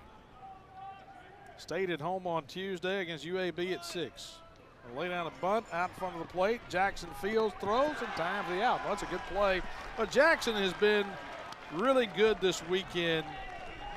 You knew coming in he was a really good hitter. He's got 3 hits in the game today, but behind the plate, he's blocked up balls. He makes this play right here. He has worked the bottom of the zone masterfully to get called third strike or getting called strikes. Hey, this is a nice play by Hudson at first base. He has to stretch back in towards the runner to make that catch. That's not easy to do. And now State down to his final out, and James Nunley will be the batter. A lot of times you see guys wanting to bail out right there.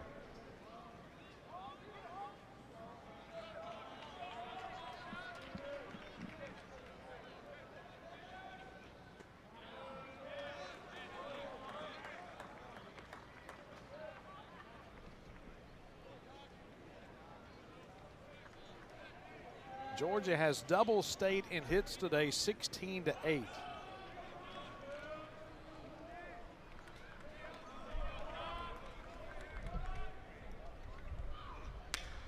Hard hit ball, knocked down by Phelps. Underhand toss, not in time, and the game stays alive. Well, Nunley hit it hard. Phelps able to knock it down, but Nunley able to get to first base. Yeah, Nunley running hard down the line, able to beat it out. This ball was hit hard. It's a nice job by Phelps, just knocking it down. A lot of runners, he'd have had a chance at the play there. So Nunley will get credit for a single. Now get Jacob Parker to the plate. Love to get aboard and try to get the tying run to the plate here in the bottom of the 10th. Parker was hit by pitches last time up. He was the first guy Aoki saw in the 8th inning.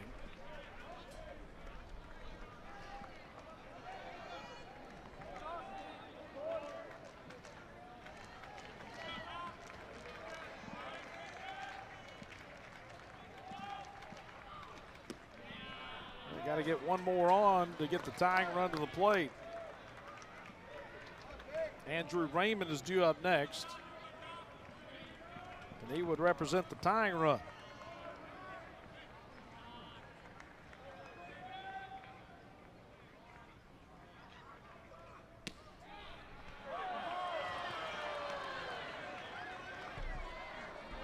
And now 2-1 to Jacob Parker, who had a double in the 4th inning.